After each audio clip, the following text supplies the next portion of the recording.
I would like to introduce you to everyone. Xin cảm ơn tất cả mọi người đã tới tham dự trong cái buổi workshop ngày hôm nay của chúng ta, được tổ chức bởi bộ môn Mô Phôi Giải Phẫu Bệnh của Trường Đại học Y Dược Thành phố Hồ Chí Minh. Thì ngày hôm nay chúng ta sẽ quay trở lại với chương trình tiếp tục. Trong buổi sáng ngày hôm nay thì chúng ta sẽ bắt đầu với lại Phó Giáo sư Sabanabaki với bài nói về các tổn thương bệnh lý ở trong đường tiêu hóa. Thì xin được phép giới thiệu một chút với tất cả mọi người về Phó Giáo sư Nabaki. Hiện tại ông là Senior Consultant của Southern IML của Pathology, cũng như là trưởng của khoa giải phẫu bệnh, bệnh học của Wollongong Hospital. So I would like to introduce you guys to Associate Professor Sabanabaki. Right now, he is the Senior Consultant of Southern IML Pathology and also the Head of Anatomical Pathology of Wollongong Hospital in Australia. Rồi, xin phép thì hôm nay chúng ta sẽ bắt đầu sớm cái bài nói ngày hôm nay của Phó Giáo sư Sabanabaki. Cảm ơn tất cả mọi người đã tới tham dự trong buổi ngày hôm nay.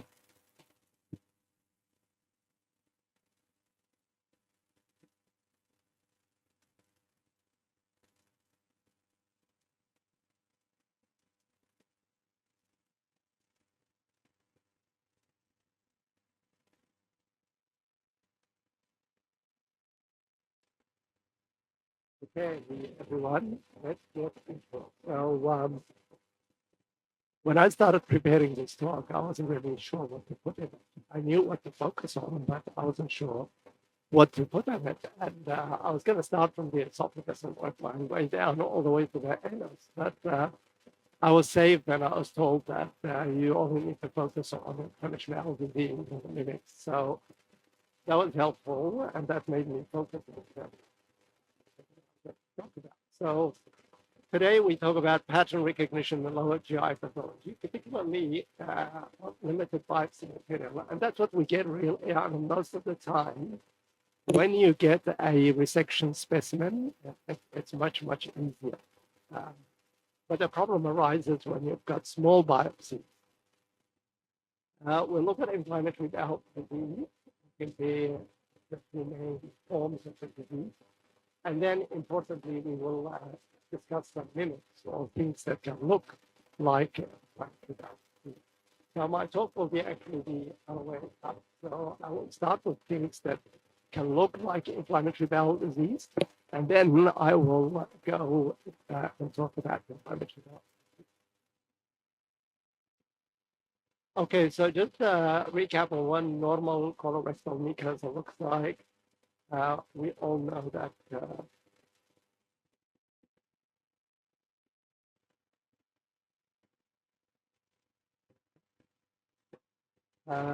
we all know that the bowel is. We all know that the bowel has four legs. The mucosa is at the top there, and then you've got the submucosa, and then you've got the muscularis propria, and then you've got the subcerebral tissue, which may or may not be peritonealized, depending on which part of the bowel you're dealing with. This is just a higher power of what normal mucosa looks like. I really want you to print this picture in your head and save it in your computer, because it's really important to know what the architecture of the mucosa looks like. You will notice that the crypts are really long, and they make it all the way down to the muscularis mucosae, which is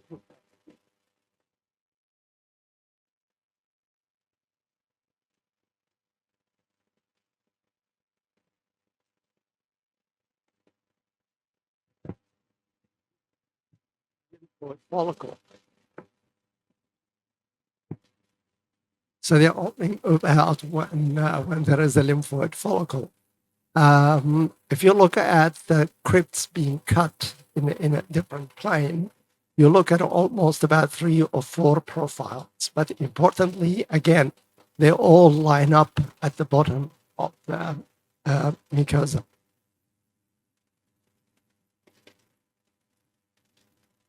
So we'll move on to one of the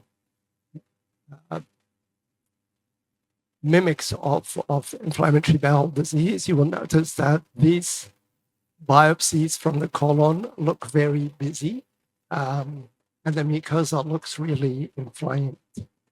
And you're getting different pictures. So here you get mostly mononuclear inflammatory cells. Here you've got that pink sort of background with really small and atrophic crypts, which we describe as telescopic crypts. So that looks almost like an ischemic picture. Here you've got neutrophils infiltrating the surface along with... Excuse me, Professor. Yeah.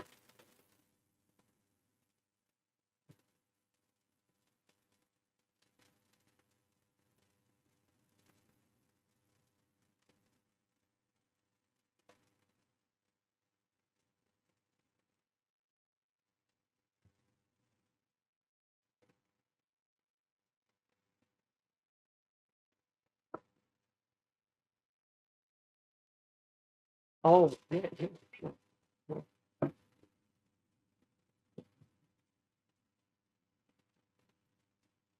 It started early, so we'll let them know that we're starting early. Yes. Yeah.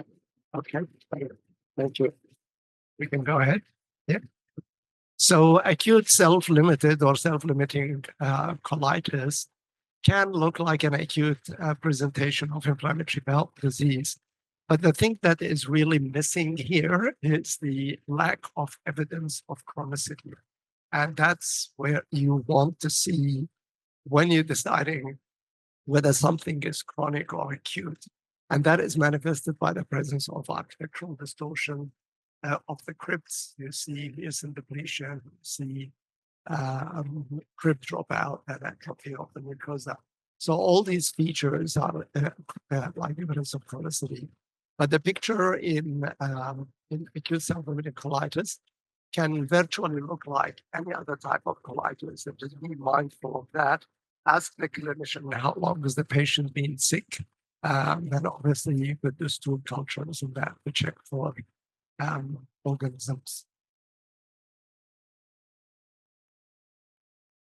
So in this picture, I just wanted to show you or highlight what the normal mucosa looks like and what the nuclei do. They just kind of line up. And the subepithelial collagen plate, which is this pink line here, is very thin and it's very well defined. And it's just roughly the diameter of a red blood cell or a bit smaller.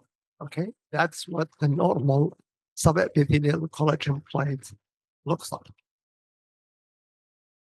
Looking at this set of pictures here, again, as a reference, you've got your normal mucosa. And you look at this one, you notice that there are cells in the mucosa. So all these black dots are inflammatory cells, or lymphocytes to be more specific. And then you notice that the subepithelial collagen plate is not very well defined. It's not necessarily very thick, but it's not well defined. Here, it's much, much thicker, and it looks as if it's raining down. So it's getting down into the lamina propria. And you've got, again, some inflammatory cells. And then the special stain, which is based on trichrome, which is a stain that we do to highlight collagen. So does anyone know what this condition is? Yes, don't shy, be shy. What? So this patient, let's say, presented with diarrhea, and in the endoscopy, and there was nothing. We couldn't see anything. Microscopic colitis, well done. Yeah, this is it. This is collagenous colitis, or collectively known as microscopic colitis, which is basically the collective, or you've got two types basically of microscopic colitis. You either get all the lymphocytes in the epithelium, or you get the thickening of the collagen plate, and that causes diarrhea, and can present in a chronic form. And so clinically, it might mimic inflammatory bowel disease. Obviously, when you do endoscopy, you find nothing. Then your differential diagnosis changes. The other thing to notice with microscopic colitis, whether collagenous colitis or lymphocytic colitis, is that the surface epithelium is damaged. And that's really an important feature to see. So notice how the epithelium here is all broken.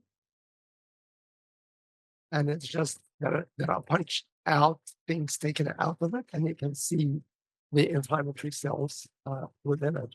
Here again, you can see, if you remember the normal colonic epithelium with the goblet cells in it, you will notice that these guys have lost their mucin and they look rather simplified and they are breaking.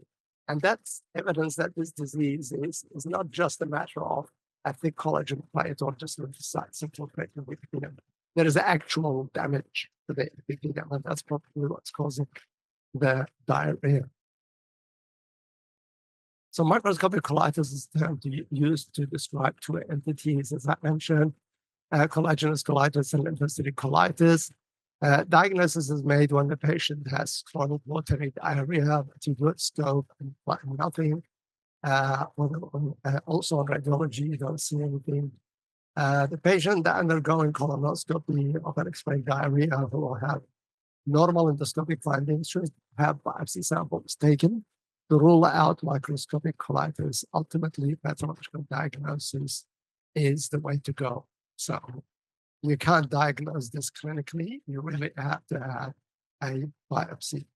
What causes the condition, we're not quite sure, but it is known to be related to medication, and specifically non-steroidal anti-inflammatory agents or selective serotonin reuptake inhibitors. The lymphocytic version of the disease can be associated with celiac disease. As you know, in celiac disease, you see lymphocytic infiltration of the mucosa as well. How many biopsies do you need to make the diagnosis? Can anyone tell me how many biopsies do you need to make this diagnosis? And where from?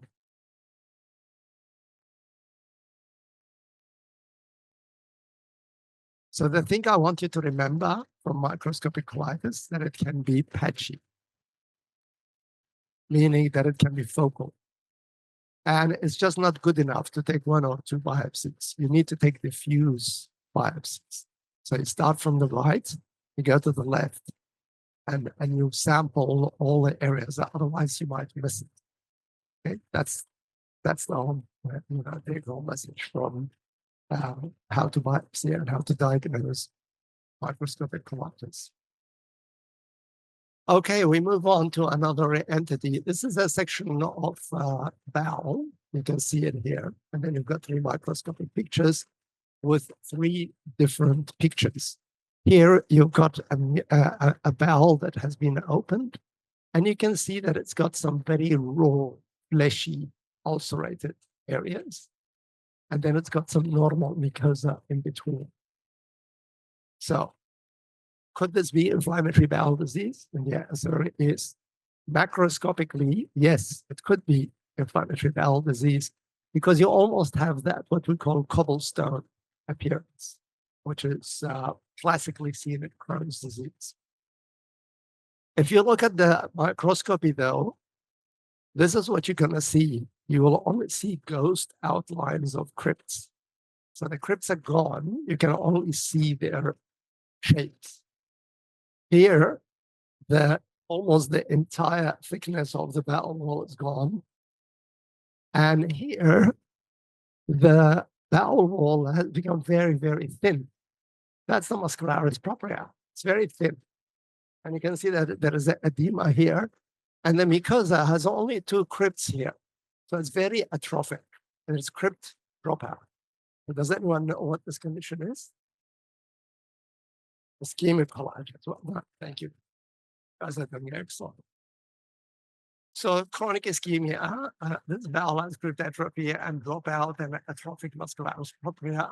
This one is acute because it's showing coagulative necrosis or infarction. That's in the acute setting. So ischemic colitis, acute and chronic ischemic injury has wide clinical spectrum. that ranges from mild to transient ischemia, mild and transient ischemia to acute pulmonary colitis. In the acute setting, there will be sudden abdominal pain and tenderness and rigidity with bloody diarrhea because of the ulceration and damage to the mucosa. Usually in patients above 50, and sometimes you may see it at younger age groups, especially if they've had previous surgery and they've had bands that are making their bowels twist on themselves and cause ischemic injury. In this case, obviously, it's in the differential diagnosis of an acute abdomen. However, in the chronic setting, the presentation is less dramatic, with episodes of abdominal pain, what we call abdominal angina. Does anyone know what abdominal angina is? What is the normal angina? The one that we get in the heart. So what happens when someone has angina? If they walk uphill or they walk in the cold, what happens? You get chest pain, right? That's angina. And in the abdomen, it's the same. If you get a big meal and you have ischemic bowel, you will get abdominal pain. That is the typical picture of an ischemic bowel. It's known as abdominal angina. With or without diarrhea, which may be a vascular pattern. But the patient might be a vascular pattern, and there may be a history of previous abdominal surgery, as I mentioned. CMV infection and radiation treatment may cause ischemic colitis. The most interesting case that I saw of ischemic colitis was a 37-year-old female who was HIV positive. She had fulminant CMV colitis, and the CMV, or the cytomegalovirus inclusions, were actually involving every single vessel in this lady's colon. So she had acute ischemic injury, very fulminant, almost done before him. Where do you see the ischemic injury? What is the disease distribution? The disease distribution is around the splenic flexure, the sigmoid colon, which is what we call the watershed areas. That's where the vessels come together from different vessels to feed the colon. So it's a relatively underperfused area, splenic flexure, the sigmoid. And typically that's where you're going to see the injury. And that's obviously that specifies between the inferior and the superior arteries.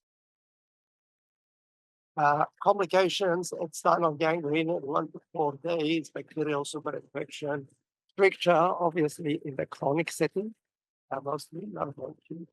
And then perforation may be fatal because these patients will get fecal peritonitis and they can die because of that. Okay, what have we got here? So here is a colon. And there's another one, possible. And we've got all these little holes. This is the out pouch of the wall. This is the mucosa. This is the wall, and this is going outside. And this is a microscopic picture. There is the surface mucosa. And from this pouch going through the muscularis mucosa, propria, sometimes even bulging over the surface. Anyone? This is diverticular disease, diverticulosis. And that's typically what it looks like. Do you know why these are all lined up like this? You know why the diverticula come out so nicely lined up? No. Sorry. As there's one stool, out of them stool everywhere in the colon. Yeah, but why particularly do diverticula happen along these lines? Mostly. The reason is because that's where the tinea coli are, the muscularis propria. And there are weak points along there where the vessels come and go through into the bowel walls, and that's the weak points. And that's where because of chronic increased intestinal pressure, specifically in people who do not have a lot of fiber diet or they're chronically constipated, they will develop this kind of picture. Imagine if you're doing endoscopy and you don't tell me as a pathologist, and you are the endoscopist, if you take a biopsy from here, right? That would look very much like chronic inflammatory bowel disease because the architecture of the mucosa is distorted. There is chronic inflammation. You may see crypt abscesses or cryptitis and cryptitis. So this is what you call diverticular disease associated colitis or diverticular disease. And this is a great mimic of inflammatory bowel disease. So if you are going to become a gastroenterologist and you're going to take biopsies, please let your pathologist know that the patient has diverticular disease. Okay.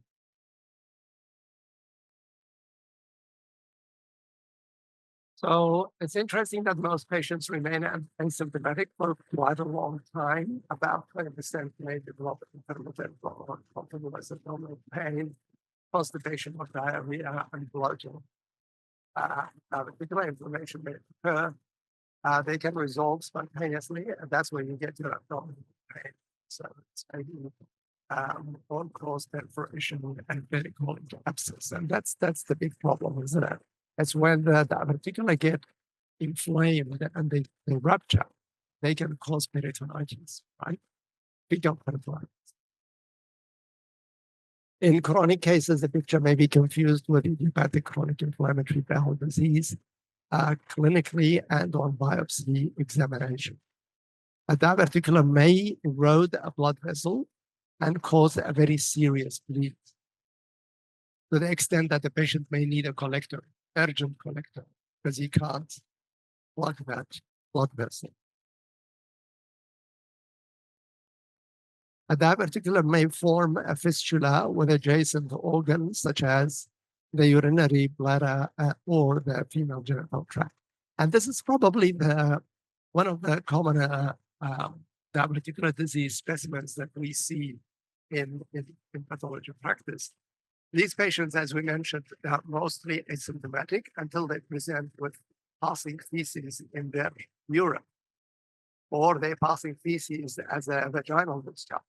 And that's when you discover that they have a fistula that is formed between the colon and either the urinary bladder or the female genital tract.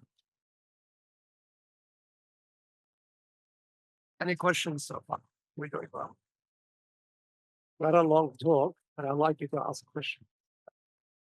So the focus, as we mentioned here, is really when you look at a biopsy, what are the conditions that you need to think about? Putting the clinical, endoscopic, and radiographic picture together. Okay, now this specimen is a right hemicolectomy specimen. And you can see the terminal ileum here. That's the terminal ileum. And there is the cecum. And there's the ascending colon. That's your normal mucosa up the top. What's happening here?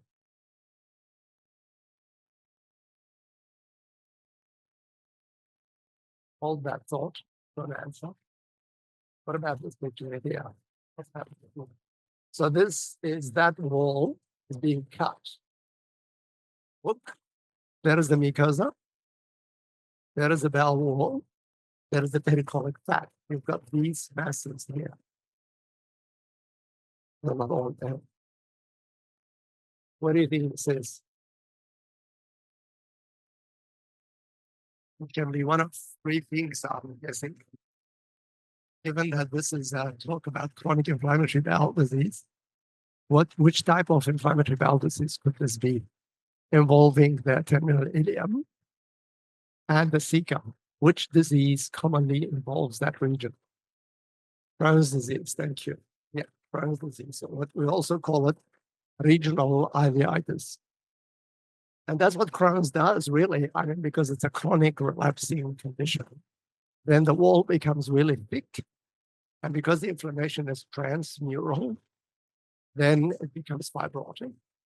And you get fistula formation, and you get frictures, and even malignancy sometimes.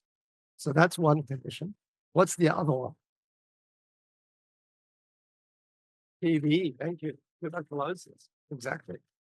Tuberculosis can, well, actually, most commonly affects this region in the gastrointestinal tract and can look very much like Crohn's disease. And if you have tuberculosis endemic in your region, you really need to exclude TB before you call it Crohn's disease. The last thing you want to do is give this patient immunosuppressant treatment or steroids, right? Because then it becomes crazy. Tuberculosis goes everywhere. So that's the other condition. And the other one, obviously, is malignancy, right? Malignancy in the cerebral region can infiltrate and it can involve lymph nodes. So here is the histology of the bowel, and here is the histology of one of the lymph nodes. What do you see? What's happening here?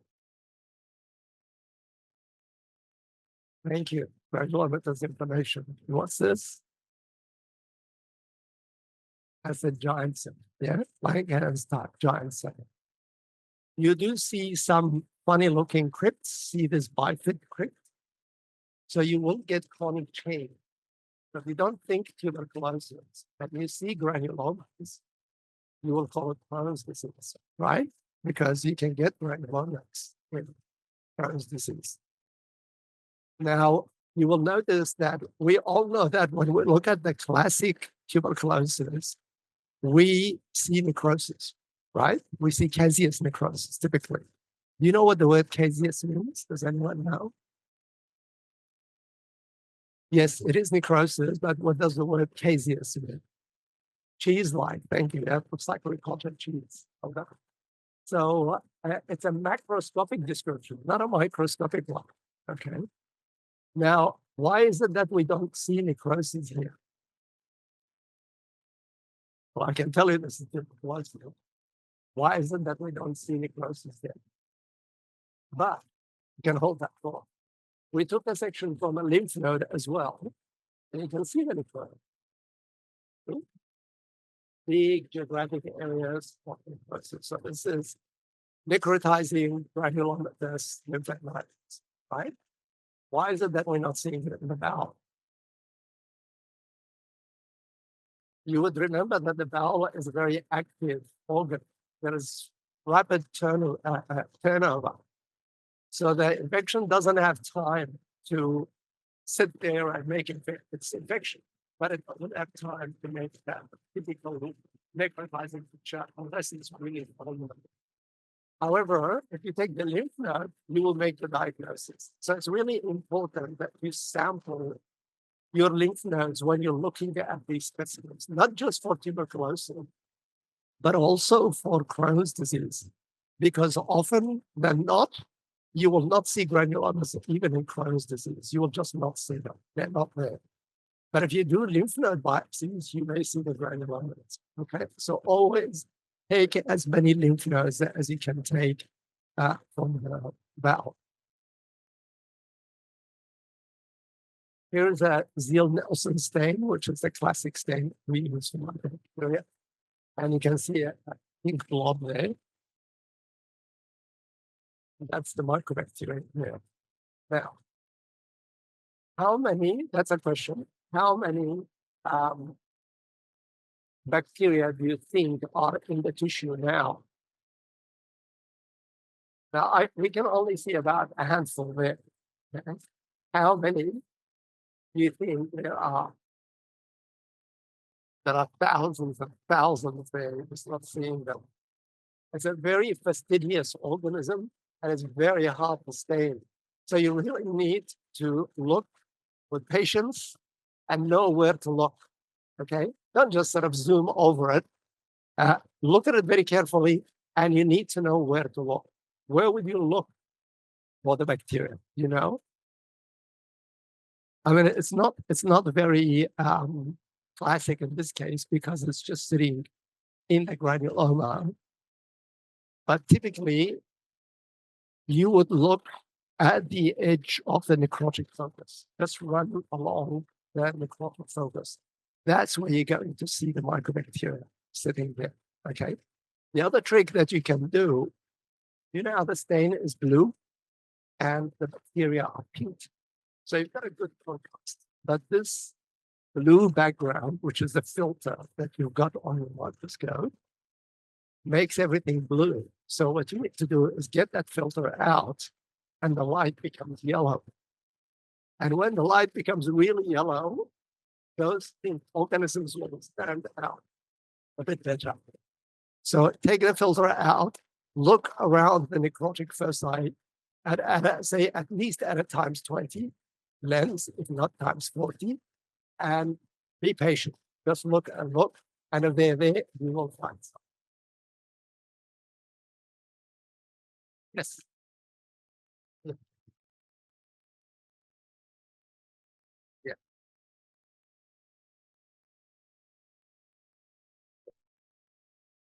Yeah.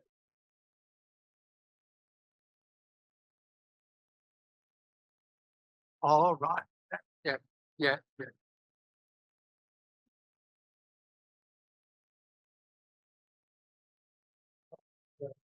I guess it depends on what you have the sense. Yeah. Yeah. Well, yeah, it's safe that you can try that too. Yeah. It's very good. Excellent. Yeah. Yeah, thanks for that. The other stain is what we call a weight white stain. We do that. Weight, W-A-D-E, white, F-I-T-E. That's more for the atypical microbacteria, not for the classic microbacterial complexes. So it's for microbacteria intercellulari and things like that. And it's also a bit more sensitive to everything. But you can try that too. Now,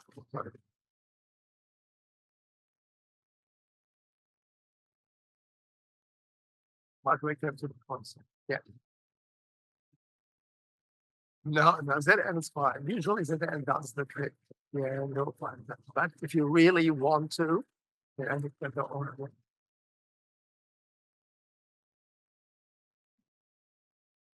Yeah, it's true. The big the huge numbers. Yeah. I remember my lung consultant, when we trained, Dr. Shelihovsky, we used to look at these under IF microscope with the auramine stain, and she would make us count how many, and then go back to the ZN stain and compare how many we get. And often the auramine, you can detect so much more because they fluoresce. And when they fluoresce, you can see the yellow color, yellow. On a dark background. Yes, on the dark background. Yeah. Much more sensitive. Yeah. And it's a good stain to use. Yeah, it must be. Yeah.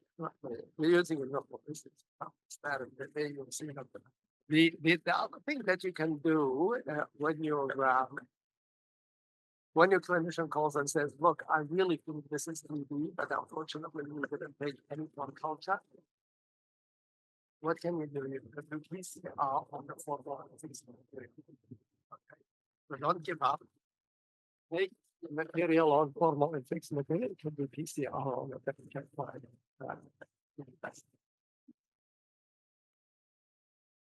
Yeah. Yeah, it takes about 6 weeks, isn't it? About 6 weeks. Yeah. So tuberculosis.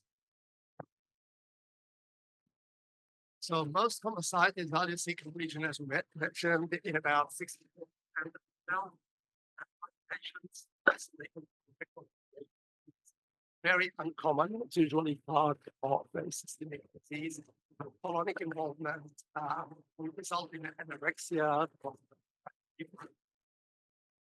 diarrhea, constipation, abdominal distension, because that's mostly in the chronic setting, because you get fibrosis and strictures and then you get bowel obstructions, and even a palpable abdominal mass, right?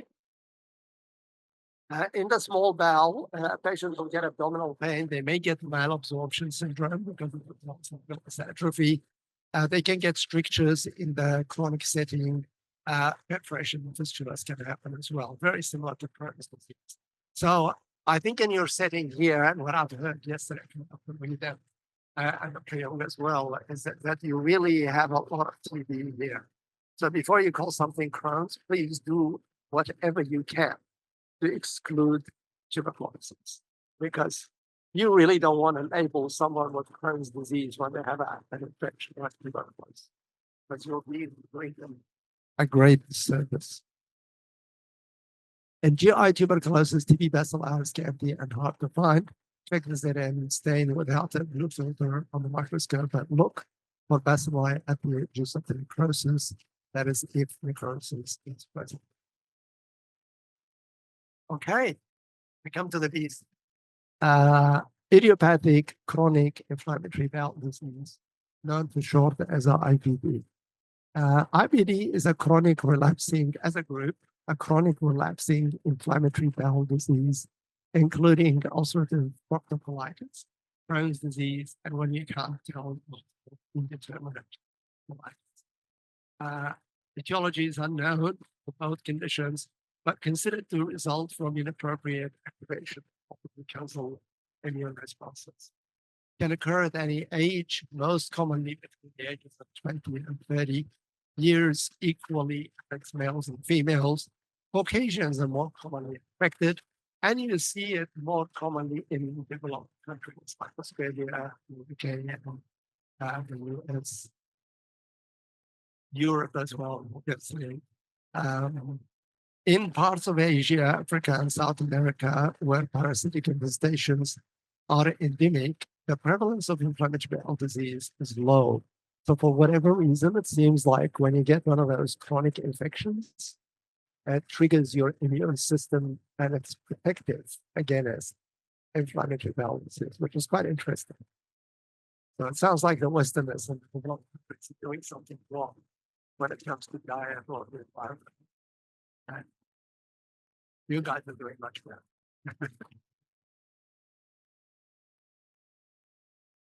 Ulcerative colitis, usually known as just ulcerative colitis, may begin insidiously or with an acute attack requiring urgent attention. So the presentation is not always chronic. It can be acute. The attacks may last days, weeks, or months, and are characterized by bloody diarrhea, mucoid stools, tenesmus, cramping, abdominal pain, which is often relieved by defecation. Ulcerative colitis pursues a very protracted clinical course characterized by remissions and exacerbations. So it's a nasty disease and really frustrates patients who often develop anemia and several nutritional deficiencies, sorry, because of poor diet, and also probably repeatedly bleeding from their ulcerative bowel. There are several complications to this disease, including intestinal perforation with peritonitis, toxic megacolloid, which is an acute emergency, venous thrombosis, and development of colorectal carcinoma. And that's why these patients also need to undergo regular endoscopic surveillance, because they can develop dysplasia when you look at some slides. There are extraintestinal manifestations to the disease, including polyarthritis, uveitis, inflammation of the eye, oral aphthous erosions. If a patient is getting too many aphthous ulcers repeatedly, think ulcerative colitis or Crohn's disease. Sclerosing cholangitis is known, documented to be associated with ulcerative colitis, and there might be some skin manifestations, including pyoderma gangrenosum and erythema. So what does ulcerative colitis look like? It is typically a continuous distal disease. That's what you need to remember. Typically, a continuous distal disease. So involves the rectum, the sigmoid, the descending colon, and it can go to variable length on the right-hand side. It can go all the way through. But generally speaking, it's on the distal part of the colon. The only exception to that, you get a specimen and you can't see rectal involvement, it's either going to be a child, sometimes rectal sparing can happen in children, or it can be a treated patient. They can get rectal sparing. What does the mucosa look like? There is diffuse granularity and almost like polyps. And that's because you've got all these big ulcers that are like snakes, like, serpentine. They go between the islands of the mucosa that are not ulcerated. You look at the bowel close up, you'll find these typical longitudinal ulcers along the length of the bowel. And if you take a section like that, this is what you're going to see. Ulcer, mucosa, ulcer. This one. Notice that the mucosa between the ulcers is abnormal. It doesn't have a normal architecture. See how the crypts are all over the place. A bit hard to see because there's a lot of power. But even from the flow of power, you can appreciate that there is architectural distortion. When the disease is quiescent, when the inflammation is gone, after multiple episodes of inflammation, the bowel will typically be carpeted with these finger-like polyps. It almost looks like familial adenomatous polyposis, but these polyps are very soft and they're finger-like and they just cover the mucosa. They're just hypoplastic polyps. Okay.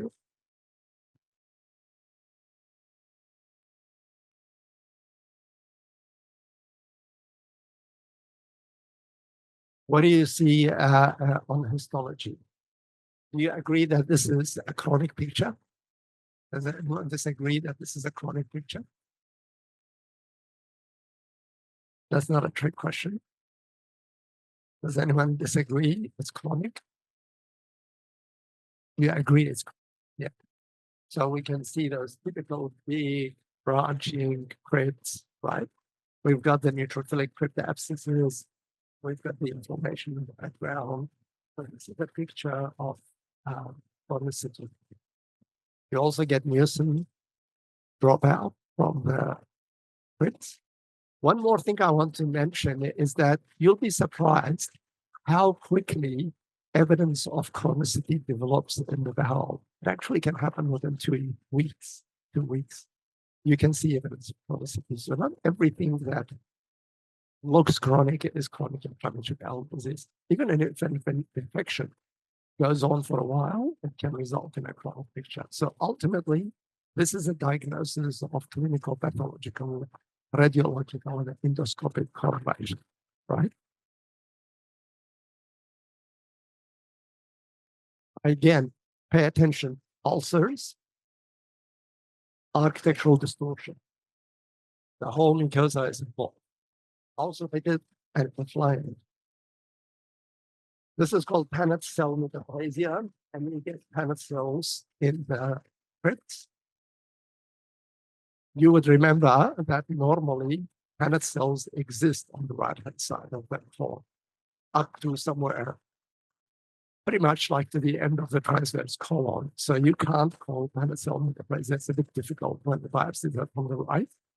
But you're not supposed to see Paneth cells from left-sided colonic biopsies, which is where usually the disease is.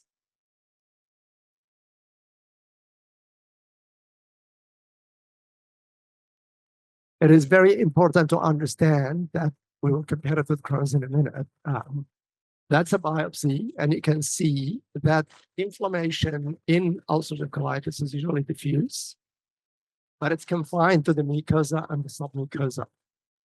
So when you take a colectomy and you look at it, the inflammation doesn't usually go past the submucosa, and the rest of the bowel wall is fine. Unless it's a fulminant colitis with change, if the whole colon came out because it was a toxic colon.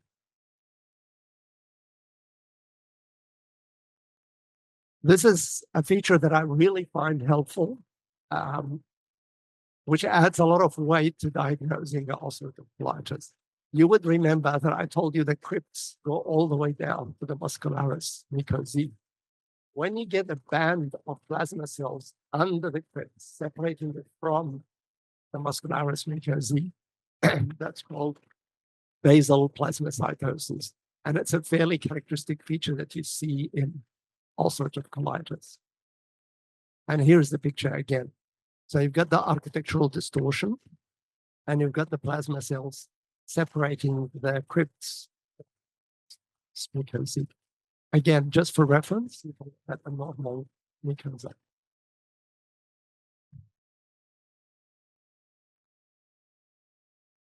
Any questions? Okay. Crohn's disease. Insidious onset in about 80% of cases, with bouts of fever, abdominal pain, diarrhea. The remaining 20% of cases can present with an acute abdomen, which can be due to a fistula or another organ. Fistulas may form between the involved bowel and adjacent organs, such as the urinary bladder and the female genital tract. So this clinically is very difficult to distinguish from diverticular disease. The difference is that Crohn's disease tends to be right side. Diverticular disease tends to be a left side of disease, but you can get that on the other. So it's not a hard and fast rule, but it does help. Unlike ulcerative colitis, Crohn's disease can occur anywhere along the gastrointestinal tract. So UC is limited to the distal part of the colon, usually, or the whole. There may be associations, ascending cholangitis, uveitis, and systemic manifestations, but generally it does not affect elsewhere in the gastrointestinal tract. Remission may last for weeks or months. Relapses are triggered by exposure to physical, emotional, or environmental stimuli. Cigarette smoking is a known risk factor, so stay away from that place for initiating the disease as well as causing its reactivation. Extraintestinal manifestations are very much similar to ulcerative colitis, but cholangitis, sclerosing cholangitis is less common with Crohn's disease, and finger clubbing may also be seen in Crohn's disease. So what does that look like when compared to the colon that we looked at for ulcerative colitis? The first thing you would notice is that it's a segmental disease. It's one segment of the bowel involved with normal mucosa on the sides, normal wall as well. Typically what happens, because it's a chronic relapsing disease, the bowel gets wrapped in a rigid lead-like segment of the colon, which when you open, this is what you can see, a very thickened and nodular fibrous wall. Typically, what do you see in the mucosa? You see areas of ulceration, and the mucosa gives you this typical cobblestone appearance, right? The interesting thing, unlike ulcerative colitis, you look at this slide here, I'll be able to see it. But when you look at the ulcers, you'll notice that the mucosa between it is almost normal. So unlike you see when you have an abnormal mucosa, which is usually involved between the ulcers, and in Crohn's disease, you typically see minimally involved or not involved at all bowel wall, and that's what tells them apart. They both get crypt abscesses and neutrophilic cryptitis, and if you're lucky, you will see a granuloma. Okay, usually they are non-necrotizing granulomas. And if it's the first time you're making the diagnosis, what do you do? Thank you. You exclude the infection. Exactly. Yeah. You don't want to label someone with Crohn's disease. Now, this is a full section through the wall, and unlike that of the colon in the case of ulcerative colitis, you can see that it's transmural thickened. And you typically, not in this section, you typically will see lots of lymphoid aggregates in the wall as well. I'll show you another picture. They go throughout the wall. lymphoid aggregates with or without granulomas. And typically in Crohn's, you will get what you call these fissural ulcers. It is very rare for people with Crohn's to perforate that valve because it's thickened, but they do form fistulas, and fistulas can cause peritonitis and can, connect to other organs as well. Unlike ulcerative colitis, which the wall can get really thin and can puncture and cause people peritonitis. How much time have I got here? Have I got enough time to go for another 10 minutes? Thank you. Right, so let's look at some cases. Male, 45 years old, right-sided colitis. Okay, right-sided colitis in a 45-year-old. And here are the biopsies. Can someone describe to me what they're seeing? Keep it simple. Just tell me what you see. Is it normal? It's obviously not normal, right? How would I put it there? I wouldn't do that to you. Yes, please, go ahead.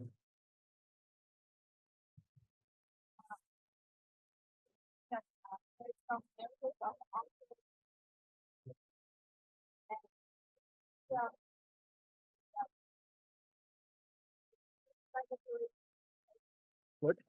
Right. We've got penicillin, yes. But remember, this is the right side colon. Look it up. I think you're right. Most probably part with a plastic, but it's a bit hard for us to tell because we're a lot of people. What is the other feature of phonicity here?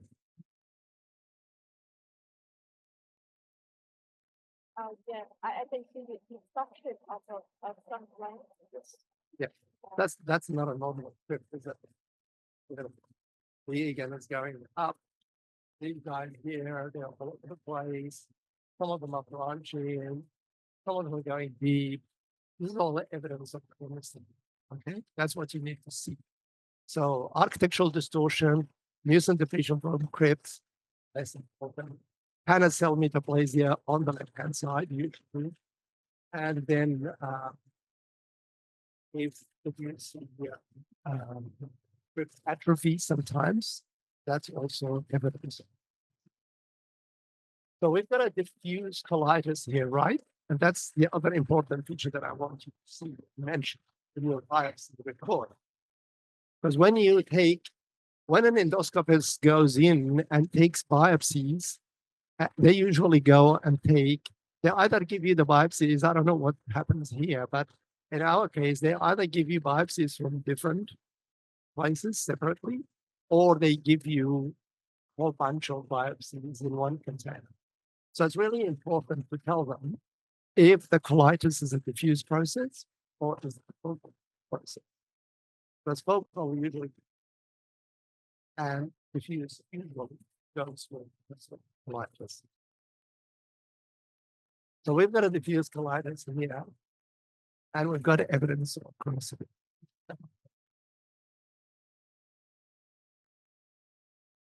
So what are these cells? I can see the active endomorphin. Yeah. You're good. Try, You're good. You really spotted it. Yeah. Parasite. Yeah, some parasite. What are they? Amoebas, right? I mean, Yeah. Good. media colitis. Yeah. Well spotted. So I guess the important thing is when you see eosinophils, look for parasites. It could be drug as well. But in my experience over the years, you tend to see more eosinophil in Crohn's disease as well than ulcerative colitis. And you see that the dominant cell type is plasma cells, plus minus neutrophils, if it's an active disease. In Crohn's disease, the biopsy is usually pink. It's not blue. In ulcerative colitis, it's blue because all you're seeing is lymphocytes and plasma cells. In Crohn's disease, it tends to be pink because you're seeing eosinophils neutrophils, and then lesser plasma cells like leukocytes. These are just hints. They're not hard and fast rules, okay? They just help you take it one way or okay? So the whole nature of this inflammation versus diffuse, evidence of chronicity, the type of the cell infiltrate, importantly, basal plasmacytosis in ulcerative colitis, and make sure you don't miss those little monsters, okay? Because otherwise, it will make the matter worse. Well done. So amoebic colitis, infection by Amoeba histolytica, endemic in tropical subtropics, not uncommonly seen in Australia. People like us who travel to different regions, presents with abdominal pain, bloody diarrhea. In Australia, and please tell me if I'm wrong, guys, I noticed that the most common presentation for amoebiasis is right cecal ulcers. Am I right? Where because this you get a bit of like stasis in it. And that's where the parasites like to live. And they typically cause an ulcer there, which can look chronic, and you can mistake it for chronic inflammatory bowel disease. How does it present here? How do you see it in biopsies? Do you see a diffuse colitis, or do you see just ulcers here?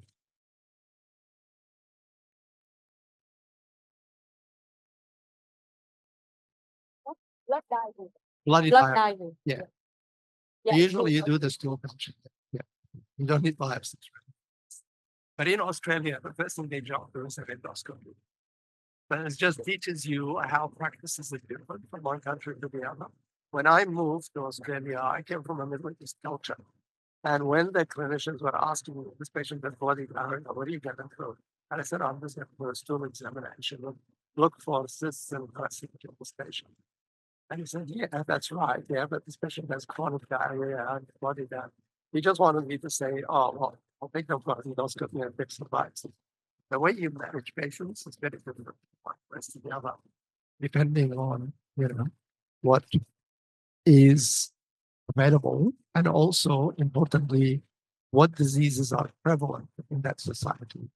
Ulcerative colitis and Crohn's are definitely more common in our culture, I think, than yeah, that's why we miss it. Because you don't think of it. So abdominal pain, bloody diarrhea, cecal ulcers may travel to the liver and cause an abscess with a portal like circulation, usually detected on stool parasite examination. Biopsies typically cause what you call flask-shaped ulcer. You really don't see that on biopsy. You just see it on resection specimens. If someone is unlucky and they get a resection because they think they've got inflammatory bowel disease, and they end up having their biases. And you will, if you look hard enough, you will see the trophosphorus and that also. Typically, you would do a PAS stain. It makes it a bit easier to see the parasites. And they can really mimic macrophages. They can be very difficult to distinguish from macrophages. So what you do is you look for red blood cells in their cytoplasm. And usually they have a very washed out nucleus. It doesn't look nice and blue and crisp. They're the clues that I use for tissue sections. So it's just something about the life cycle, as you know. Look very carefully in this kind of granulation tissue type background. That's where you're going to see them. Red blood cells in the cytoplasm, and they're slightly larger than macrophages.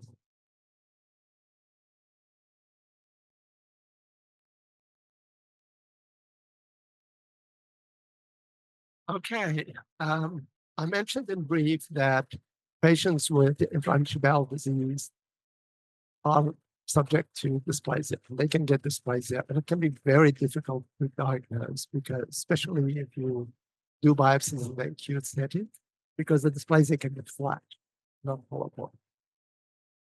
And it can be very challenging for us to diagnose it on biopsy, especially when it's very inflamed. When you've got something like this, it's very easy. Okay, this is dysplasia in a colon which has got tumor going down. It's a mucinous carcinoma, no problem. Again, the normal mucosa, just to sort of see what it looks like. And then you look at the nuclei dysplasia. Crowded, they're big, they're hyperchromatic. And notice how the cells have lost their mucin, the apical mucin, and they look bluer than the normal cells. That's a clue for you to have a high NC ratio. It could be most probably dysplastic. When you look at a biopsy, that's what you're going to see, very blue because of abnormal glands branching, and it obviously looks abnormal. The important feature to note is whether in resection or in biopsy, you have to follow the antipia to the surface. If the antipia is disappearing as you get to the surface, especially in the setting of inflammation, it's probably not dysplasia. It's probably going to be reactive. But if not sure, call it indefinite for dysplasia. At least you're not sticking your neck out. Because if this patient has flat dysplasia, they will end up with a colectomy. If it's a polyp, they will remove it. No problem. But if it's flat dysplasia, then you will end up with a colon on your desk. So be very careful and serious when you diagnose dysplasia. Use your criteria carefully. This is a case of ulcerative colitis. Is this dysplasia or reactive? Can anyone tell me?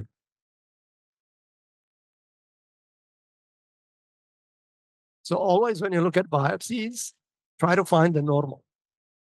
Look for the normal. And then you've got your baseline. And then you can compare it to what you're seeing here. So that's obviously a very inflamed mucosa. And you can see that the surface, even though it's gone thin, it's still very pink. So even when the cells become atrophic and injured and that, they still don't show a high nucleus cytoplasmic ratio. They keep the ratio intact. Okay. And when you look at the atypia in this fragment, you see the cells are getting big and they're hyperchromatic and they're raising to the surface. But as they come up, they're becoming nice and all the nuclei are lined up.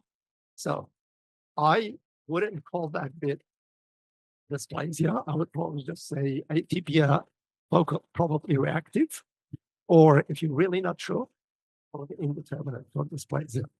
Again, here is your normal mucosa, inflamed, but normal. And then you've got this bit here. What's happening here? True. Yeah. The reason is because the cells are very crowded here, and the nuclei are racing to the surface. And I can see that it's probably some of that change extending to the surface. Now, if you show this to two pathologists, you will get 3 or 4 minutes. Okay. It can be difficult. Yeah. But this is one very tricky area, especially when they don't see it. Dysplasia and you see, okay, this is a better example. You can see much better side by side. Always look for some normal. Look for some normal, and then we'll know what the abnormal looks like. That one there, the architectural complexity is maybe a bit too much for just normal. And someone might argue with me and say, oh, look, the surface is gone here. You can't call it. I agree. Sometimes you need to do levels to see what this is doing. So do your best to try to sort the problem. If you can't, you can't. For dysplasia. So here is another patient. Is this UC or Crohn's disease? Does anyone like to give an opinion? Tell me what you think of the features that make you. So you can't just say UC. I'll ask you what makes you think it's UC. UC. Sorry? Look like UC rather than. Looks like UC. Okay. Why does it look like UC? Because I cannot see the inflammation. Good. Okay. It's not going down beyond the mucosa. So that's one feature. Yeah. Good. Okay. Another point, I can see that there's some areas of dysplasia here. I think Here. it on the top. There. Yes. You could put a circle on that and come back to it and do some levels and look at it carefully. Because notice the surface is gone here. So you need to see the full thickness of the mucosa there. I mean, some people use the concept of basal crypt dysplasia. I don't even know if that applies to the colon, but it's difficult. So I agree with you. That's something unique. Yep. But this is a patchy colitis. Normal. Completely normal. Colitis. Chronic. It's chronic. We know. Here's the potential for grids. Maybe metaplasia. Why would it be patchy if it's also colitis? So we just mentioned a bit earlier, you can get patchy colitis in a treated patient. So it will look patchy. Or if it is in a child, sometimes that can cause rectal sparing, and you may see patchy colitis. But notice, this looks a bit blue. It doesn't look pink. As I mentioned, I really found over the years that feature, I mean, sometimes your stain can be very heavy in your lab, and you can lose that kind of feature. It can be very difficult to see. The inflammatory infiltrate is different in Crohn's and UC. At the end of the day, if they haven't told you that this is a treated UC case, you're not sure, you've got chronic colitis, you've got perfectly normal because it's a patchy colitis, you can favor Crohn's disease. So you can say, this is chronic inflammatory bowel disease. I favor Crohn's disease in view of this. However, these correlate with clinical and endoscopic findings. And then they might come back to you and say, oh, look, this guy was, they typically do that to us, you know. Oh, this guy, you know, had also colitis and just treated him. And we're just following it up for disease activity. Thanks for letting us know. Patchy ulcerative colitis may be seen in treated patients, rectal sparing may be seen in children. Is this UC or Crohn's disease? So these are our terminal olive biopsies. What do you think? Pink or blue? Pinkish.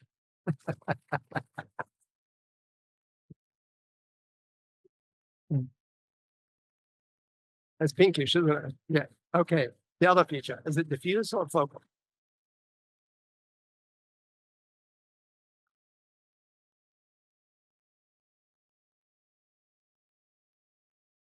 You can see a bit of inflammation here and a lymphoid focal. And you've got, this is untouched actually. This is just because of the biopsy procedure. What about this one? Look at this one. This is a bad picture. Is this focal or diffuse? It's difficult to diagnose this guy. Yes. But I think I see some normal Yes. mucosal, Yeah. and I some mucosal with chronic. Yes. Yeah. It still looks inflammation. patchy. I know this is more difficult, this Yeah. picture, but it still looks patchy. But this picture is better. Yeah. This shows you a perfectly normal villous architecture, imagine. But here it's not normal. This is not normal mucosa, right? So it's chronic, it's patchy. What would you prefer? And in the first picture, I see it's atrophy mucosal. Yeah, Yeah. you're right. Actually, these And, crypts do look a bit withered. Yeah, they do look a bit smaller than usual. Yeah. Yeah, these ones too. And the space between them is a bit funny. Yeah. So would you prefer Crohn's or ulcerative colitis, given that this is in the terminal area? I think we don't include IBD in this guy. Yeah. And I talk with my clinic. Yes. Yeah. Do biopsy again. Would you? Yeah. Oh, poor patient. Here we go again. Yeah. It's not a very pleasant experience having a scope, I can tell you. So we've got to remember that we try to do the best of what we can with what we've got. You've got to remember, you know, this is a patient who will find it difficult. But typically, like, have you seen a patient having prostate biopsies? Yeah, have you seen how they jump every time the needle hits them? Yeah, even though they are under the effect of sedation. You want to know? I said, have you seen? I don't say, have you had one? Yeah, that's something we have to, but you've got the breasts, so that's not a very cool thing, is it? Yeah, yeah. But I guess what I'm saying is that, yes, you put the information together, put it together with what you're seeing, where the biopsy comes from, and then you can favor one over the other. But you don't have to be, this is this. So I would say that this is chronic inflammation. There is evidence of chronicity. I will say if it's active or not. I'll say it's patchy. I'll say I can't see granulomas, but given the patchy nature and other involvement, I would favor Crohn's disease. However, clinical pathological correction is recommended. Always throw it back at them if you're not sure.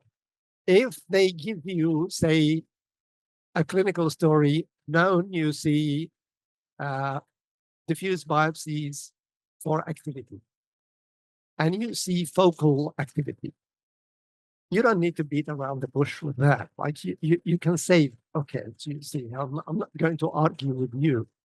There is patchy inflammation and there is no dysplasia. I can't see any CMV inclusions, but there's no point in saying, oh, well, this could be Crohn's disease because he's already diagnosed, right? Yeah. So you need to be like, sort of address the problem. Yeah. No. Yeah, just another comment. Yeah. I agree. A lot of the times we get very superficial biopsy. It's very well having the whole thing out with the full thickness inflammation. But most of the time the diagnoses are done on just biopsy. So with terminal ileum involvement, inflammation, it typically occur in Crohn's disease, like we were taught. But sometimes you get backwash ileitis in ulcerative colitis. And so we have to take that into account. And I think the clinician, often when we get the biopsy, the patient have been on some form of treatment. So I don't think they will mind very much if we can tell that it is Crohn's or ulcerative colitis. And another point is having granuloma can occur in ulcerative colitis. And granuloma in those conditions are usually hairy-crypt granuloma. It signifies the rupture of crypts and they cause a granulomatous reaction. So in Crohn's disease, the typical granuloma are often well-formed and away from, you have to see away from the crypt. Yeah. Yes, it's true. Right. And that's when you get active inflammation in the ileum in ulcerative colitis, when it involves the right side. So yes, the ileum can be involved, but it's considered a extension rather than an actual involvement. I don't even know what that means. But anyway, it's a true point. So Crohn's disease, patchy inflammation, IV valve biopsies. Features of chronicity commonly seen in Crohn's disease. This is going to be very subtle for you, but once you see it once, and then you'll learn what I'm talking about. Do you see something different about these crypts? The lining epithelium of these crypts, does it look different to you? These ones, for example.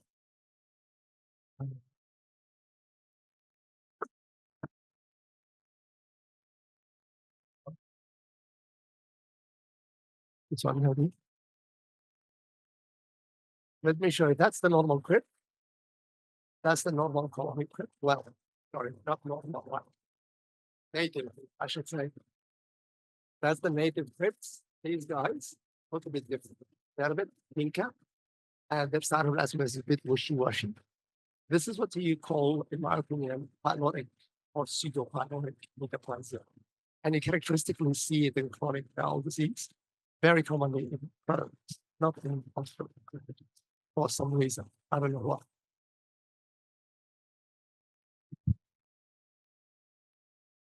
Yes, absolutely. Yeah. Let me know.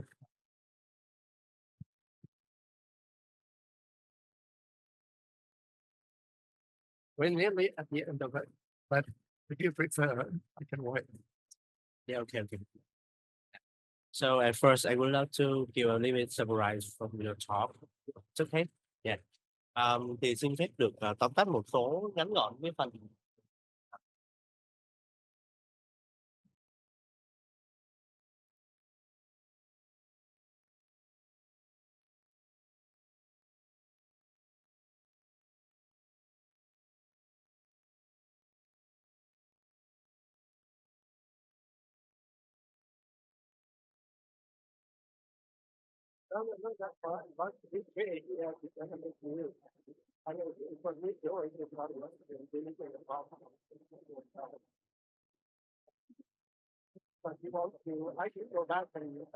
Yeah, okay. So maybe I think that you might finish this case, Yeah. and after that, we will discuss for this one. Yeah, there is this one. Yeah. Yep. So I just wanted to highlight what caloric metaplasia looks like. It's very subtle. It can be difficult to see, but it looks like the pyloric glands of the stomach, and it's a chronic.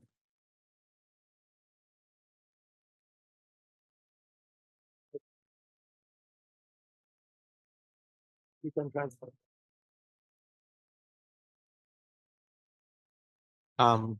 Thông qua hai cái case vừa rồi của phó giáo sư về việc mà chúng ta cần phải phân biệt giữa viêm loét đại tràng với lại bệnh Crohn, thì một số thì thì giáo sư có đề cập tới việc chúng ta cần phải tiếp cận ban đầu đối với lại các cái tổn thương này. Thứ nhất thì chúng ta cần phải ghi nhận đầu tiên đó là việc hiện diện cái tổn thương này nằm ở đoạn nào của đại tràng, chẳng hạn như là đại tràng trái hoặc đại tràng phải hoặc là manh tràng, tại vì đây là một trong những cái đặc điểm lâm sàng cực kỳ quan trọng liên quan tới hai bệnh lý này. Thứ hai là đối với tổn thương này, khi mà chúng ta nhận diện thì đây là tổn thương dạng patchy hay là dạng lan tỏa, tức là nó khu trú ở một vùng đi kèm với các niêm mạc bình thường, hay là cái tổn thương này nó lan tỏa toàn bộ trên cái mẫu sinh thiết của mình, và tổn thương này có đi kèm với tổn thương dạng hoạt động hay là tổn thương dạng viêm mãn tính, tức là tổn thương teo của niêm mạc. Chúng ta có thể thấy là khi mà tiếp cận đầu tiên, nó sẽ là ấn tượng đầu tiên của chúng ta sẽ là cái tổn thương này có dạng màu sắc gì, chẳng hạn như cái tổn thương này xu hướng nghiêng về màu hồng hơn hoặc là hướng về màu xanh tím hơn. Đó là việc chẳng hạn như tổn thương của viêm loét đại tràng có xu hướng là thấm nhập nhiều lympho và tương bào hơn, do đó sẽ có một cái màu sắc màu xanh tím đặc trưng hơn. Còn đối với tổn thương hoạt động của viêm của Crohn thì cái xu hướng của nó sẽ là thấm nhập nhiều bạch cầu ái toan hơn, nó sẽ có hướng màu hồng hơn. Thì cái tiếp cận đầu tiên của mình khi mà mình đọc, đó là cái ấn tượng đầu tiên của mình, nó sẽ giúp cho mình cái cảm quan tiếp cận tốt hơn. Ngoài ra thì giáo sư có đề cập tới là việc chúng ta nên đưa ra một cái chẩn đoán là chúng ta đi theo một cái hướng nào đó thôi, và chúng ta nên kết hợp thêm với lại cái yếu tố lâm sàng, nó sẽ tốt hơn cho việc chẩn đoán của mình hơn là chúng ta nghiêng hẳn về một cái chẩn đoán nào đó. Xin cảm ơn ạ. Ngoài ra thì hồi nãy chúng ta có đề cập thêm một yếu tố quan trọng nữa trong việc chẩn đoán của Crohn, là một trong những đặc điểm về chuyển sản của đáy vỉ. Thì đây là một trong những yếu tố thường liên quan tới bệnh Crohn. Còn đối với trường hợp của bệnh viêm loét đại tràng thì thường chúng ta sẽ gặp chuyển sản tế bào Barnett hơn. Tuy nhiên thì đối với chuyển sản tế bào Barnett thì chúng ta cần cẩn thận, vì các tổn thương của chuyển sản tế bào Barnett thì đa phần hay gặp, nếu như chúng ta có gặp thì chúng ta sẽ thấy nó bất thường khi gặp ở đoạn đại tràng ở bên trái. Còn nếu như tổn thương mà chúng ta thấy tế bào Barnett ở bên phải thì chúng ta cần cẩn thận, vì đây đôi khi nó là niêm mạc bình thường của đại tràng phải. Xin cảm ơn.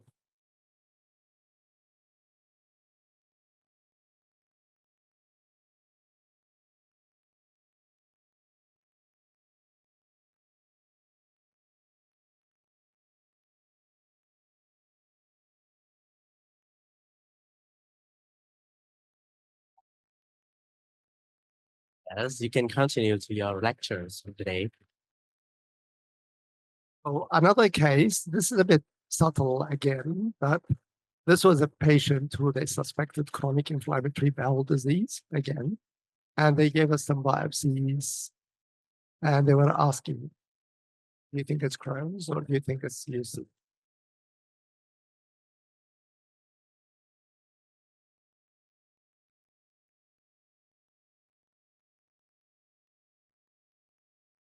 Does anyone want to stick their teeth into this one? Go by the features that we discussed. What is the architect? It's really not much abnormalities, very little. Yeah, just a funny looking crypt here. Maybe a bifid crypt. Maybe if you cut into it, you'll see it better. What is the inflammatory background? There are some eosinophils in background. You see lots of eosinophils. Yeah, yeah. So what do we look for here? You will look at. But we did mention that the inflammatory infiltrate in Crohn's tends to have less plasma cells and more eosinophils and neutrophils. So it tends to look pink. So that's one. What about here? What's happening here? Let's say that this biopsy is fake. It's not. It's making this up. What do you see in it?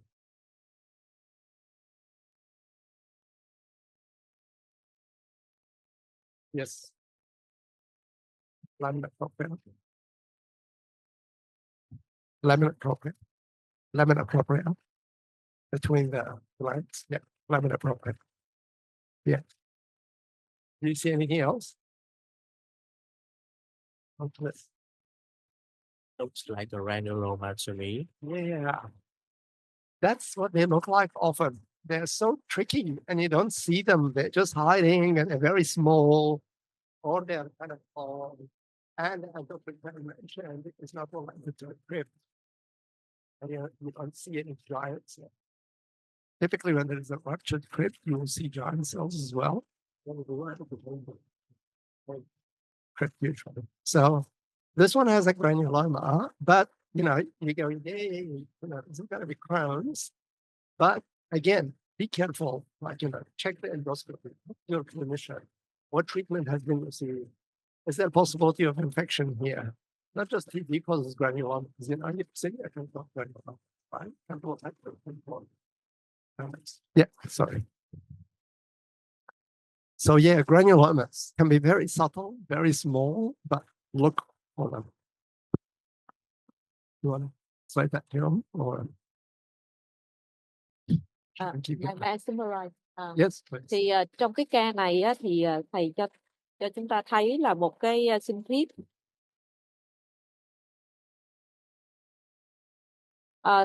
Một cái sinh thiết thì chúng ta thấy là có hiện tượng viêm, mà chúng ta thấy là cái tế bào viêm ở đây là hỗn hợp nhiều lympho bào, và chúng ta thấy rất là nhiều eosinophil. Thì thầy mới nói là khi mà chúng ta thấy rất là nhiều eosinophil thì chúng ta sẽ đi kiếm cái gì khác. Thì chúng ta nên hướng tới là liệu bệnh nhân đó có điều trị trước đó hay không, hay là có bị nhiễm ký sinh trùng hay không. Thì chúng ta phải đi kiếm những cái hình ảnh liên quan tới cái chuyện mà nó nhiều eosinophil ở trong cái mẫu sinh thiết này. Thì ở bên cạnh đây thì chúng ta thấy là cái mẫu này là cái mẫu sinh thiết, thì chúng ta thấy là cái vị trí và cái mũi tên là cái viêm dạng hạt.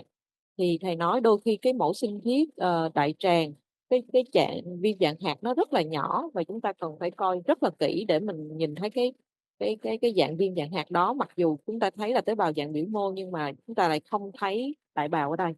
Thì đôi khi nếu mà chúng ta coi nhanh, chúng ta sẽ bị mix cái phần viêm dạng hạt này. Thì đây là cái trường hợp phù hợp với cái dạng viêm dạng hạt và có thâm nhập tế bào viêm này thì hướng tới cái bệnh Crohn. Thank you.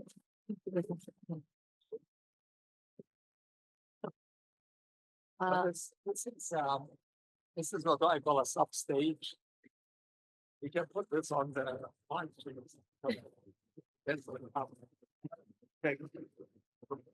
You can get a good kind of, third time. And it's a full section of the panel. There's a mucosa, submucosa. Submucosa is here. And then you've got the that was probably out. And someone tell me what are the main features of this section? What is normal? There are three main features that I really wanted to see in this section. Great.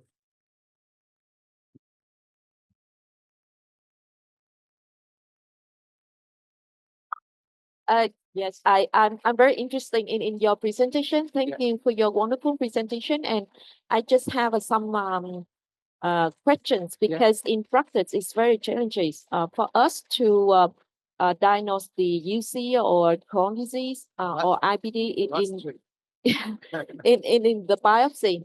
So the question is, how many specimen is this enough to diagnose the UC and Crohn's disease? And in the report for this disease, should you recommend us what we look for and report in the report, so that it can help us to yeah to conclude whether it is a Crohn's disease or a UC. Thank you. Thank you. So the question is, how do you what feature do you look for to in a biopsy material, or I'm thinking of a section specimen, to help you diagnose Crohn's versus ulcerative colitis, and how many biopsies and where from do you take? It very much depends, at like the second half of the question, it very much depends on the clinical setting. If this is a first-time presentation, they really need to be generous with the biopsy that they give you. They need to give you right, at least right colon, transverse colon, left colon, and the rectum. They should. And the same applies in both cases. However many biopsies you want to take will depend on the patient's condition, how long can they stay in the endoscopy, how diffuse is the inflammation, do they think that 1 or 2 biopsies will be representative, or do they need to take more because of the patch? So all these factors will determine how many biopsies they take. It's not a hard and fast number that you can recommend to the clinicians. It's important that you take the clinical and endoscopic setting into consideration. The features that we talked about, as I mentioned, where to start with, you need to look for chronicity. Keeping in mind that it could be the first presentation. So you may not see evidence of chronicity. And we talked about the features of chronicity, ocular distortion, loss, metastasia, atrophy, and dropout, etc. Yeah. Is the change patchy or is it diffuse in the biopsies? What is the inflammatory infiltrate? Is there basal plasmacytosis? Can you see granulomas that are not related to ruptured prints? Have you excluded infection? Yeah. So these are the features that you need to look. What types of ulcers do you have? And that brings me back to this picture. The ulcers in the ulcerative colitis tend to be cold and shallow. They don't go deeper than the submucosa usually. In Crohn's disease, they tend to really deep. The other feature that really helps you, the change in Crohn's disease is transmural. If you have a resection specimen, usually. Ulcerative colitis, more the top or the inner half of the wall. Granulomas, look for them in lymph nodes. Look for them in the lymph nodes. The other feature that you really see very clearly here is those blue clusters of cells. Do you know what they are? Does anyone know what they are? These are lymphoid aggregates. They look like lymphoid follicles, like the normal Peyer's patches that we see in the mucosa, but they extend all the way through the bowel wall. And you classically see that in Crohn's disease. You may or may not see granulomas with it, but that's a very classic picture. In fact, it's so classic that sometimes we see this type of infiltrate in a tumor, and we call it a Crohn's-like lymphocytic infiltrate because it looks like Crohn's disease. Okay, so they're the features that I would look for. Did I miss anything, guys? Yeah.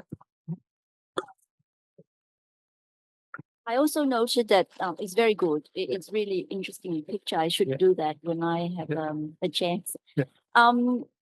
I noticed that in granulomas, in Crohn's, often they are actually can be quite big. And there's in the fat, in the subserosal fat. So that's why a lot of the time when we get superficial biopsy, we may not see it. So The granulomas in Crohn classically usually are deep down in the fat. Yes, that's true. It's absolutely right. Yeah. And it can be associated with those. And another observation is in pediatric cases, the pediatrician, often when they biopsy right throughout the colon, the kid. So we know they will biopsy terminal ileum, ascending colon, go down transverse and all the way down, 10. That would be, like they go all the way around. And in children, when they don't see clinically any changes, and we see some changes, first thing they want to know is there any chronicity, because in kids, that's important. Yeah. And in children, sometimes for the first few weeks, you don't see chronicity. It may even take up to a month or 2 months for the change to occur. In adult, in the clinical setting, and usually the clinician often know what they are, and they tell us, and they do follow up. So it's not so important. I mean, if you can't tell, all you can say is consistent with idiopathic inflammatory bowel disease and Crohn's or ulcerative colitis. And I don't think they're that fussed. You agree? I mean, they're not really fussed about it, because most of the time they are treated. They do, unless they're not really sure, because the treatment is different, obviously. Yeah. So unless they're really clinically and endoscopically very hesitant to call it one way or the other, then they seek your help. And another thing to say is that this is a clue that my consultant said. You can say active chronic colitis, and then at the bottom line you can say consistent with the clinical suspicion of whatever Crohn's disease, because it's put it up back to them. I mean, when you know the endoscopy report and they said that it's inflamed, terminal ileum, and all the inflammation around. So put it back to them, that consistent with the clinical suspicion of Crohn's disease or. That brings me to the end of the book. You find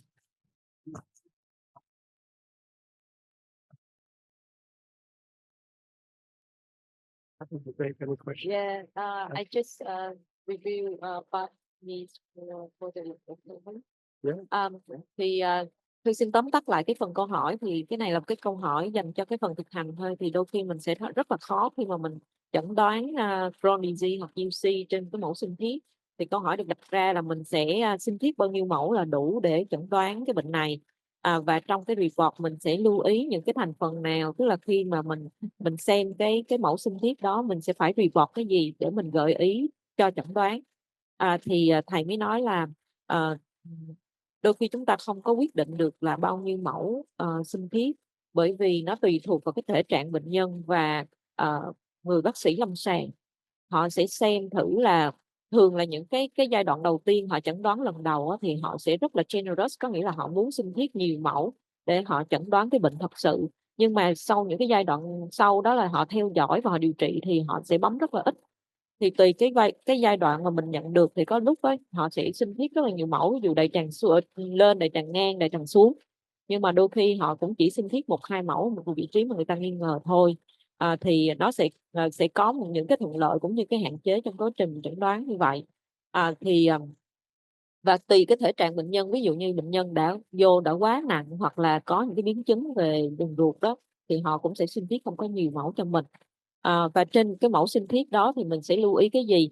Thì đầu tiên là mình phải xác nhận là nó có viêm hoạt động hay không, tức là cái chronicity nó sẽ có hay không. Thì những cái mô tả về chronicity thì thầy đã nói rồi, có nghĩa là tuyến nó bị hủy, viêm ở dưới những cái khe tuyến, rồi cái phần mucin, tức là phần nhầy của tuyến nó bị vỡ ra, và có rất là nhiều cái ổ áp xe. Đó là những cái chronicity mà mình cần phải coi trong cái mẫu sinh thiết. Thứ hai đó là mình coi là cái mẫu sinh thiết này là dạng viêm, dạng patchy hay là dạng diffuse, thì nó rất là quan trọng. Đối với patchy có nghĩa là dạng mảng thì nó lại hướng tới bệnh Crohn, còn mà diffuse thì hướng tới bệnh UC. Thì cái đó là cũng rất là quan trọng, và cái điều này đôi khi mình lại khó trong cái mẫu sinh thiết mình xem, thì mình phải liên hệ với lâm sàng và endoscopy, có nghĩa là bác sĩ nội soi, để cho mình biết là cái tổn thương nó là dạng lan tỏa, diffuse hay dạng patchy. Và cái thứ ba là quan trọng nữa là đó là mình xem cái thành phần thâm nhập tế bào viêm ở trong cái mẫu sinh thiết. Nếu mà như thầy nói thì nếu mà thâm nhập những dạng blue one, có nghĩa là nhiều lympho bào, thì mình lại hướng tới một cái viêm mãn tính, mình hướng tới UC nhiều hơn. Còn nếu như mà thâm nhập nhiều loại và có eosinophil nữa, thì khi mà có nhiều eosinophil này thì các bạn phải loại trừ là nó có infection hay không, tức là nó có bị nhiễm ký sinh trùng hay không, hay là bệnh nhân có được điều trị trước đó hay không, có sử dụng thuốc hay không. Và những cái hình ảnh mà hỗn hợp nhiều loại tế bào đó thì hướng tới cái Crohn. Và cái thứ ba nữa là mình phải đi kiếm coi có granulomatous inflammation hay không, có nghĩa là viêm dạng hạt hay không. Thì như cô Kim nói thì đôi khi ở trong cái Crohn disease, cái viêm dạng hạt nó lại rất là sâu, nó nằm ở trong lớp cơ, nằm trong lớp mỡ, thành ra đôi khi mình sinh thiết mình lại không có thấy cái viêm dạng hạt đó, nhưng mà không có nghĩa là nó không phải là Crohn. Thì mình sẽ kết hợp thêm nhiều cái lâm sàng và chi tiết lâm sàng để mình chẩn đoán nhiều hơn. Nhưng mà nếu mà may mắn mình thấy được cái hình ảnh viêm dạng hạt thì mình cũng phải loại trừ những cái trường hợp khác mà nó gây cái viêm dạng hạt đó. Ví dụ giống như thầy nói là TB thì mình phải loại trừ infection ra thì mình mới có thể hướng tới cái bệnh Crohn. Và cuối cùng là rất là quan trọng là mình phải luôn kết hợp với lâm sàng. Phải có thông tin lâm sàng rất là quan trọng để các bạn có thể chẩn đoán được những cái bệnh này. Và những cái hình ảnh và cái ổ loét nó cũng giúp cho mình hướng tới cái bệnh Crohn, chứ không phải là chẩn đoán chính xác 100%, tại đôi khi mình cũng chỉ lấy một phần của cái tổn thương. Và như cô Kim có thể nói cái phần report của cô Kim là sẽ là consistent with cái phần đó là cô nói sao?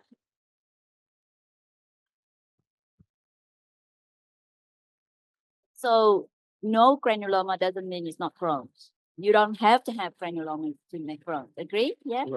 And just say consistent with the clinical suspicion of. Rất là quan trọng, có nghĩa là khi mà mình thấy những mẫu sinh thiết đó không có hình ảnh viêm hạt, không có nghĩa là nó không phải là Crohn. Và cái thứ hai là khi mà mình kết luận đó là mình phải dựa trên cái sự nghi ngờ, tức là cái hướng tới cái lâm sàng người ta nghĩ cái gì. Đó là rất là quan trọng khi mà mình report một cái ca mà mình trên một cái mẫu sinh thiết mình chỉ có limited specimen như vậy, thì mình phải kết hợp rất là nhiều cái hình ảnh khác. Xin cảm ơn. Yes.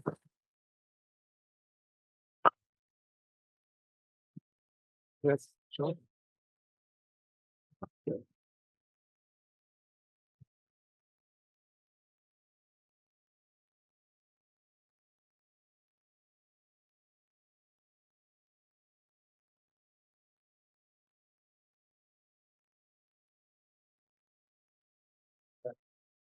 Cái tần suất trên người gốc châu Á nó rất là thấp so với các chủng tộc khác. Thì vậy thì cái tiếp cận chẩn đoán, ví dụ như đặc biệt là ở Úc thì có nhiều cái chủng tộc khác nhau, thì cái cách tiếp cận mình nó có khác nhau dựa trên chủng tộc hay không, là một câu hỏi. Câu hỏi thứ hai là vì cái này nó quyết định tới cái chuyện tiên lượng và điều trị rất là nhiều. Vậy thì trong cái thực hành thì mình bao nhiêu bác sĩ coi để quyết định rằng cái này là mình tới cái consistent with hay là tới cái chẩn đoán xác định. Chứ còn nếu mà giả sử ví dụ như mình thực hành ở đây cuộc đời hành nghề của mình tới giờ này mình chưa bao giờ mình dám quyết định một cái đó là Crohn hay là gì, mặc dù là tại vì mình không có chuyên. Nhưng mà nếu mà trong thực hành đó, cái này phải có bao nhiêu người xác nhận, là bao nhiêu bác sĩ xác nhận là Crohn hay là ulcerative colitis để mà mình quyết định. Tại vì nếu như mà mình có những cái người mà chuyên khoa sâu á, thì mình không. Còn ví dụ như trong bối cảnh Việt Nam thì Thank you for your questions, Professor Dat. So I will translate his questions. His question is about the Crohn disease incident is a very, very greatly in different population to different population. For example, in Vietnam, the Crohn disease incident is very low for the Asian population. As you mentioned before, yeah. it's more prevalent in the Western Yes. society. For in what we approach with the Crohn disease, do we connect it with think about the population, the incidence of the Crohn's disease in that population before when we diagnose this disease. And in the practice of diagnosis of the Crohn's disease in Vietnam, for example, in the Vietnamese context, we do not have a subspecialized for the Crohn's disease for pathologists. So how many pathologists can, the concerned see the same case to conclude, to diagnose the Crohn's disease. So if I got the question right, you are asking how many people or how many pathologists do you need to confirm the findings before you call it Crohn's disease, right? Yes, that's right. Yes. That depends on what the composition of your pathologist staffing in the department is and what system do you do. For example, in many, especially in the States, because they have a big population, so they can afford to do that. And you can actually do that too. I think you've got enough specimens coming in. They basically have people who just subspecialize in GI pathology. So they might have 5 or 6 people who just do GI, nothing else.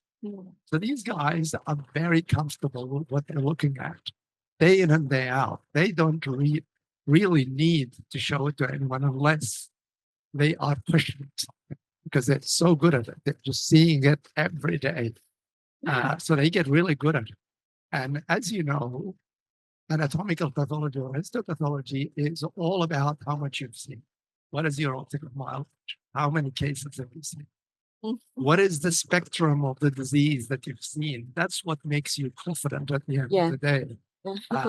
So I'm sorry, I don't have like a magic number, but I would say if you have enough specimens to have a department that can subspecialize, go for it. Now, it's got its disadvantages. Okay, we in Australia mostly don't do it unless it's a big practice like the DHM. And the reason is because our population is just not 25 million. All right, 25 million. And we just can't, if I'm going to specialize in just hepatobiliary, I will not see like 3 specimens the whole week or 4 or 5 specimens max. So we all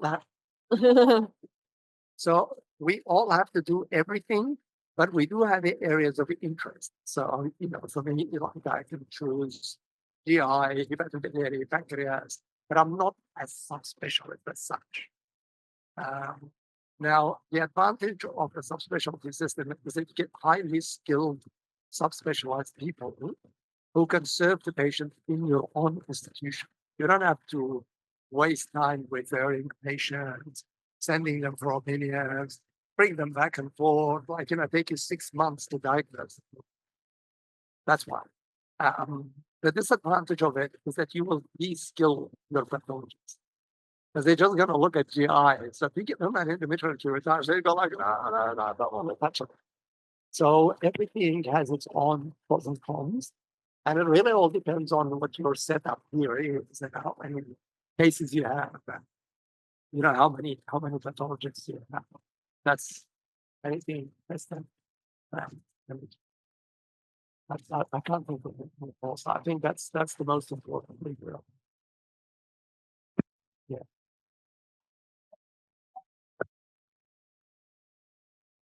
Yeah, you will. No question. Yeah. Well, don't like it. Yeah. And also, what if those people, for whatever reason, they're all going to leave? Who looks after the body? Oh, there are logistics that will be, I actually, just to sort of, maybe this is something you can benefit from. When I was working in the Gulf region, in the Arab Gulf, in Qatar, to be more specific, they were trying to follow the example of the University Health Network, the UHN, which is a big center in Toronto, in Canada. These guys had 54 pathologists, 54. And they had something like 30,000 specimens, 40,000. Yeah. And they had fellows. So these guys had a very kosher, comfortable job. The fellow would look at all the slides. They would come in and just say, yes, this is the thing that happened. They only looked at pancreas, or they only looked at lymphoma, but they had the numbers to support it. Like you could get it now, keep you busy the whole day. So if you think you can have an arrangement like that, go and explore a site which is applying that system and see if it works for you or not. Our colleagues here Yeah. from listening and trying Yeah. to understand, is they worry that they worry about making a wrong diagnosis of Yeah. Crohn's and colic ulcerative colitis and vice versa. Yeah. That's why they're asking, do they need to consult many others Yeah. to make the correct diagnosis? Yes, yes. I think that's the point. Yeah, yeah. I think that's sometimes it's important. We all do that. We all sometimes feel insecure or not certain about the diagnosis.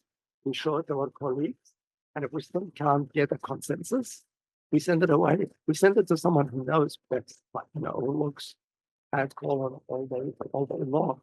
But also importantly is you need, if you don't have the experts in parentheses, if you don't have the experts, you need to learn what wording to use. Like that's what Dr. Chan was saying, consistent with your clinical diagnosis. And you know what it means to say consistent? It means that if you're happy, I'm happy. But if you're not happy, you need to tell me. So I never stress about making the wrong diagnosis. Personally, if I don't have the information, I can't get hold of it. I'm finding it difficult. I'm on my own. I will do the best I can with it. I'll say, I can see it's chronic. It's involving this. It's patchy or it's diffuse. There is no dysplasia. There is no CMV. All important negatives, right? I think this is this because of this. And then wait, most of these cases will go to the MDT. I don't know if you guys do MDTs here. You do multidisciplinary meetings. Do you get together with surgeons and endoscopists and pathologists and discuss cases? Yeah. You and far between. I strongly. Yeah. Yes. Yeah. Yeah.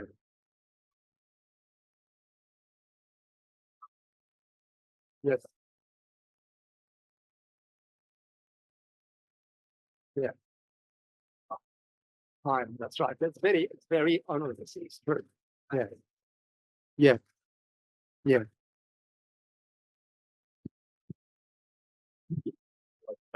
Yes. Yes. Yes. Yeah. And you know what happens often with this is our experience, you will get a form that says diarrhea for like 3 months. Query UC, query chronic, classic history. You look at it and you work it out and you look at previous history and you ask questions and you find the endoscopy report. You do your best to try to pin it down. And then they come to you in the meeting and they say, this is really an interesting case. This guy has colon cancer or has lung cancer, and they are on the immune check inhibitor. That can look like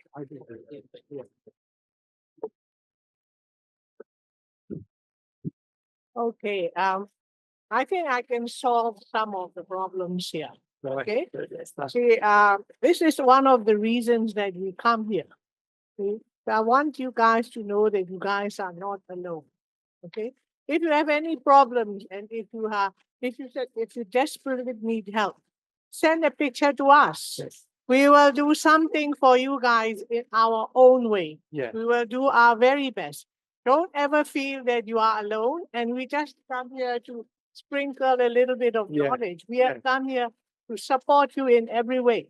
So if you have problems, you don't need an MDT. You say, Saba, look at this, what it is. And then Saba says, I don't know, but I can help you in this. This is why we are here. Yeah. Yeah.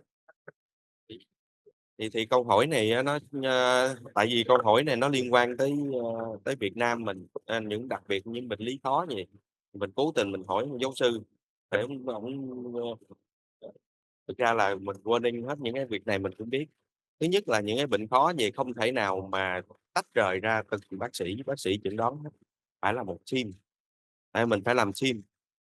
Thứ hai nữa rằng á, là cái trong cái phần test của mình đó là mình không có cái người mà chuyên sâu á, thành ra là mình phải cần cái đó phải được hình sâu tên bởi rất là nhiều bác sĩ khác nhau.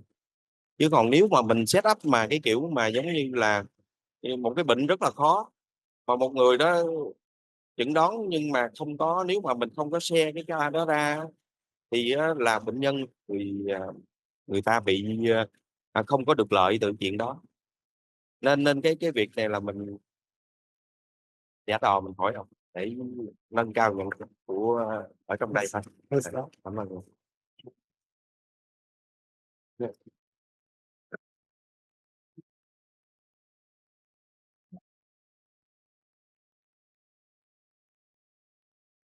Your wonderful presentation. Like Dr. Peter just said, this is the real connection that we just need. Yes, thank you for coming with us today. And before we move into the next part of this morning, I would love to give a summary for everything that we put said. It's okay. Xin phép được tóm tắt sơ lược thôi. Tại vì hồi nãy giờ chúng ta có những cái phần nhỏ rồi. Thì đối với giáo sư Saba hôm nay có đề cập tới thì chúng ta sẽ gặp các bệnh lý không u của đại tràng. Đó thì giáo sư có đề cập tới đầu tiên đó chính là đại tràng vi thể. Thì đúng như cái tên gọi là viêm đại tràng vi thể thì các đặc điểm ở trên hình ảnh học cũng như là trên lâm sàng sẽ không có rõ ràng. Do đó thì việc chẩn đoán chủ yếu dựa trên hình ảnh mô bệnh học. Đó được chia thành hai nhóm chính, đó là nhóm hiện diễn của tăng sinh collagen dưới biểu mô và nhóm thứ hai là nhóm thâm nhập tế bào viêm, cụ thể trong trường hợp này lympho bào. Thì các trường hợp tổn thương ở đây đa số sẽ là rải rác và từng ổ, nên việc sinh thiết nhiều mẫu mới đảm bảo được chẩn đoán và để tránh bỏ sót các tổn thương. Các trường hợp của viêm đại tràng thiếu máu được chia thành hai nhóm chính là cấp tính và mãn tính. Trong đó cấp tính được đặc trưng bởi việc hoại tử niêm mạc, còn mãn tính được đặc trưng bởi hình ảnh của teo niêm mạc cũng như làm mỏng thành đại tràng. Các trường hợp của viêm túi thừa đại tràng thì ở tại các vị trí đại tràng yếu do mạch máu nuôi đi vào nên nơi đây sẽ dễ hình thành túi thừa hơn. Đối với các trường hợp của lao là các đặc điểm, và đây là một bệnh lý thường gặp phổ biến ở Việt Nam và hay gặp ở vị trí hồi manh tràng. Do đó cần phải nghĩ tới chẩn đoán lao trước khi mà đề cập tới các chẩn đoán khác. Và đối với niêm mạc đại tràng thì hình ảnh viêm hạt ở đại tràng niêm mạc ở vị trí này thường sẽ không có hoại tử bã đậu. Do đặc điểm tái tạo thường xuyên của niêm mạc, do đó nên đánh giá cần thiết phải nên lấy thêm mẫu hạch, vì ở nơi đây sẽ có hình ảnh nhận diện của hoại tử bã đậu sẽ đầy đủ hơn. Ngoài ra việc đánh giá ở trên AFB là phương pháp nhuộm, là một phương pháp nhuộm có độ nhạy khá là kém, do đó cần kết hợp thêm với phương pháp nhuộm Aramin Rhodamin là dưới kính hiển quang. Đây là một phương pháp bổ trợ và cho một cái hình ảnh tương phản tốt nhất đối với lại phép để chúng ta đánh giá được vi khuẩn lao điển hình cũng như là không điển hình ở trên hình ảnh học. Ngoài ra thì đối với các trường hợp đánh giá về nghịch sản ở trong các bệnh lý liên quan tới IBD thì việc đánh giá nghịch sản là một trong những điều cực kỳ quan trọng, vì tổn thương ở đây đa số là các tổn thương dạng phẳng. Do đó thì nó sẽ ảnh hưởng tới quyết định điều trị trên lâm sàng. Và một điểm cực kỳ quan trọng ở đây nữa đó là cần phải phân biệt với lại việc phản ứng của niêm mạc. Do đó tổn thương nghịch sản nên cần phải có hiện diện lên trên bề mặt của niêm mạc, lúc đó mới đánh giá chính xác được tổn thương này là tổn thương nghịch sản hơn là các tổn thương nghiêng về hướng phản ứng. Xin được cảm ơn tất cả mọi người. Before we move into the next part of this morning, I would love to give all of you guys have a break, and we also prepare a little tea break out there. Xin được cảm ơn tất cả mọi người. Thì chúng ta sẽ nghỉ ngơi trong giây lát, chúng ta sẽ có một phần tea break ở ngoài. Xin được cảm ơn tất cả mọi người đã chờ đợi. Thì bây giờ chúng ta là 10 giờ 48 phút. Thì xin phép chúng ta sẽ bắt đầu với chúng ta sẽ quay trở lại và tiếp tục với phần thứ hai của chương trình. Trong buổi sáng ngày hôm nay là chúng ta sẽ tiếp cận với các ca trực tiếp được thực hiện bởi Phó Giáo sư Shaban Napaki. I would like to invite all of you to come back to our lessons for today. We are going to the next part of this morning section. The real slide is presented by Professor Sabanabaki. Thank you, everyone. Okay, everyone, are you ready for the grilling session? Yeah. Now, these slides were prepared for part 1 candidates by Esther myself. And they really are part 1 examination in Australia is all about teaching you to make a diagnosis. And if you cannot make a diagnosis, how do you word your report? How do you write your report? Now, I apologize in advance if some of this looks very basic for some of you, the senior people, but the aim of it really is to teach you or show you, I should say, how you should deal with cases to pass on the message to the clinician. And that point was raised by Professor Andrew here is, how do you communicate these results to your, excellent, great. All right, let's see who's better. All right, I already got some. Yeah, so we'll just go ahead and look at some cases. I am not going to get into a lot of depth into them. Maybe just the first 2 or 3 slides because they're important things, but generally speaking, we'll just do the slides. Yeah.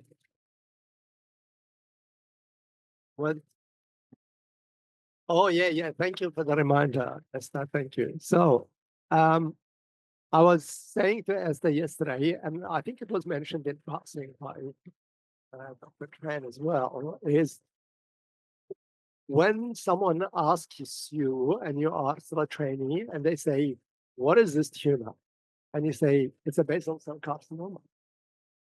You picked it up. But then when I ask you, can you describe it? And you are floundering. You're like a fish that floats upside down. And that's not just you, okay? That's what we teach our trainees. So I strongly encourage each and every one of you trainees and the pathologists equally who want to work on their English skills is to, between you and yourself, try to describe everything you put your eyes on. So this chair is square, it's got a black bag, it's got a blue front, it's spongy at the front, it's got a plastic bottom, measures this by this by that, okay? And you can do that with every specimen you see. As Kim was saying yesterday, examiners don't like staring contests, okay? So if you're gonna sit there and go like, they are going to lose their patience and they will put you through difficult questions. But if you start describing and think at the same time, then you buy some time. And you will kind of, okay, it's a spindle cell lesion, it's a germ, it's a pleomorphy. Familiarize yourself with what we call the buzzwords in pathology. Buzzwords are the words that mean a lot. It's just one word, but they mean a lot. And they really nail the meaning. That's what it means. So you need to learn the buzzwords and you need to be able to describe anything that you lay your eyes on. I can't stress how important that is because when you show the examiner that you're seeing things, that tells them something. But if you just say basal cell carcinoma, okay, why is that a basal cell carcinoma? How did you get to that conclusion? You've got to remember that we have a mental picture. So if you look at one BCC, next time you look at it, you'll say, oh, yeah, I've seen this before. But why is it a BCC? Why isn't it a trichotomoma? Why isn't it a syndroma? Why isn't it a melanoma, etc.? So keep that in mind, and I want you to work on your description skills today. Please don't shy away. I want you to stand up, and I want you to start rattling like a snake. Okay, just start talking, and use English or use Vietnamese. A few over here who can help us with some translation. But I want you to describe, okay? All right. Without further ado, let's keep going.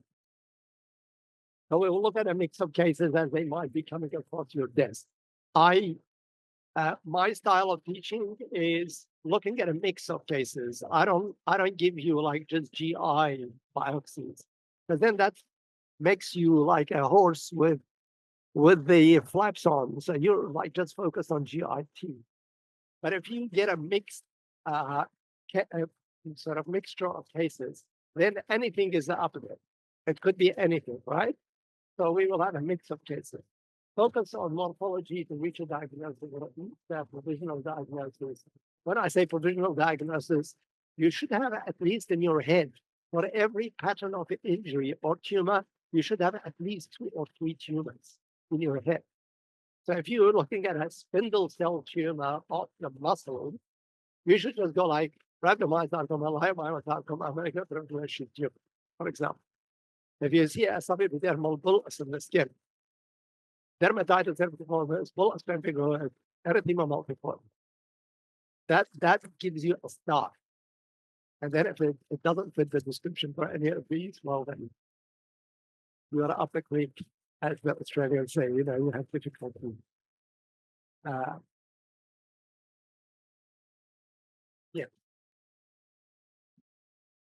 Yeah, that's right. What's wrong with you? It looks like one. It looks like a duck, it quacks like a duck, it walks like a duck. It must be a duck. Report cases in an era of increased molecular study. It's really important.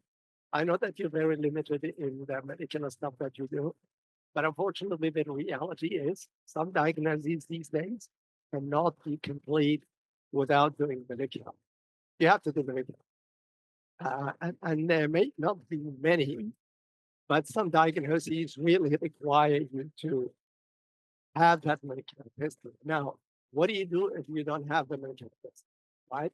So that's what we're going to look at today, and we'll teach you how to word your reports so you don't get into trouble, right? Okay. How to approach cases. Read the history carefully. The history is there to help you, okay? I know that the clinicians are very unhelpful most of the time, but the history, if it's there to help you. It's not to trick you, okay?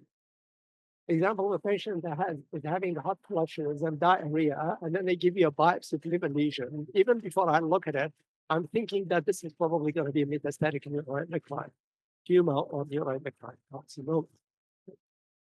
Trying yourself to, spend some time looking at the case on low power. You will be surprised how many trainees just jump to the high power straight away when they put the slide on the stage. Spend some time on low power. Look at the architecture. See where it's coming, where it's going. What's coming from bottom? Is it up here? Is it down here? Is it in the middle? Very important. Then you can go down and look at the stuff. That's when they say don't get too close to the tree too quick and miss sight of the forest. So you run and you get very close to the tree and you just totally miss how big the forest is. Train itself to have a systematic approach and go down an algorithm. You will make mistakes if you don't. You will be familiar by now, I'm hoping, that every type of tissue reacts by a certain number or limited number of injury patterns. So the liver, say, either steatosis or steatohepatitis or hepatitis, or it's going to be chronic hepatitis, or it's going to be fulminant necrosis, or local necrosis. Skin, it can be either lichenoid inflammation, or it can be psoriasis inflammation, or it can be vesicular bullous inflammation. Each category of these has something like 5 or 6 differential diagnoses under it, depending on clinical and other data. So you need to, as I said, remember at least 2 or 3 differentials from each pattern of injury that you see. And if you don't do that systematic approach, so if you're looking at a small bowel biopsy and you just jump straight from the mucosa down to the muscular program, you will probably miss the absence of plasma cells, or you'll miss seeing the pannate cells that are not there, or you may even miss the giardia that is sitting in the privacy is not have a system. I'm going to look at the mucosa, and then I'm going to look at the crypts, and then I'm going to look at the lamina propria, and then I'm going to look at the upper limbs. Do this religiously every time, because if you don't, you will miss it. All the above takes significant time.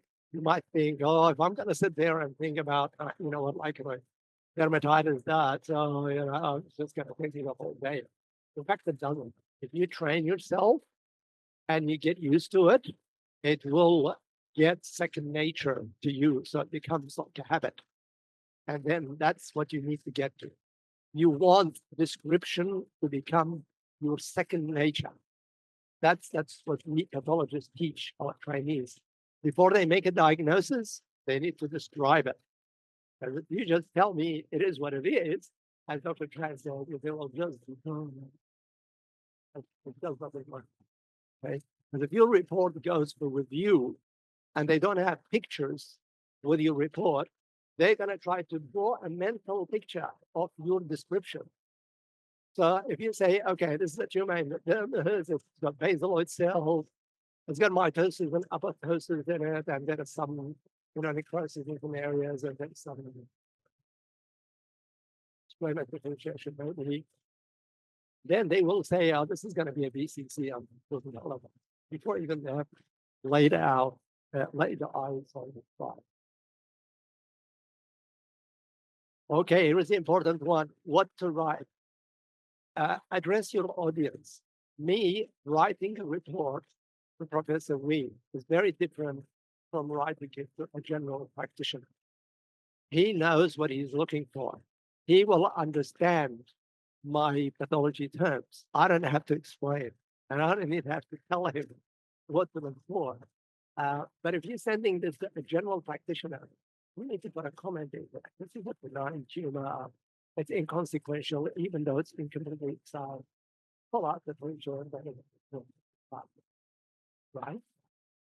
So you really need to know how to write your report depending on who is getting your report.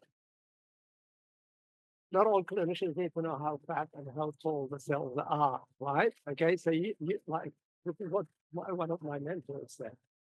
When you're describing a clinical characteristic in the skin, which is something that we see, how many cases of a clinical characteristic do we see? Like 200, maybe each one of us. I'm not going to sit there and describe a clinical characteristic every time. My clinician should have learned by now.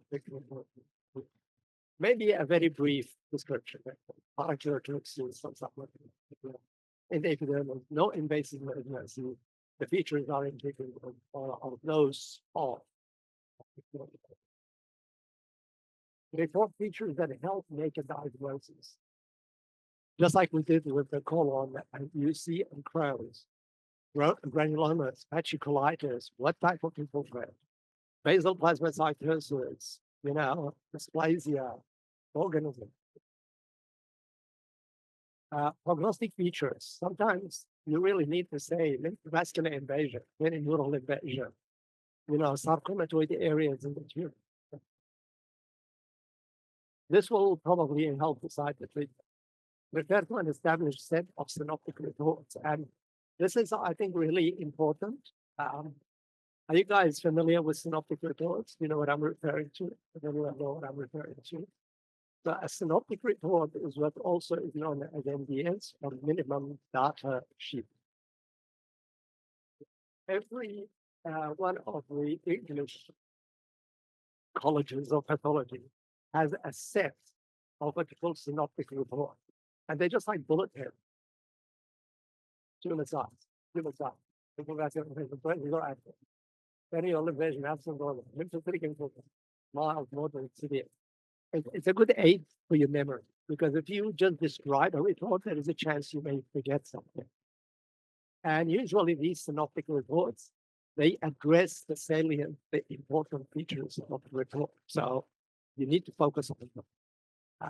So I strongly suggest that you guys either develop your own set of synoptic reports, or just refer to the College of American Pathologists, the Australasian College, the British School, or even the ICCR, which is the International Collaboration Report, has a report which is supposed to include all these countries, including Canada. So why reinvent the wheel if it's there, right? Take it down, copy it, paste it, and it's not copyright. Don't shove it into the pigeonhole if it does not fit. Okay, so if you're looking at a tumor and it's not quite a BCC, you just like, describe it to them, tell them why you think it. Because it could be something. What to write in an example when you have limited resources. So small biopsy, if you are not sure about the diagnosis, have a system again in your head. Go through the important features. What's the pattern of the injury? Is it patchy? Is it diffuse? Is it dermal? Is it epidermal? Is it subcutaneous? What is it? Describe what you see. Describe the features, the important features. And then you can say, okay, I don't know what this is. I've looked at it, I've described it. I really don't know what it is. But I have a differential diagnosis. So you can say, my first differential or my differential diagnosis in order of preference. So your first one top and then coming down are one, this tumor. And then you need to say what are you going to do to confirm it or otherwise. Two, this, I will do this. 3 and 4 and so on. After you finish that, you can say, I favor this malignant tumor to be a melanoma because there is melanin. That is evidence, right? We don't have it either, which is very rare, right? Everybody has melanoma. So do you have, what melanoma stains do you have? Do you have S100 and HMB45? Yeah, good. So, very good. S100 is very sensitive. HMB45 is a bit more specific. But if you can get soft stem, that's much. I favor this to be this due to 1, 2, 3, 4 summary biopsy. Mention the category: malignant epithelial tumor, malignant spindle cell tumor, lymphoma, right? And then say, I favor this. Please see above. See my report. You don't want to write everything in your summary. It's summary, right? Force your clinician to go back and read your report and see why you got this. Okay, first case, 56-year-old man, right parietal lobe lesion. And I'm going to go to who wants to volunteer to describe this. So this is a section from the brain, parietal lobe. Difficult brains, they're always intimidating. Okay, before we describe, let's get a calculator. What does a normal brain cortex look like in terms of similarity?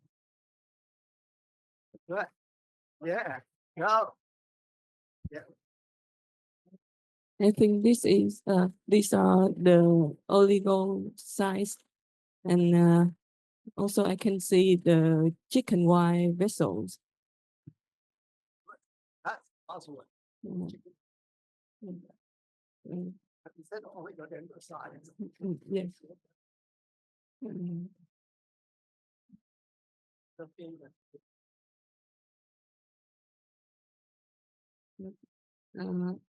I think What's the first thing that the increase is obvious section of low power?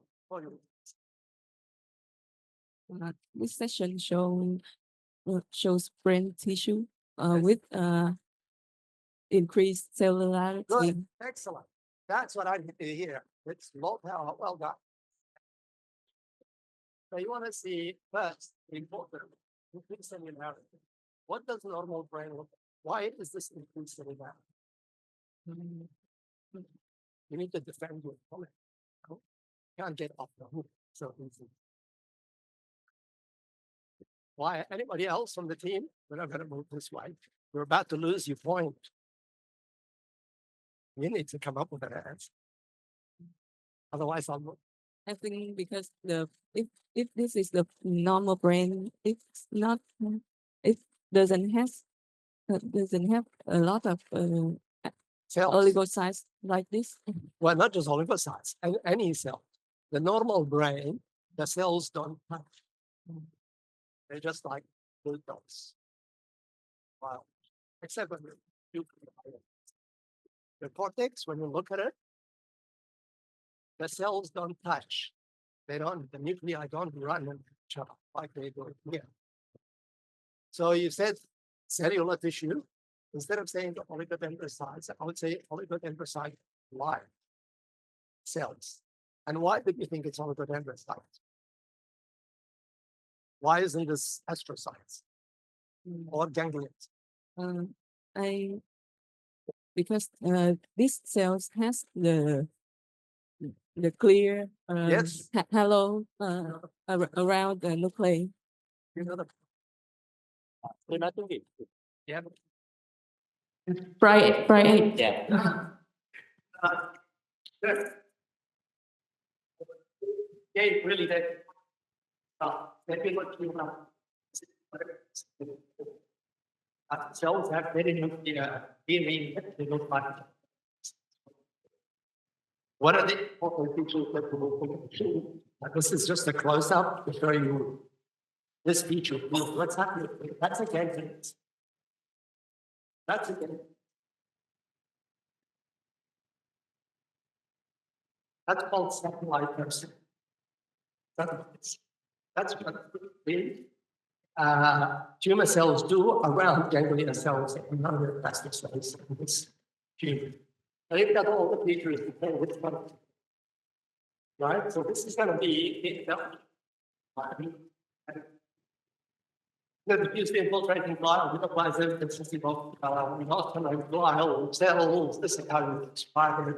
Showing uniform and polychromatic nuclei, nuclear halos, dried ectodermal alveoli, satellite cases alveoli, a chicken wire vasculature dimension alveoli, with the evidence. There's no market classification of we need to do a magnetic study, and we need to talk about the importance of negative, which is the vascular person and the person. Now, can you check?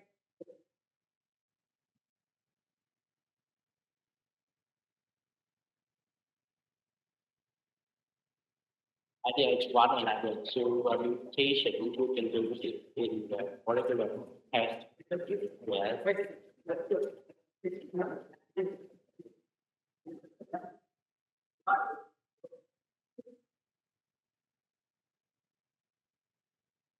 Professor, can you use the microphone? Yes, sorry. Yeah. I keep forgetting, as they said. Just yeah. So these are the two things we want to see in our oligodendrogliomas, either IDH1 or IDH2 mutation, or a 1p protein Q code deletion or loss. That's when you make your diagnosis complete. If you cannot do that, you can do immunohistochemistry. At least that can help you. If you still don't have that, then you need to call it oligodendroglioma, NOS, not otherwise specified, because you don't know if it's mutated or not. If it's mutated, you need to say IDH mutant. WHO is grade 2. This tumor doesn't have a grade 1. It's just a grade 2 and 3. And 3 is when it has necrosis and microvascular proliferation.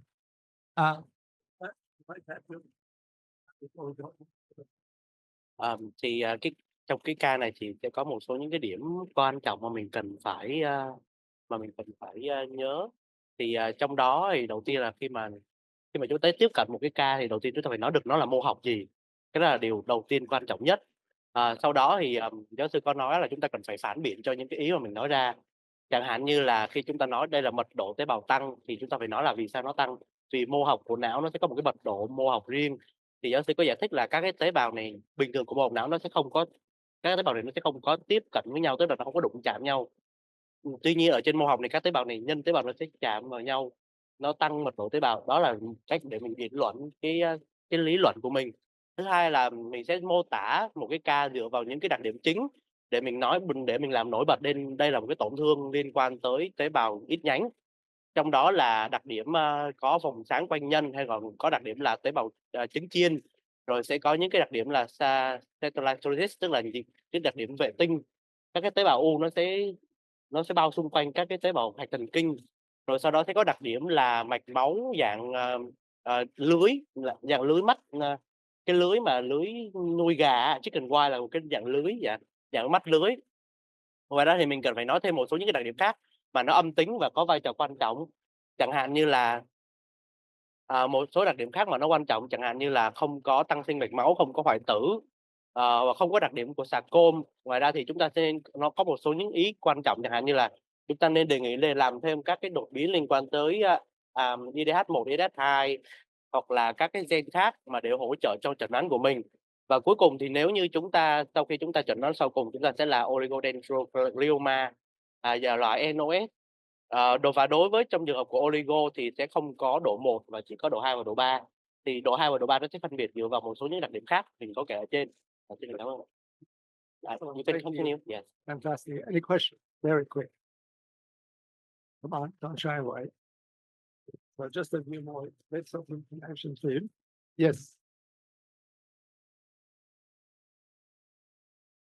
Oh, And excellent. don't worry if I receive any questions or any answers. Yeah, I will tell you. Please keep Yes. it. And you can feel free to interrupt me anytime because we Thank only you have very about much. 45 minutes. So, I Yes. don't want, so just a bit more information for you about, how we're going to take diagnosis, how we grade them. I'm not going to get into details. We'll look at it later. The only differential that I really included here, and that's only when you really don't have the immunoglobulin. So the two called neurocycloid. It does show that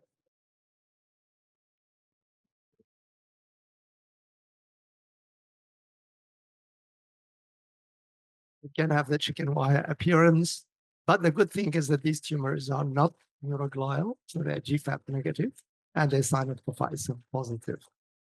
Typically intraventricular, so they're different from oligos, which want to be called. Your area, Dr. Tran, 69-year-old female with progressive dyspnea, left lung section. We're up. Team 2. Okay, start rattling. There are so many people in the team 1. Yeah. Okay, you're going to miss out on a point if you're not quick. We don't have time. Then team 1 will pick up more again. Come on, don't shy. Don't be shy.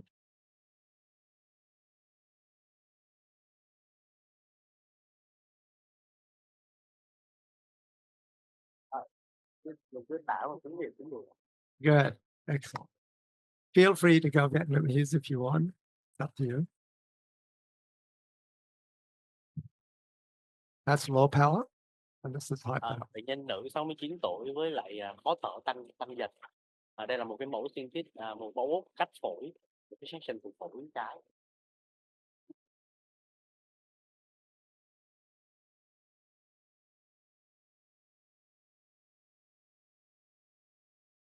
You see the specimen from the left lung. Yep. Okay. It is appear abnormal.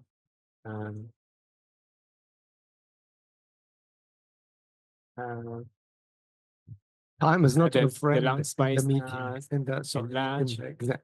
Yeah. The lung space are enlarged. Yes. Did you say you mean the air spaces? And bigger?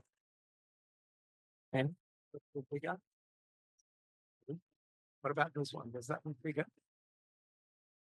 And bronchial one is dilated. Good. Yeah, that's a maybe this one too. Yeah. What's happening? And here?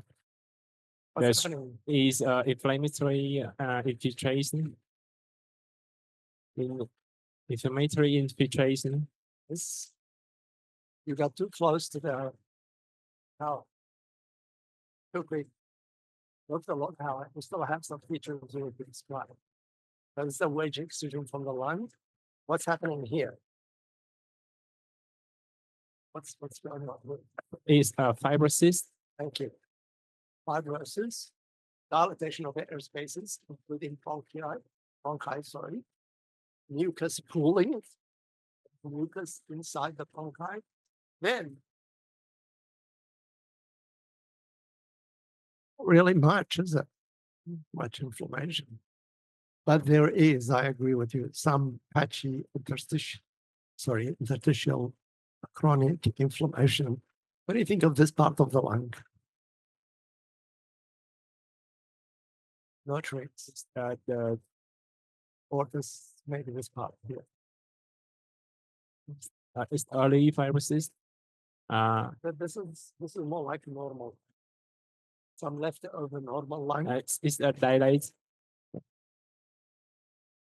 Yeah, these are dilated. Yeah.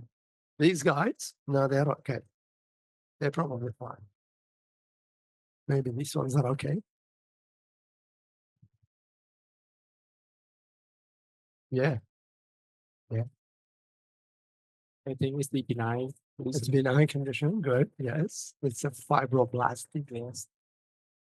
Yeah, process. So some buzzwords. Anybody else? Thank you. Anybody else? We're about to lose. Can we go with that? Yeah. Go ahead, make mistakes. Make it worthwhile for me to come here. If you're all watching and not making mistakes, I'll just pack up and go home. Was saw a section with inflammation and fibroblastic. Yes. To me, the alveolar is a little bit is confluent. Yes. The is been a destructive between alveolar, so it could be a chronic conditions of inflammation. Yes, good. Can you be more specific? In the lung, what can be a chronic condition? Some like chronic disease, respiratory system. Yes, good. Like something related to getting there. Okay, anybody else can help? Interstitium. Oh, yep, yes, that buzzword. Okay. Interstitium. Yeah. So chronic interstitial lung inflammatory disease. Thank you. Hands together, guys. She did a good job. Thank you. So this is an interstitial lung disease. It's known as usual interstitial pneumonia, clinically as an idiopathic pulmonary fibrosis. It is very important to see the important features of this biopsy. The first thing you need to see on low power is the subpleural fibrosis. See? It's very important. The other thing you need to notice is that there are normal areas, maybe small, but there are normal areas alternating with abnormal areas. And this is what you call temporal heterogeneity, buzzwords. Temporal heterogeneity, meaning that you've got normal and abnormal areas next to each other. You've got mucus pooling, and because of fibrosis, the bronchi are being pulled. They're getting bigger and getting mucus pooling in them. You do have some interstitial inflammation, and you've got also what you call traction bronchiectasis, which is like the bronchi become too close to the pleural. Do you expect to see a bronchial branch that close to the pleura? Normally, you don't. So this is some sort of metaplasia. So these are the features that you would look for in usual interstitial pneumonia. Comment on fibroblastic foci, and they are typically, as Dr. Trent explained yesterday, they are sort of immature fibroblastic cells and spermal with it. We classically see it in the active stage of this disease. Yeah. The histologic features are consistent with usual interstitial pneumonia. Make sure, just like you look for mycobacteria, look for asbestos bodies. and do a special stain if you have to. Do an iron stain, because typically the asbestos crystals, they get encrusted with the iron, so they stand out as blue bodies.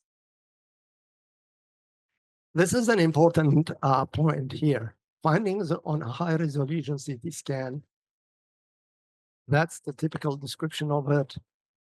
If you can't make up your mind on biopsy, this is one of the examples where our radiologist colleagues can do a better job because they can see the whole line. So if they say this is UIP and you say, I'm not sure, the clinician will take that diagnosis on board and treat the patient as UIP.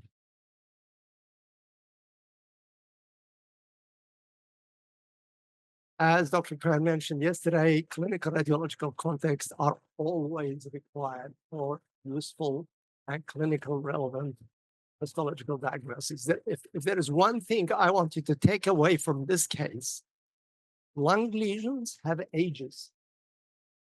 They will look very different when they're acute, i.e. a few days old, from when they are subacute, from when they are chronic. So it depends on when you take the biopsy. That's why it's very important to know what the clinician thinks, because your picture is dynamic, it's changing. You need to know if this is an acute or subacute or a chronic setting. That can help you diagnose some entities. Histopathology findings are highly dependent on when the lung biopsy is performed relative to the onset of a given injury. I'm not going to go through this table, but I took this from that paper there, and it's really a good table to keep on your desk if you get a lung biopsy. It mentions the 6 main patterns of injury in the lung and what are the conditions related to each. Okay, if you go back to that paper, you will see that it's actually got a table for what can be acute, what can be subacute, what can be chronic as well. So I think it's a good table to have, because you're really not going to remember all this, are you? Neither do I remember.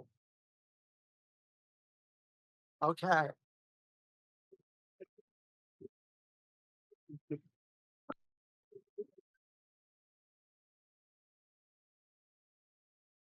Two months duration. Okay, come on, get up, one of you, please. I'll help you. I'll help you. There's a raised hand in here. Oh, There's a raised hand in well, here. you lost. Okay, can we lost your get this? opportunity. Nah, sorry. Time is money, guys. Time is money. Sorry. No, yes, you. Time is money. Time is money.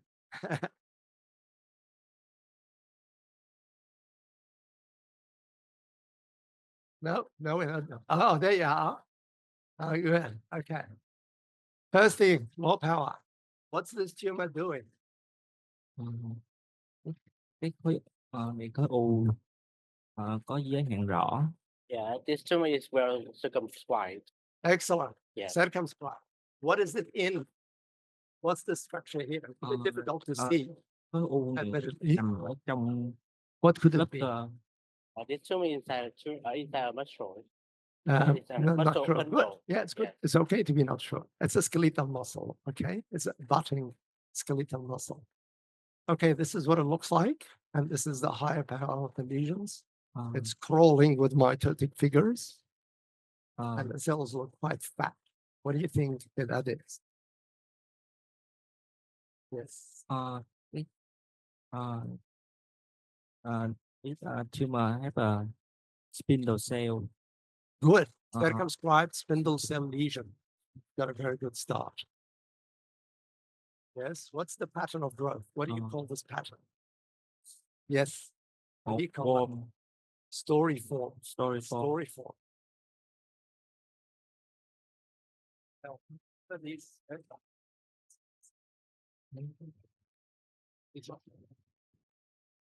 Thank you. Extraordinary red blood cells. And then we've got mitotic figures. The cells look big and juicy, but they're very predictable. They're not pleomorphic. What do you think this is? Circumscribed, sorry, relatively not really hard to tell if it's very deep, but seems to be focally extending into muscle myofibroblastic type cells that are mitotically active with red blood cell pulsation and a storiform growth pattern. What is that? Yeah. So the history, as we said, is there to help you. And a forearm lesion. And he plays tennis.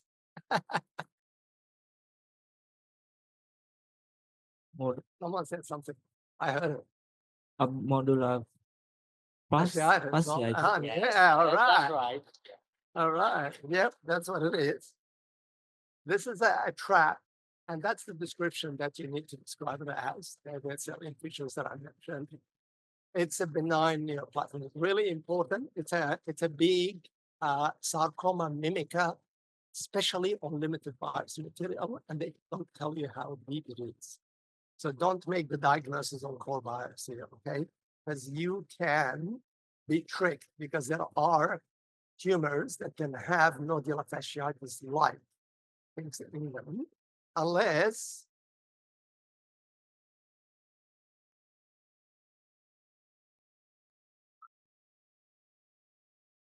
you can do molecular. Okay? And that's what's happening to us. We go through this every day. Our biopsies are getting smaller and smaller, and the clinicians are asking for more and more. So if we can do molecular on it, that will answer the question. We'll be happy. But molecular is not foolproof. Okay. Again, remember that it's not. That's the fusion that we see. That's the gene locus. That's the common translocation. But it can have other pathways. The main differential on morphology, dermatofibrosarcoma protuberans, if you know, because DFS progression. And then fibromatosis, which can be quite aggressive. We can do a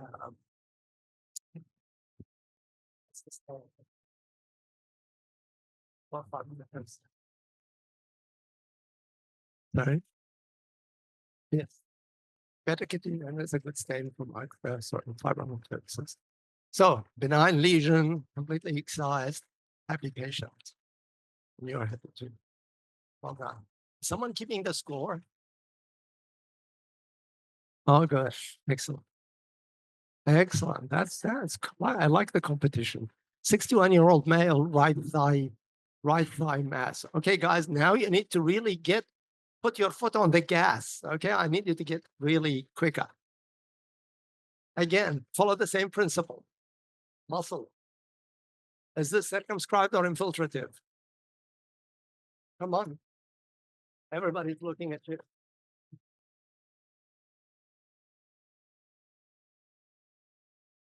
You're about to lose it. You're about to lose it. Oh. 1, 2. Okay. Good. All right. Yeah, Too late to change, mate. Yeah. Okay. Circumscribed or infiltrative? first is I think this is a mass in the limb. Yes. That this Yeah. location is in the limb, and it says 61-year-old? Yeah. Is it Is it- infiltrative or is it expansile? Yeah. So, which one? And then I saw a myxoid, a lot of myxoid, stroma. For that. The how- circumscribed Yes. Yeah. quite Good. well. Circumscribed blue tumor. A blue tumor, yeah. Blue. Yeah. Now you can go to high power. Yeah. Good. Yeah. What do you see on high power? What A is the lot of buzzword? I want to hear a myxoid buzzword. stroma. Hmm? Myxoid Good. stroma. Excellent. That's a buzzword. Well done. Myxoid And- stroma. What else? And the branching vasculature. Yes. Wide vascular. The chicken wire thing that we saw in oligodendroglioma, right? Good. What's happening here? What are these things? A lot of clear cytoplasm cells, whether Good. Yes. stellate cells, Yes. like fibroblast cells. Good. You're trying to describe it, and that's really admirable. Okay. This edge here is called a scalloped edge Yeah. because the side of that That gives it that stellate. It's Stellate is like- usually given to the close. Yeah, Yep, good. Well done. like fibroblast like. Sorry, lipoblasts. I knew like what you it. meant. I'll Yeah, sorry. hold it against you. Right, so you've got lipoblasts, you've got myxostroma, you've got chicken wire vasculature. What is this tumor? It's And it's in the myxolipoblast, myxoliposarcoma. Well done. Thank you. And yes. Yes. Yes.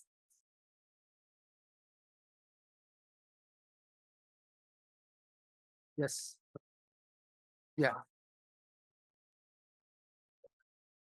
A bit worried Yes. because if you focus on the upper left, Yeah. yes, look upper left, this yeah, way. yes, Yeah. other, yeah, Yeah. it's a little bit darker than others. Thank you. So That's a very good observation. Yeah.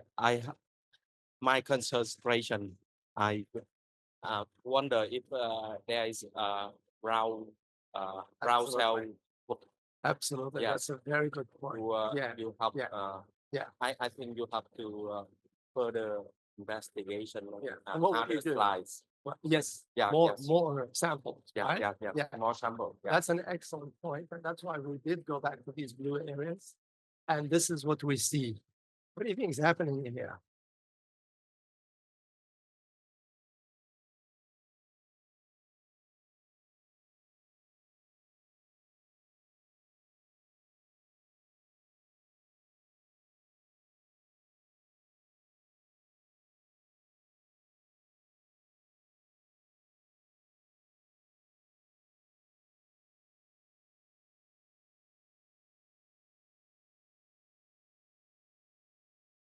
Any sarcoma. Any sarcoma. If you see a very high grade sarcoma that looks like nothing, go back to the periphery and look at it carefully. You may find some well penetrated. But it's actually a high grade appreciate the drop. So we did sample those blue areas, and yes, it does look blue. It looks more 100% enough, but it doesn't quite fit the round cell sort of morphology. So you mentioned all the buzzwords, which was great. Chemists are often low-grade myxoplasma diagnosis. You need to come out and say it forcefully if you want. Don't look uncertain. If you know what it is, as we said, looks like a duck, quacks like a duck, walks like a duck. It's a duck. What if it is a core biopsy? What are you going to do there? That becomes a bit hard, doesn't it? Obviously.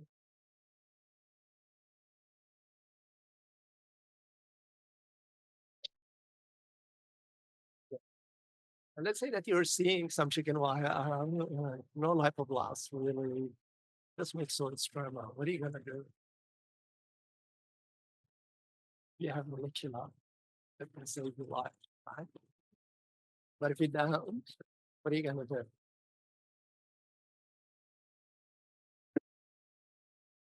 So this is a typical example of where you really don't need to stick your neck out, as it will. Someone will just chop it off. If you're uncertain, express that. Just say it's a malignant myxoid lesion.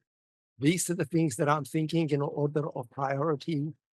I can do this, or I'm going to do this. I favor this, but I would prefer excision of this lesion for formal histological examination. So you can look at that whole thing, right?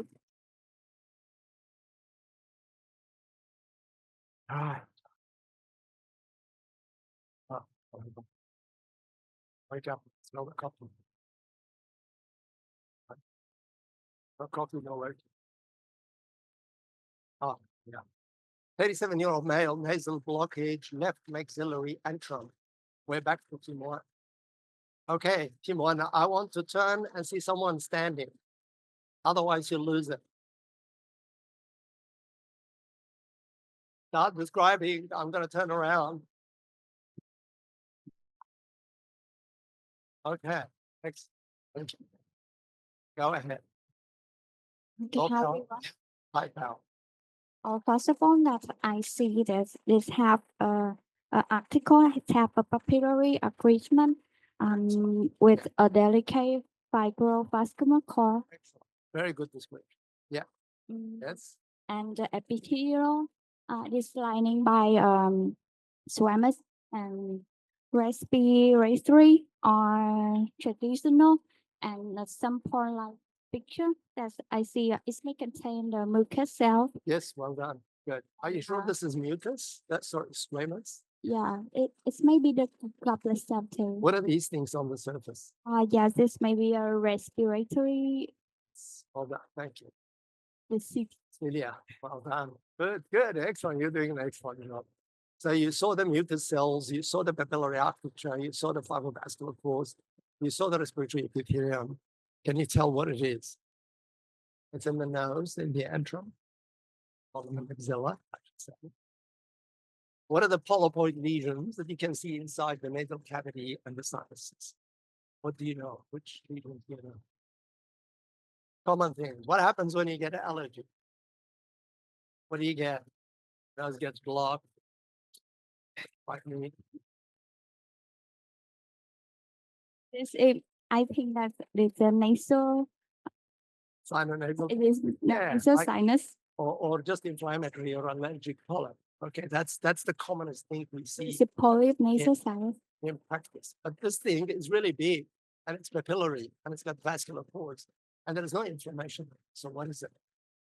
This is a polyp, A polyp, yes. What sort of polyp? a nasal polyp. Nasal polyp. It's a papilloma nasal polyp, and So it's maybe not inflammatory. Where is it? in this case, that I think that's maybe esophagus papilloma. Yeah, can anyone put it? Oh, Oswald. These guys are about to steal it. What did you have? You did better, actually. What is it for?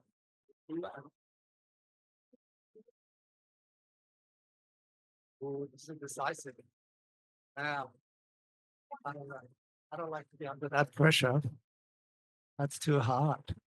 Has anyone heard about the word Schneiderian? I don't know. Why don't you say it then? No. I'm just like trying to, even if it's old, I want someone to say something so I can counsel. She did, yeah. Yeah, that's true. You did say sinonasal, but I thought that you were actually talking in the broad. You could have defended your point a bit better, and you could have said, yeah. So you can see that I'm really getting old. So my terminology is getting old. Yeah. I still call it in brackets Schneiderian because that's what the clinicians like to hear. No, then you have to go and teach your clinicians. So there you are. You happy, Dr. Tran? Yeah, good. Okay. Sinonasal in brackets Schneiderian, just in case they don't know what you're talking about. Well done. Good. So you gave all the description. We have 3 types of sinonasal polyps. 2 of them will be associated with the HPV infection. That's this one. Better than I think. Am I right? And then you've got the oncocytic one, which is not HPV related. The importance of these lesions is they can get malignant and they can really be aggressive, locally aggressive. So you really need to cut them out. Okay, we come to serious stuff here. Team 2, 41-year-old male right breast upper outer quadrant lesion. Pay attention to the history. Now, you saw these slides, didn't you? Did you see the slide?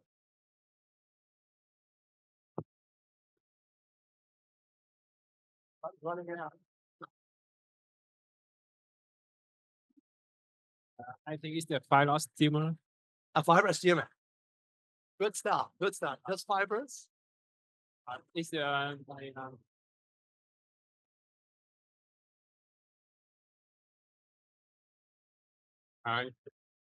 u biểu mô sợi. Đó là cái tăng sản biểu mô tuyến và tăng sản biểu mô đệm sợi. Yeah, there are some perforation in the epithelial and also in the stroma. Good. Excellent. Two components, stroma Yeah. and glands, right? The stroma is very cellular. Yes. And it's got what we call It's leaf-like. Yes, leaf-like. Good. Yeah. So the glands are leaf-like. Well done. And the stroma is accentuated around the ducts. I think it's more. Yeah. What are these? There's a mitosis. Yes. What does that mean? It's like borderline periosteum.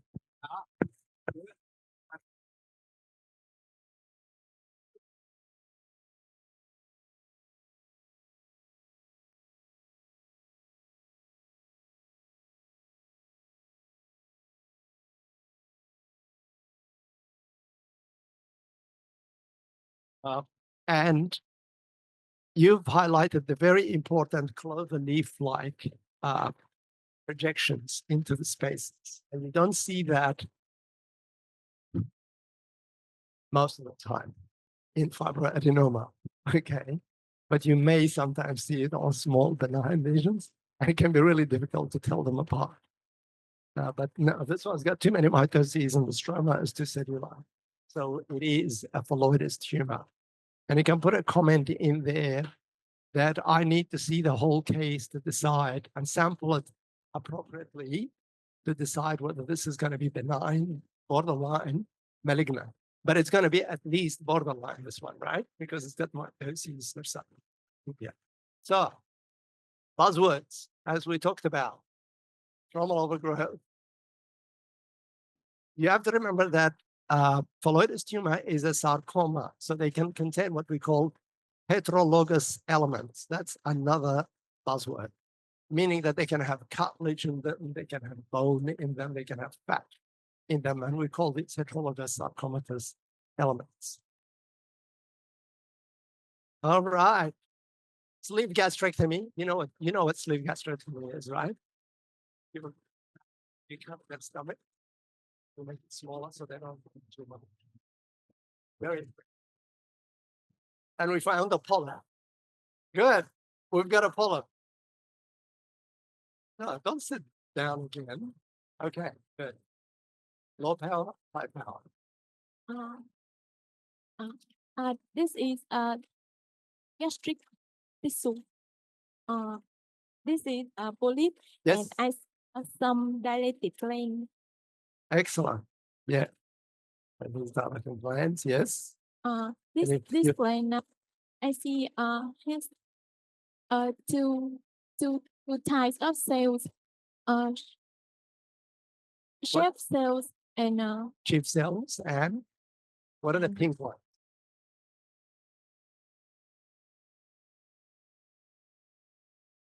parietal. Well done. Well done. So you've got a gastric polyp, which has got multiple cystically dilated spaces, which are lined by parietal cells and some chief cells as well. So what are you going to call this? So I think this is fundus gland polyp. Excellent. Well done. Okay.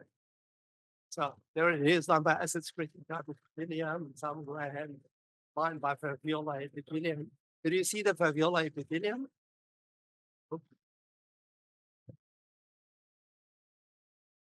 That's the foveolar type epithelium. Okay. That's foveolar type, and that's specialized.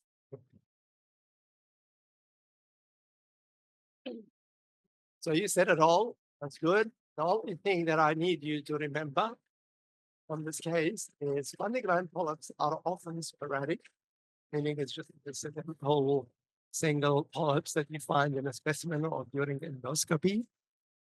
But they may be associated with familial adenomatous polyposis, which is, the lesions of chromosome 5p. Am I right? I hope I'm right. Gastric polyp, fundus gland polyp. What if similar changes are present, but they did not call it a polyp? What are you going to do there? If they just give you a biopsy from the fundus or from the body, and you see changes like this. Maybe not as prominent as this. What else could it be? Maybe the cells will look like they have snouts, like secretions on the surface. So treatment with proton pump inhibitors, Losec, and the like. It's so common these days. You can buy it over the counter. People eat it with minimal indigestion, and it causes dilatation of the glands and the secretions increase. And the worst thing is that it helps the inflammation to go away. We can see the effective organisms if they're there. So keep that in mind if they're not calling it a polyp. Right, what have we got here? 74-year-old male, colonoscopy, ascending colon polyp. Are we up to team 2? I don't forget, you know.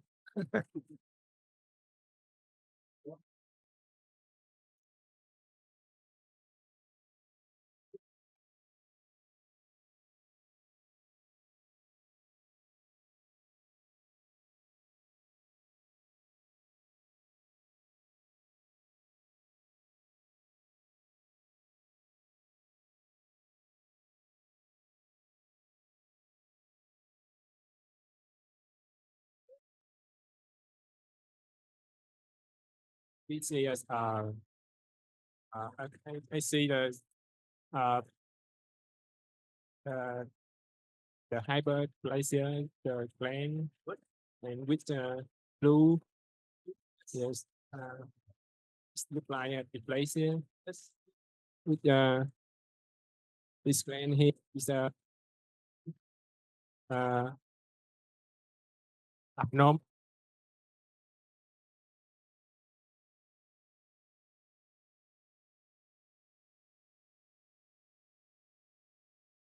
Any difference from the rest? It's serrated line. Excellent. Look at that.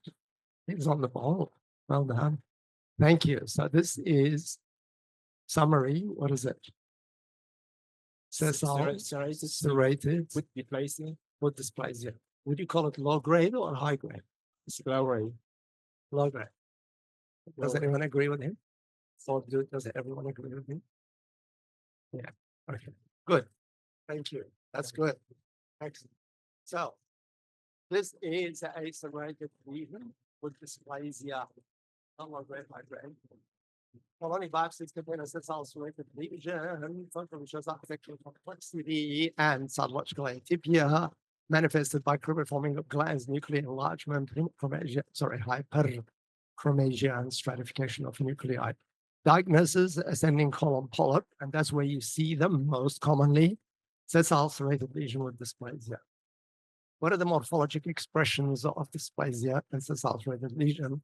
Is the dysplasia an SSL low grade or high grade? So I'll answer the second question. You can help me with the first one. Dysplasia is not graded in sessile serrated lesions because by definition, it's a low grade lesion, by definition. When it's like this, come on. That's your problem. Yeah, that's right. Get out, back. So this, by definition, this bit is low grade dysplasia. When you see this, it's high grade. So when we say dysplasia in sessile serrated polyp, you have to put in brackets high grade lesion because the clinicians may not know what you're talking about and why it's not graded. This is a different pathway to the microsatellite instability pathway. It's the serrated pathway, which is usually related to BRAF abnormalities, commonly MLH methylation. But when you see dysplasia, it's one step before malignancy. So this is a high-grade pre-invasive lesion. That's what I want you to remember about sessile serrated lesions. Now, yeah. Are you read the paper or have you ever seen what are the morphologic expressions of dysplasia in a sessile serrated lesion? Huh? Hands up, no hands up. No? Okay. There are three patterns that are known. One of them is what you call minimal change or minimal deviation, whatever. It's very hard to see. You really need to do MLH1 staining, like and you typically will see loss of nuclear staining for MLH1. And that's the lowest, sort of subtlest type of dysplasia.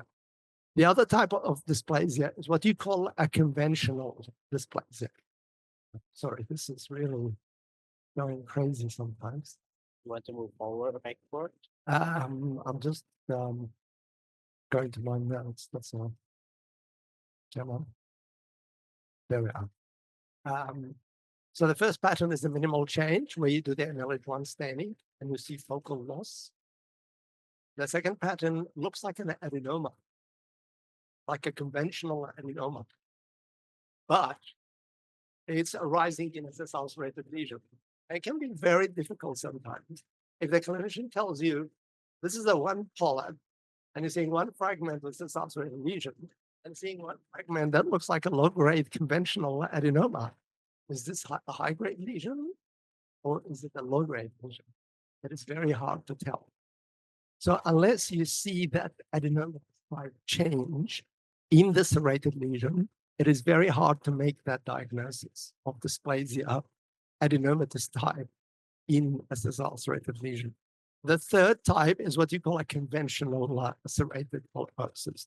It still looks serrated, but the nuclei are big and hyperchromatic and there's mitotic activity, but it still looks serrated. It's important to be aware of these patterns, otherwise you might miss it. I personally, and some pathologists in our department, we're still learning about the minimal change because it's so hard to see.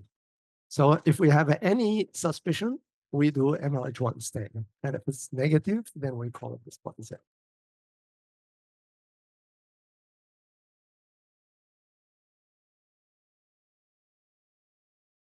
Okay. Yeah. So maybe this is the last case of this morning. Yeah.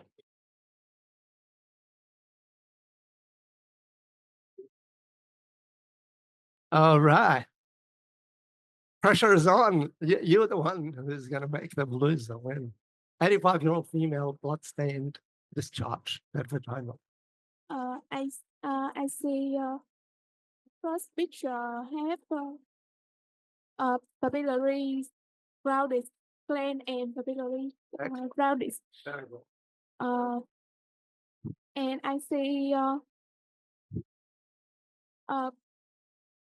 em thấy là tế bào của nó có nhân khá là dị dạng, tỷ lệ nhân trên bào tương cao, và có hình ảnh phân bào bất thường. Ở đây thì không thấy rõ nhiều mô đệm. Dạ, cái cấu trúc hỗn hợp giữa tuyến và nhú, các cái cấu trúc nhú phân nhánh nhiều và ít thấy mô đệm. Và có hình ảnh phân bào bất thường. Nhân về đặc điểm nhân thì nhân tăng sắc dị dạng, tỷ lệ nhân trên bào tương cao. Cho nên em nghĩ đây là một cái thực thể ác tính. Okay, so she said it's cancer. Good. Yes. So she said that there are some complexity in the architecture between the gland and papillary. Yes. Papillary architecture. Yes. And there are no stroma between those architecture. Well done. Yes. Very And yes. And when you get into the cytological features, there are some enlargement of the nuclei. Yeah. Yes. Hyperchromasia. Yeah. Yes, and the nucleus look like bizarre cells, and Yeah. also there are some mitotics in the background. Good. Yes. Excellent. Well So done. her final conclusion is malignant. Malignant is good, and it's a carcinoma, obviously. And we can call it a high grade because it looks ugly. But I want you to notice this component here. Do you see glands there? You see glands? I see What would for picture have a picture for have a spindle cell Yes. in Good. stromal. So what's that? What are the possibilities? I think sarcoma. Excellent. Well done. Well, I got to read that. Carcinosarcoma, also known as malignant mixed biliary tumor. And you've got two components in this.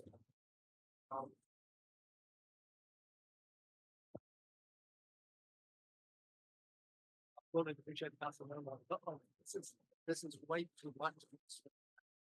You don't see that here in these cells are very blue. They have quite a this ratio. There's too many.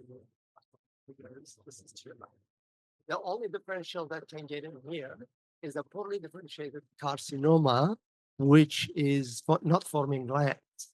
And then you can do a cytokeratin stain, which will highlight the carcinoma, but leave the sarcoma behind most of the time.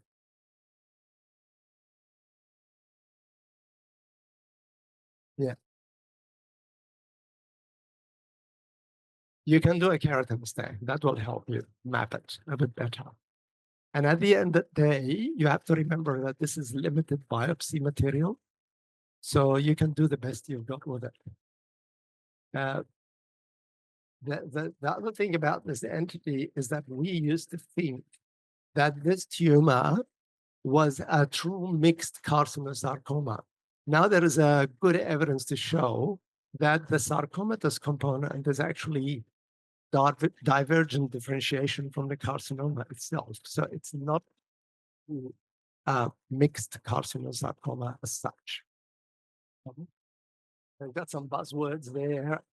The tumor looks like a high-grade serous carcinoma, which is very highly pleomorphic, and it's papillary. There are no heterologous elements, again, like that liposarcoma, because this tumor can have cartilage or malignant bone inside that sarcomatous component. Summary, you're trying to cure carcinosarcoma in brackets, triple MT. Okay. Have you had enough? Okay, thank you. Sorry to interrupt you, but thank you for your wonderful lesson for today. Even though we would love to hear from the rest of your talk, but because, yeah.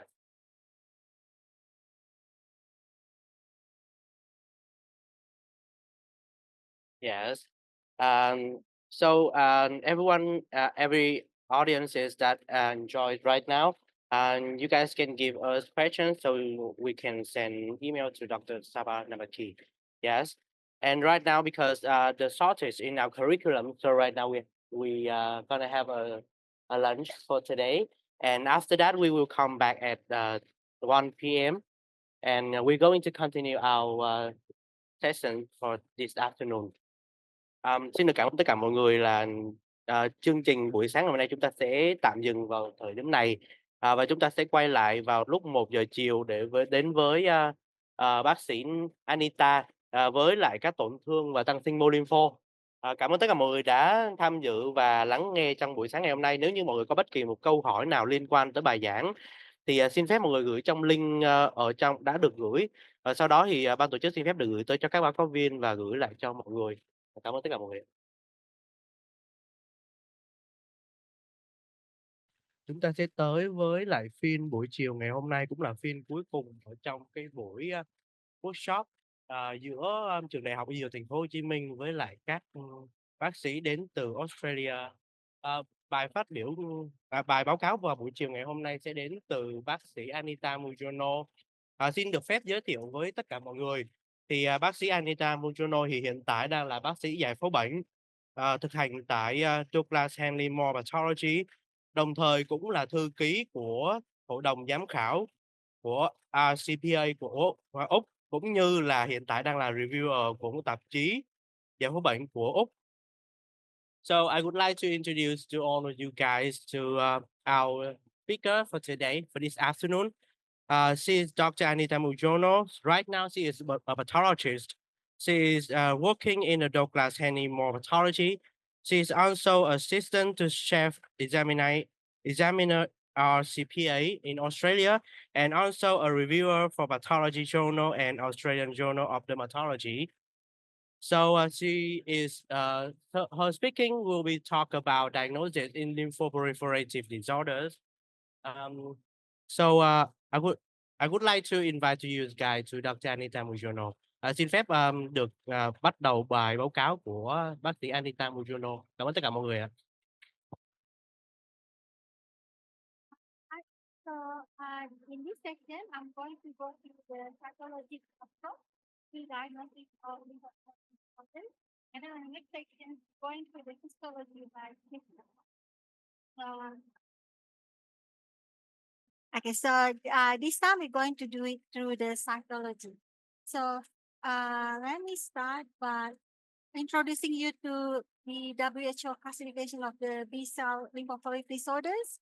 So this is not a whole list because it just couldn't fit it into the one screen, but it's just a sample. And you can see here there are the benign, which is a tumor-like lesions with the B-cell predominance. The B-cell lymphoma, they are predominantly small cells, and also the B-cell lymphoma, they are predominantly large cells. So so you can see that a lot of diagnoses require not just morphology, but also immunohistochemistry stains. And in some of them, you actually also need genetic, like this large B-cell lymphoma with IL-4, and then diffuse large B-cell lymphoma, high-grade B-cell lymphoma with MYC and BCL2 rearrangements. So some of them, so it's a combinations of not just clinical, but also in terms of the pathology, is morphology, immunohistochemical stains, / flow cytometry, and also plus minus genetic. Similarly with the T-cell lymphoma, again, this is not an exhaustive list. I just picked some of them. You have the tumor-like lesions, which are basically benign / reactive. And then you have the anaplastic large cell lymphoma. A lot of them are the large cell type. So with the lymphoprolific disorders, we describe them including by the cell size. So, you call them predominantly small, predominantly large, or mixed large and small cell types. Right. So most of the times you cannot really make a definite diagnosis of lymphoma on cytology.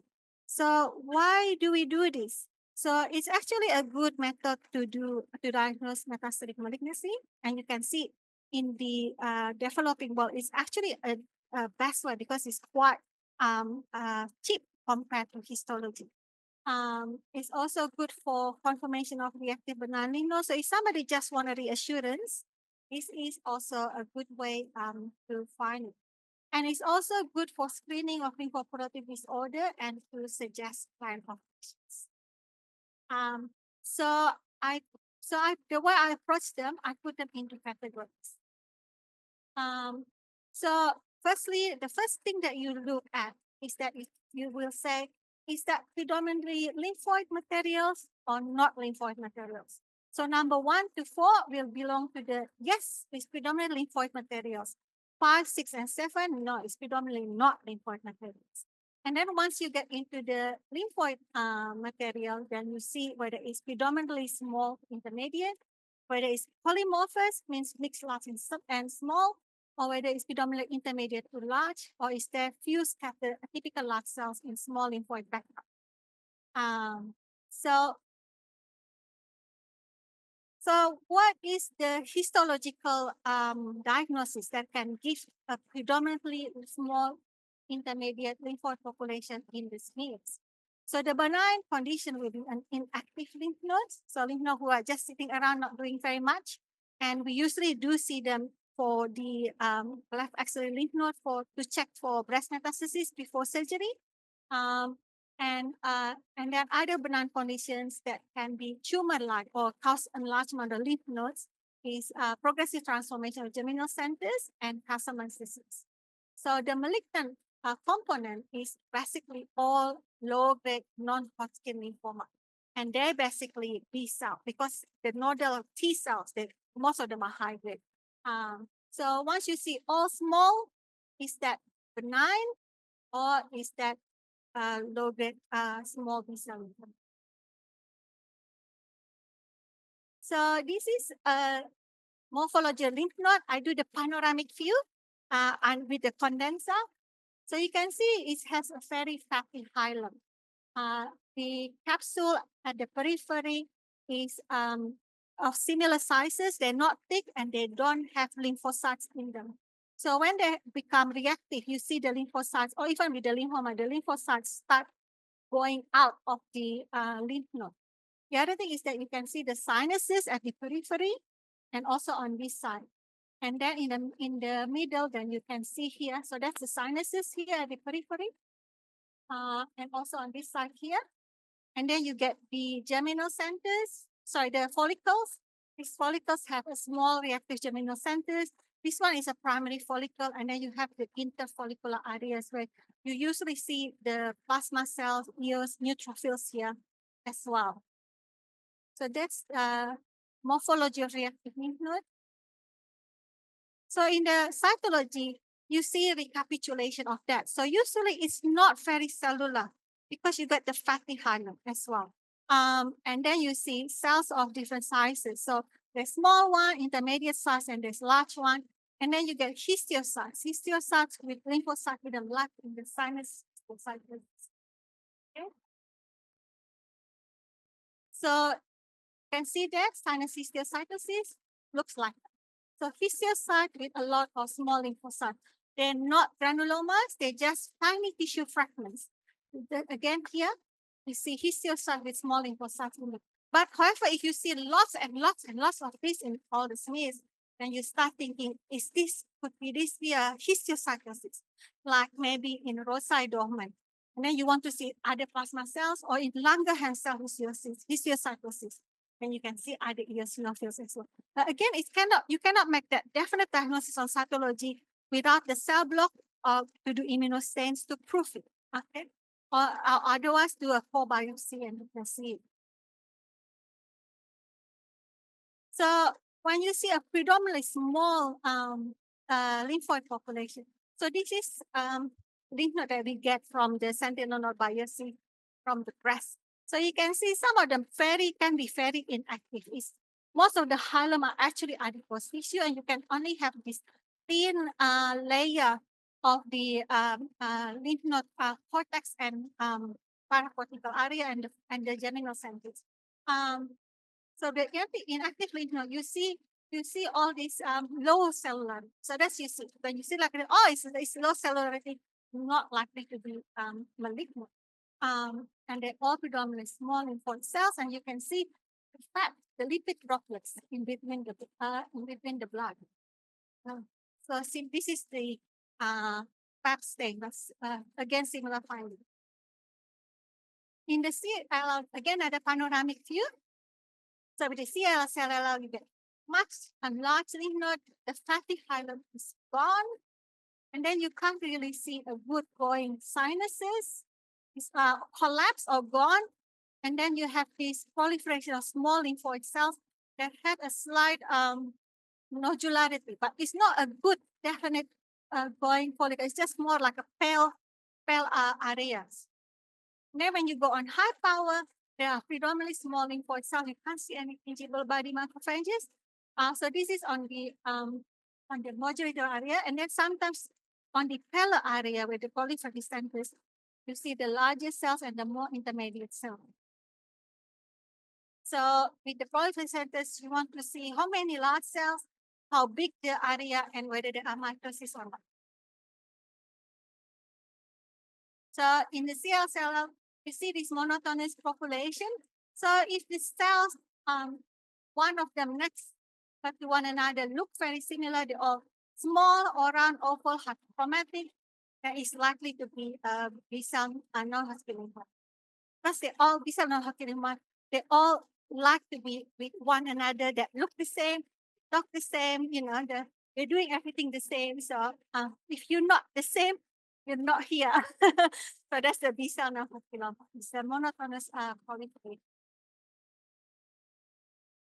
Low-grade follicular lymphoma, you see the nodularity.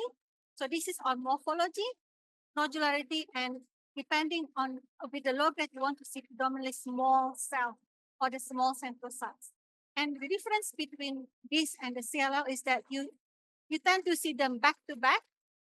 while in the CLL, it tends to have spaces with them.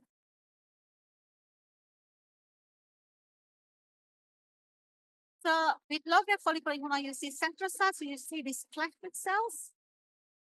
Okay.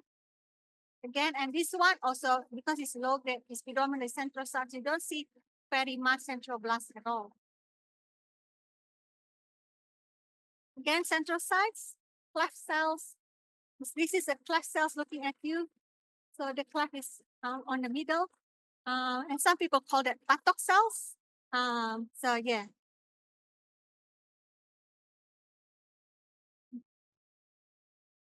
The mantle cell lymphoma tend to have a more diffuse, but they can also have a nodular architecture. And they look a little bit like CLL in terms that they are dark and hyperchromatic. But usually they have a little bit of membrane irregularity. So there's a little cleft, not as much as the centrocytes, but a little cleft. And of course, the diagnosis is made on cyclin D1 immunization. You want to see strong, quite diffuse staining on cyclin D1.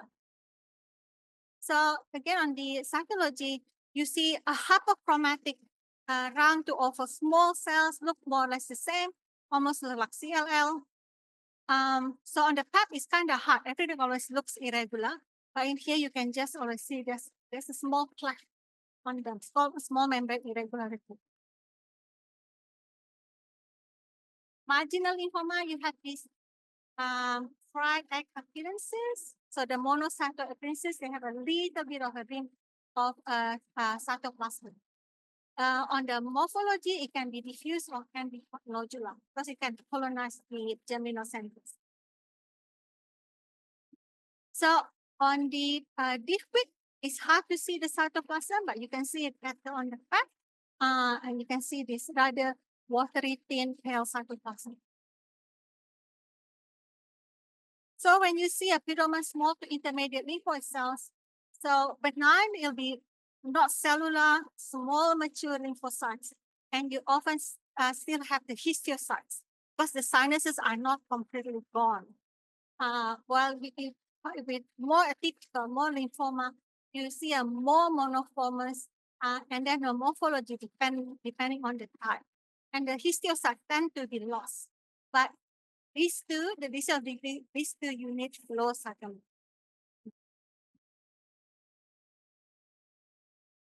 So what happens if you have polymorphous lymphoid population? Mixed, small, and large.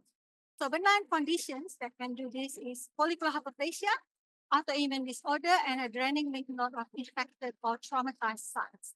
The malignant one will be a high-grade follicular lymphoma, CLL, SLL with accelerated phase, where you've got more pro-lymphocyte, more immunoblasts, or has already undergone twisted transformation. So one side you have the small lymphoid cells, and the other side you have the diffuse large B-cell lymphoma.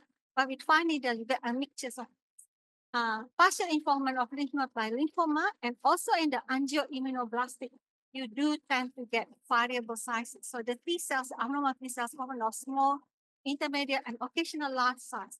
And you get also the histiocyte, the eosinophils, and the typical large B cells that are often EBV positive. So benign reactive follicular hyperplasia on morphology, the germinal center large, but it's very well circumscribed. You can pretty much outline them, the sizes. And you have this mantle layer, and you have the zonation to dark zones and light zones. On the dark zones as well, where there's a lot of centroblasts, there are tangible body macrophages. You know, the rather studies are happening. So this is on high view. You can see the tangible body macrophages there, there. So that's more on the dark side. That's on the light side. There's another one. There. One here. Oh.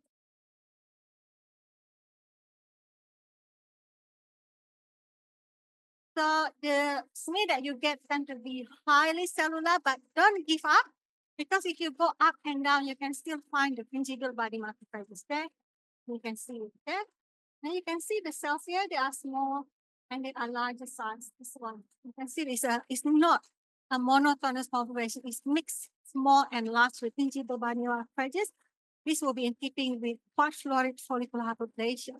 Sometimes it's only mild follicular hyperplasia, and you might have to go through a lot of slides just to find the few tingible body macrophages, but you can still see them. So this is the follicular lymphoma high grade. With the high grade, you get a combination of the small and the large. So on morphology, you can see it still have the follicular architecture, but you can't really see where they start or stop. It's more irregular, variable sizes, and there is no zonation. You can't see where's the dark zones, where the light zones, and there's no mantle layer. So this is on the high power view where you get more central blasts. And sometimes the central cells even look kind of large, but you still have to count the.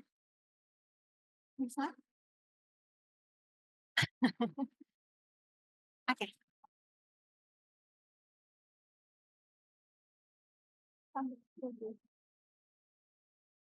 You can see there is the small cells in the more intermediate. There's the central blast. One with the one nucleolus is the dendritic cells, and you can see there is no tingible body marker. So you can see there are centroblasts, centrocytes, more centroblasts there. Where is the tingible body macrophages? So you know it's imbalance. You got centroblasts, centrocytes, but there's no tingible body macrophages. So you get worried with this. Again here, so it's much easier to do it on CAP because on the liquid everything looks very blue, hard to tell. So you got the centrocytes, small centroblasts here, centroblasts there, but you can't see any tingible body macrophages. So polymorphomas population, more benign, tingible body macrophages. You also tend to get small groups of sticky histiocytes because the sinus histiocytosis is not completely replaced. And you also often get a variety of cells because when there's follicular hyperplasia, you get paracortical hyperplasia as well. So you get centrocytes, centroblast, monocytal cell, immunoblasts, plasmacytoid cells, plasma cells, etc. So you get these variations from maturations, from the immature to mature. And then you also get other inflammatory cells, plasma cell, neutrophils, eosinophils, mast cells, even sometimes histiocytes, and also the dendritic cells.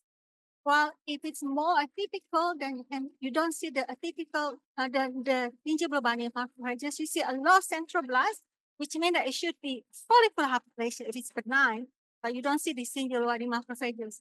And then you have a lack of variety of other inflammatory cell types. And the lymphoid cells appear to be just the two types, the more the centrocytes and the centroblasts, and you don't see the other types. But again, for a definite diagnosis, you need flow cytometry. So how about is a predominant intermediate to large lymphoid cell? So once you see intermediate to large lymphoid cells in your slides, then you start worrying a lot about the malignant one, because this is where you see the high-grade follicular lymphoma, diffuse large B-cell lymphoma, and all the and natural killer lymphoma, leukemia, as well as the mimickers. Because sometimes small cell carcinoma, melanoma, and small round cell tumor can mimic lymphoma. The benign, you can see benign condition with predominant intermediate to large, but they tend to be quite rare. So where do you see them? Really florid kuchi, you can have a lot of intermediate to large. And florid SLE by definition, because they are the necrotizing lymphadenopathies. So, and acute EBV, and also in the florid common variable immunodeficiency. But this is fall between the polymorphous and the predominant intermediate to large, depending on severity. So predominant large cells, what we see, tingible body macrophages.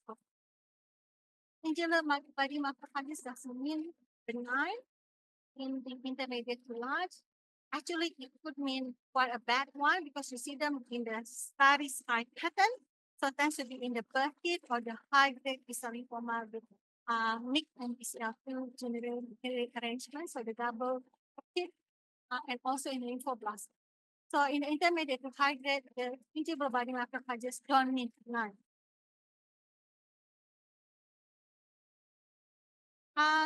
So in this pattern, you probably can make a definite diagnosis for lymphoma because it's definitely malignant, right? It's most of the times in an older people because all the benign ones tend to become young.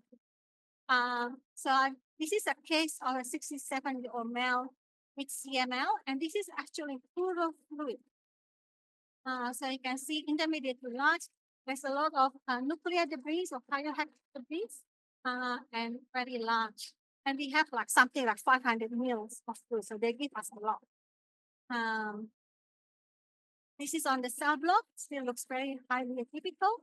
And with the CML, I thought it's going to be acute transformation, acute leukemia on CML, but it's actually CD20 positive and EBC positive. So this is a fluid overload diffuse large B-cell lymphoma. Yeah, and actually much better prognosis than acute leukemia because this one here tends to be an immunosuppression. So what you do is actually you reduce the medication for the CML and see whether it resolves spontaneously. So much better. So you can see that the treatment will be highly different with the if this turns out to be an acute transformation of CML. So how do you report with the predominant intermediate to large lymphoid cells? When the patient is very young and it's not quite right, the history, then don't call it benign, but just call it atypical and then advise for a core biopsy. For the adults, then it's not a problem. You can always call it suspicious or definite, depending on how good or how bad your material is. How about the last part? If you scatter a typical large cells within a small lymphoid vector, that could also be a mixed inflammatory. So on the benign, you have the paracortical hyperplasia with immunoblastic reaction. On the malignant side, you can this is the typically is the Hodgkin lymphoma, but you can also see this in the T-cell site rich B-cell lymphoma, lymphomatous granulomatosis, the type A, and then the CLL, SLL with Hodgkin-like cells. Not necessarily. This is actually kind of important because with richer transformation, CLL, SLL can transform to Hodgkin lymphoma, and you can't really tell the difference between that and CLL, SLL with Hodgkin-like cells on the cytology. And angioimmunoblastic, as I said before, they can have large B cells that are EBV positive that look atypical within the small to intermediate atypical B-cell lymphoma, as well as Sézary syndrome. Because Sézary syndrome, usually you end up with the Sézary cells in these sinuses. So the rest of the lymph node are actually benign, yeah. So this is an example of paracortical hyperplasia. So the background, you can still see small and intermediate lymphoid cells. And then you just have these immunoblasts. Right. One with the prominent nucleolus. And sometimes they stick together. So they're like mimic Ritzenberg cells. But they're not. They're just the cytoplasm bursts and the nucleus sticking together. So on the PAP, you can see the nucleolus easier, and they tend to be blue hue in the PAP stain for the immunoblasts. While the Hodgkin cells has a much more abundant cytoplasm, and the nucleolus tend to be bigger, tend to be easier to see. And the background is predominantly small. So there's another one here. And on the PAP, you can see it as well easier, and the nucleolus tend to be more pink rather than blue.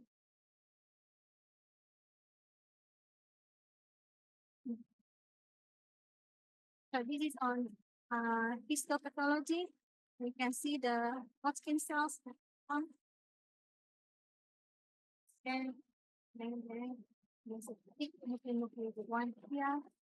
And the background, small lymphocytes, eosinophils, histiocytes. This one shows a mummified cells where it starts to degenerate and becomes very dark and shriveled up. It's a nice one there with a big nucleolus. And this one here as well. And you can see the background is mostly small lymphocytes with occasional eosinophils and plasma.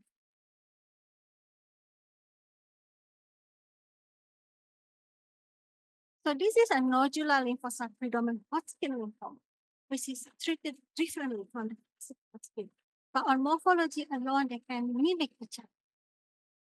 You can see there with the big nucleolus that look like just a classic Hodgkin cell. But they stand more like an LP or popcorn cells. So how do you differentiate between more benign or more lymphoma?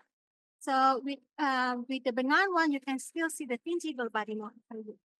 Even though it's a paracortical hyperplasia, they often not alone, they often associated with follicular hyperplasia. That's why you see the tingible body morphology.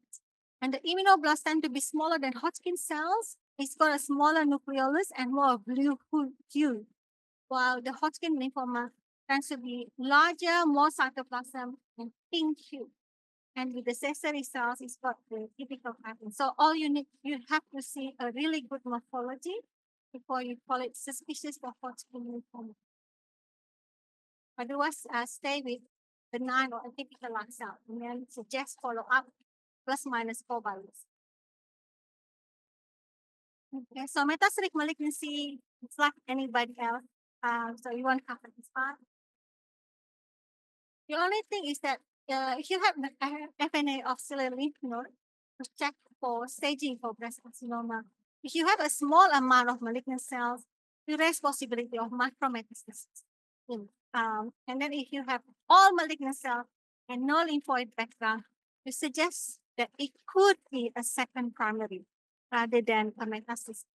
Because otherwise, if you call it metastatic carcinoma in the lymph node, then you end up with an axillary resection. And this happens before there is actually a second, it's actually a BCIS on the axillary tail of the breast that is mass forming, and they thought it was metastatic in the lymph node. So the patient ended up with unnecessary axillary resection. So if you have a lobular type breast carcinoma, cell blocks can be very useful because the lobula can look like histiocyte. If you have necrotic materials only, then you just say abnormal necrotic materials. But if you have in your back of your mind that it might not necessarily be infection, I mean, that's the most common one. But it could also be Kikuchi lymphadenitis or necrobiosis area in the rheumatoid arthritis. So in this case, the most important is cell block. Because flow cytometry is quite useless for necrotic degenerate material. They can't pick it. While in the cell block, you can do a PCR to look for AFP, and also to look for possibility of malignant cells. Because some malignancy can be very necrotic. So in the cell block, you might be able to find it or try to do some immunostains. For example, if a necrotic B cells, then you can try to do a CD20. So this is one such case. It's all just very necrotic materials, and we do a cell block. Lo and behold, there is an atypical SCC here, atypical squamous cell. So this is actually a necrotic SCC. So we save the patient from having another procedure. It's actually becoming not just necrotic, but I don't know why it's necrotic. It's actually a necrotic SCC. Okay, so granulomatous lymphadenitis, similar, most of the time is infection, but then, you just try to hunt around whether there could be a malignancy hiding behind it. So again, cell block is more useful than flow cytometry. So how do you report this? So when you attend, I don't know whether you attend a fine needle, but when you attend a fine needle for lymph node flow cytometry, it's important. You have to try to get a separate basket collect for flow cytometry. However, if you have no flow cytometry with your fine needle, then you can still do something about it. So if you think that cytomorphology is more benign, then you can say favor rather than definite. Favor benign lymphoid population And if the lymph node is not resolving in 4 to 6 weeks, then you can repeat the biopsy with material collected from flow cytometry plus minus microbiology, depending on the clinical finding. Cytomorphologically more lymphoma, then you can say pay for a typical lymphoid population, and then further investigation such as for excision biopsy or with material for flow cytometry recommended. Now, if you have a flow cytometry collected, then you can be definite. I say it's benign lymphoid population. If you feel that it's a low grade and your flow supported, then you can set together with the flow cytometry. This will be in keeping with a low grade, for example, follicular lymphoma, marginally.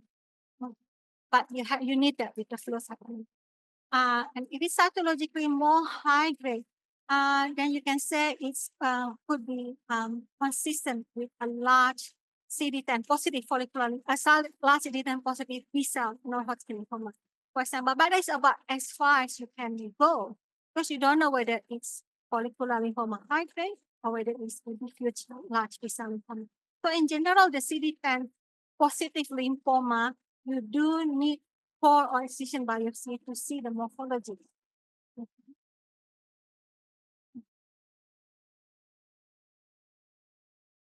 So with the Hodgkin, I tend to report it as suspicious for Hodgkin's unless I have a really blue cell block material that I can do immunostains. Because your other possibility, the nodular lymphocyte predominant, the lymphomatous granulomatosis, T-cell, B-cell lymphoma, they're all treated differently.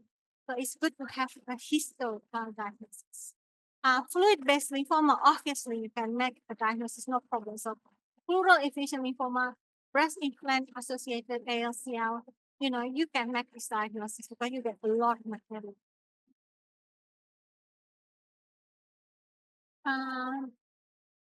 So some lymphoma where the architecture is not so important, you can also make the diagnosis. For example, mantle cell lymphoma, it doesn't have rich transformation. It doesn't transform into a diffuse large B-cell lymphoma, for example. Mantle cell lymphoma is always mantle cell lymphoma. So if you're cycling D1 strong and diffuse, you can make the diagnosis. It doesn't matter whether they are blastoid, pleomorphic, or small cell fatty. It's still a mantle cell lymphoma. You can say that it's looking more blastoid or looking more small cell type. It's more of the prognostic indicator because the blastoid, the pleomorphic, do worse. But the treatment is still quite similar. It's just more of the prognostic information. And in Australia now, we rather differently because we can do all sort of immunostains because we have the government paid for it, right? So, and also some of the genetic study is being paid by government as well. So now we tend to do TP53 NGS, but it's more for prognostic indicators. So I'm not sure whether it's quite essential in terms of treatment.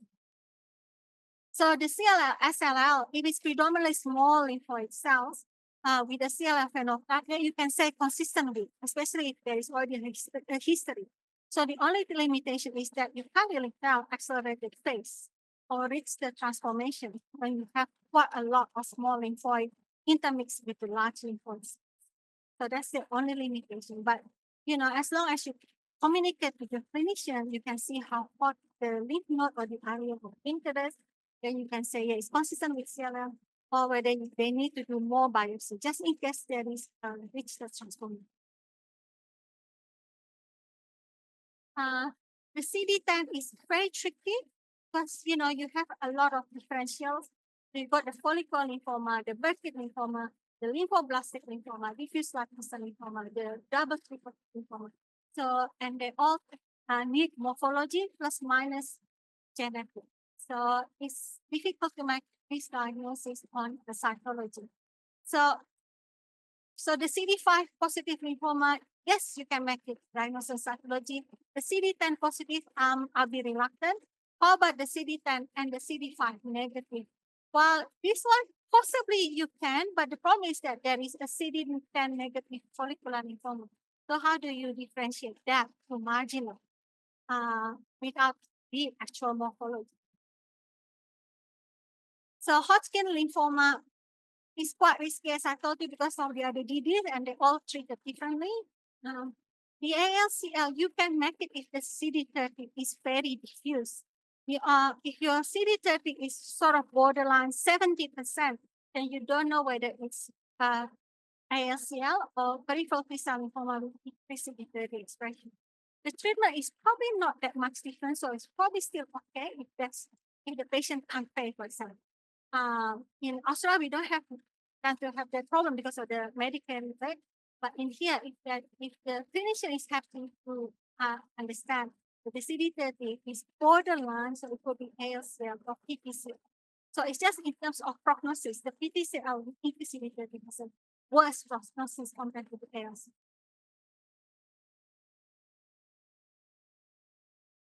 So in summary, cytology of the lymphoproliferative disorder is not an exact science.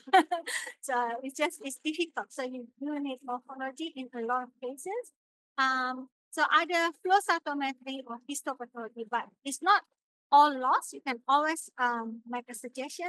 It's still very good to confirm benign and with the flow cytometry. And you can, in certain cases, you can make a diagnosis with the help of the flow cytometry, and then also the backup of the clinical findings. So if there is any controversy, you see low grade, but clinically they think high grade, then you have to refer to the biopsy past results. Okay, so I think it's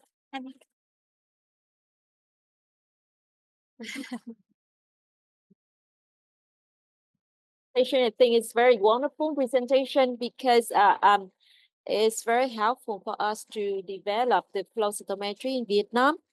To tell you the truth, that in Vietnam we do differently for the in diagnosis of LPD. If we have a suspicious diagnosis in the FNA of the lymph node, and we tell the clinician, and then right away they biopsy the lymph node and do the histopathology. They don't, and they don't care about the flow cytometry. They don't care about the cytology. So we have not much experience in this cytology and flow cytometry. So I just wonder, we need to develop the flow cytometry and also the cytology for diagnosing the LPD in Vietnam. But I just ask you a protocol because I don't know whether flow cytometry you process the flow cytometry from the specimen of the FNA or the specimen of the lymph node biopsy. So we can do both or either one. So with the cytology, it's better to get a separate pass, and then you rinse the needle in a little bit of the hang solution, and then you go up and down, make sure that it's all the material in the needle and in the hub, in the syringe hub, are flushed down to the hang solution, and then the hang solution for flow cytometry. If you want to get it from the biopsy, you have to tell the doctor that collected it not to send in formalin. So send it in the hang solution, or just wrapped in a saline, wrapped in saline gauze, so it doesn't dry out. And then you just cut. You only need about 5 millimeters, like 3 to 5 millimeters of the core biopsy, or if it's an excision, just a 3 to 5 millimeter tiny nodule. And then you put it in a hang solution. If you don't hang solution, IPMI, the one for bone marrow biopsy, is also okay. Thank you. So when you do the specimen from the FNA of the lymph node, and you take just a little bit specimen and you push out into a liquid. Yes. In saline or in saline. Yeah. So you do the fine needle of the lymph node. You pull the syringe, and then air blow into your slide. That's how you make your smear. Yes. And then you make another pass, and then again you syringe, and then you air blow down the hang solution. Hang solution, hang solution like that. And then after that, you suck a little bit, but not all the way to the syringe, just to the needle and the hub. And then you squirt again, squirt, just try to flush it out into the tank solution. Yeah. Yeah. But with the just a little bit, just a small specimen from the FNA, is it enough Yes. for the flow cytometry? Yes. Yeah. Thank you. No, Any questions? I'm learning a lot. That's a comment. I think in the setting of, if you know you're going to do the histopathology anyway. So sometimes flow cytometry on the FNA sample, and then when you do the excision, you have to send for flow anyway. So I'm not sure about the justification for the cost, of twice the flow cytometry. I think I think the cytology of lymphoproliferative is really, really helpful in the setting where you already have a history of lymphoproliferative, such as diffuse large B, and then there's a recurrent of a lump of somewhere, and the clinician said, I want to know if it's a recurrent lesion. In that situation, FNA is really, really very helpful because you already have a background. And in the case of diffuse large B cell lymphoma, cytology is very helpful, and you have the diagnosis. In other cases, when the cells are small, it's very, very, difficult to make the diagnosis. So I'm not sure the role of cytology in that case is relevant.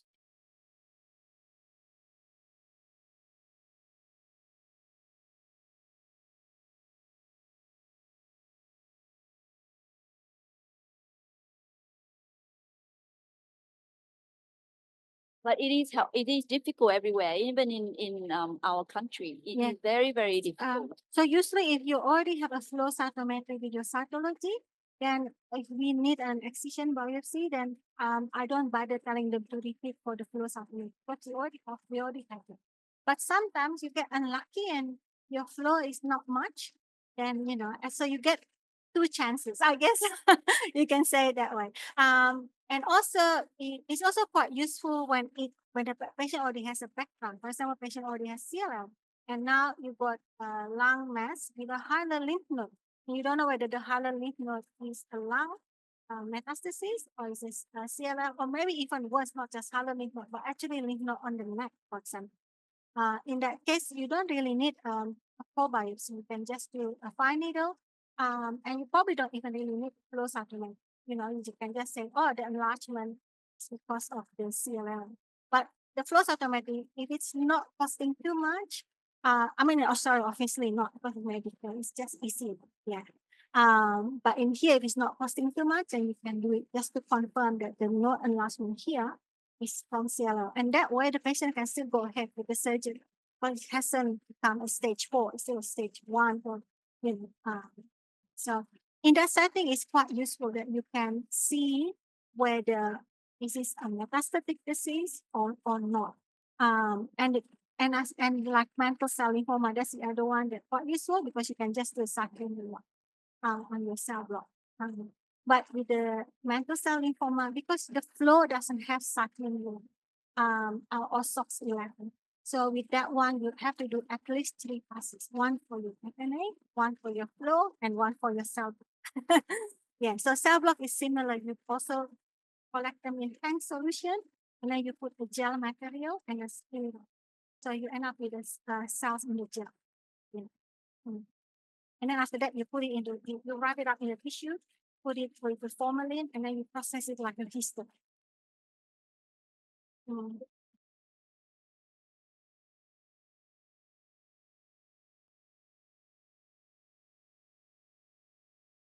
Yes, well, yes. Yes, so if this is a primary diagnosis, by all means, you can skip the cytology, go ahead with the histo. It's actually better. Yeah, especially for primary diagnosis. Yeah. And especially if you have to pay for them, I would pay for histo and immunohistochemistry stains, and don't worry about the flow if you have to pay for them. Yeah. The only thing that immunohistochemistry stains may not help you is in the case of marginal. Sometimes you need that for you need the flow cytometry to help you But it's not always. So you can do the histo first, and then if you're stuck, you can say the typical or suspicious for marginal, and then suggest flow cytometry. So you can make it into a two process. The flow cytometry don't have to be another core. It can just be a fine needle, and then you rinse it in the fluid. So it's less, also hopefully cheaper, less traumatic and cheaper for the patients. Yeah. Yes, that is true. I agree. If you can only pay for one procedure, it's better to have the histopathology Yes. rather than cytology. Yes. So I mean, in Australia, we are pretty spoiled, I guess, because we can have everything we want, right? And then the government pay for it. But in here, if you have to choose, there are ways to get around what is the best value and for the patient. And so it's good to have multiple skills in cyto and histo, because then you can be flexible. If the patients happy to pay for or the histo and the immunohistochemistry stance, you can do that even for a recurrent. But if the patient is a bit stuck on the finance bit, the flow cytometry and the cytology might be a cheaper way. Yeah, I mean, cytology is very helpful for follow-up, isn't Yes, it? exactly. Yeah. Yeah. And the flow as well. The flow cytometry also very good for Yeah, follow-up. that's a simple and cheap way of diagnosing a recurrent. So if you have a low-grade B-cell non-Hodgkin lymphoma, you want to check for recurrence, and you need just one test, I will go for flow. But if it's a high-grade B-cell lymphoma, you just want to check for recurrence, and you only want to do one test, I go for cytology. So the strength of the flow cytometry is in the small, low-grade B-cell non-Hodgkin lymphoma, while the strength in the cytology is more on the high-grade, and obviously the Hodgkin. Any other questions? If you want, I can start with the histo, and then that way and go more, or you want to have a break now first.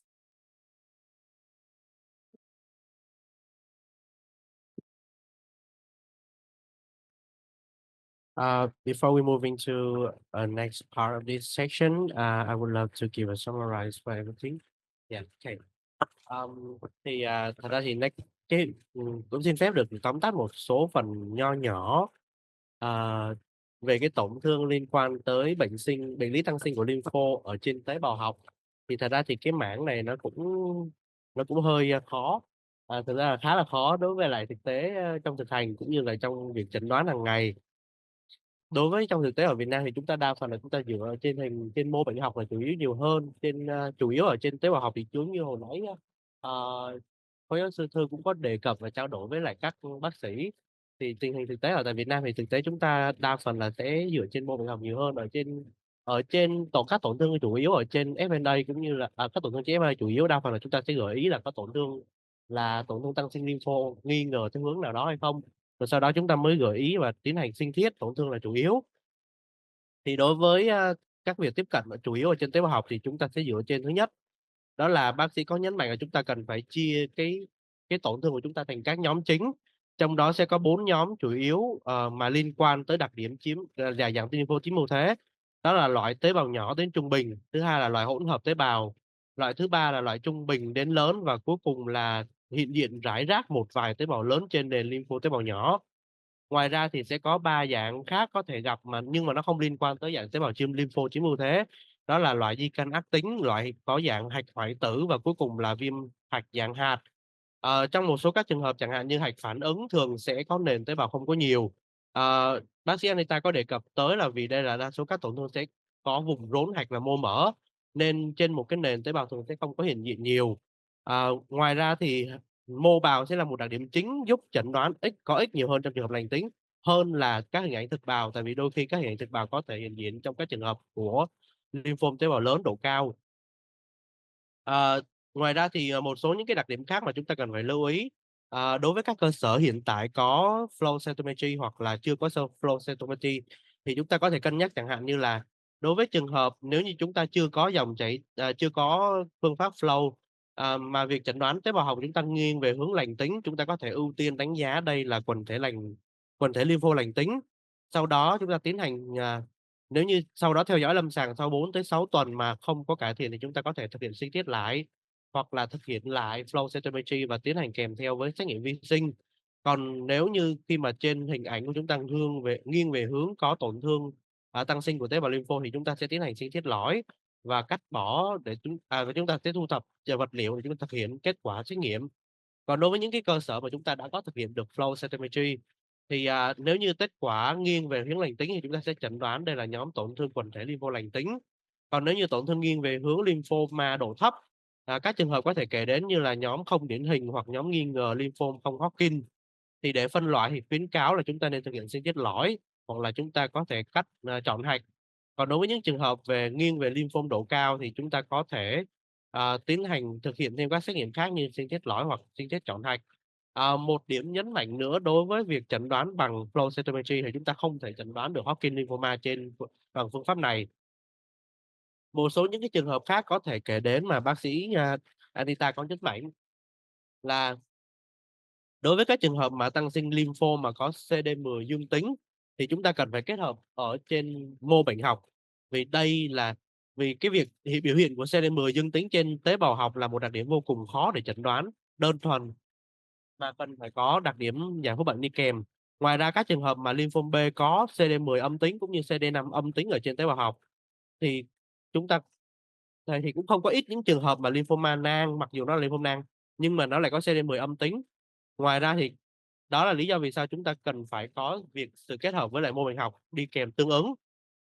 Đó là một số những cái điểm tóm tắt sơ lược đối với cái phần trình bày của bác sĩ Anita về cái mảng tế bào học chủ yếu liên quan tới các bệnh lý liên quan tới tăng sinh mô lympho. Thì trước khi chúng ta bước sang phần tiếp theo là bệnh lý tổn thương trên mô bệnh học, thì không biết là mọi người mình có thắc mắc thêm gì không ạ? Thì mình sẽ tiến hành thảo luận thêm về cái mảng này ạ.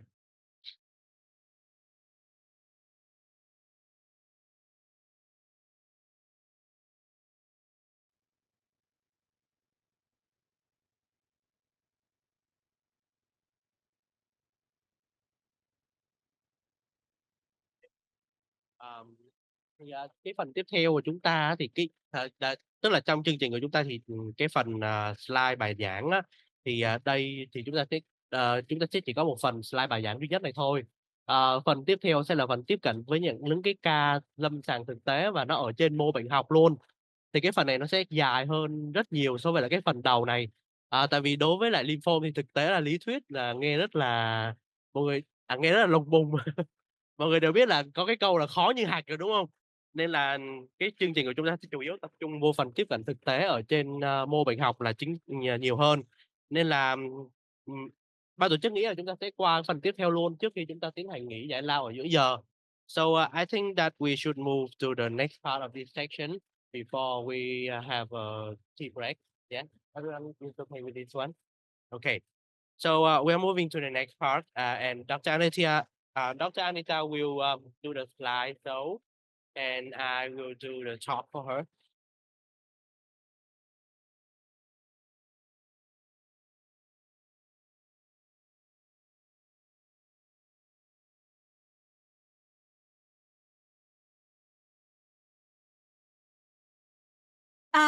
With the histo, we're doing it the interactive way. I'll show you how to describe. So I'll do the first one, and then I get you to describe. And yes, you can do that if you want to. Wow. Okay, so the first one is from a 71-year-old male. And this is a right axillary FPG affix. So let me just find the case number first. It's 296.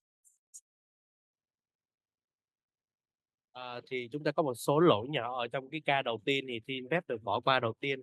Chúng ta sẽ qua tới với ca tiếp theo, đó là bệnh nhân nam 67 tuổi. Bệnh nhân có một tổn thương ở bên tai bên trái.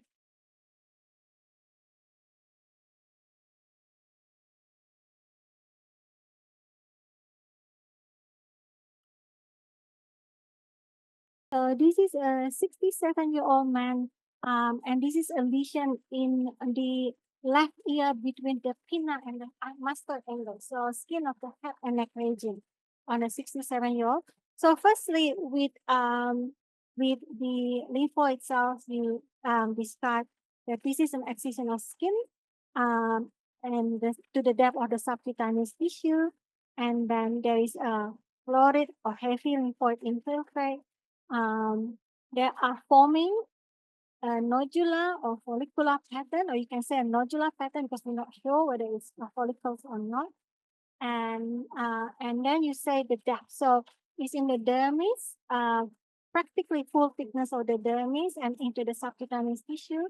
And then with the skin, you check whether there is epidermal involvement, so whether there is epidermal trophism, whether there is follicular involvement or follicular trophism, and then whether there is accentuation around the blood vessels, so angiocentric, so that's the term, and also whether there is areas of necrosis, ulcerations, things like that. So in this case, it is in the dermis and subcutaneous tissue, follicular pattern, not much involvement of the epidermis. You can have a good look.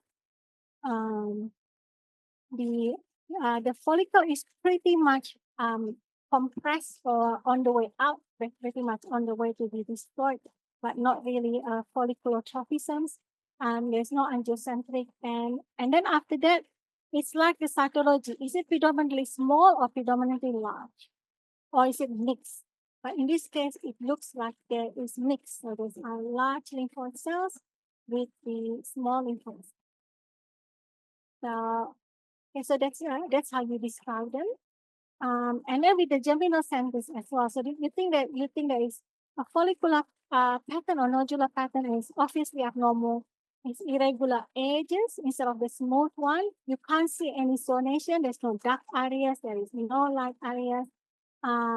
There is no definite invisible body macrophages. Maybe there's a bit, but you're not really 100% sure. It could be just degenerate karyohectic debris cells. There is some visible body macrophages there, but only one, but it's not like the normal germinal center. And the mantle layer is difficult to see and probably gone. It might be a little bit less there. Okay, excuse me, Dr. Aida. So at first, I would love to translate those words to the Vietnamese one. Okay.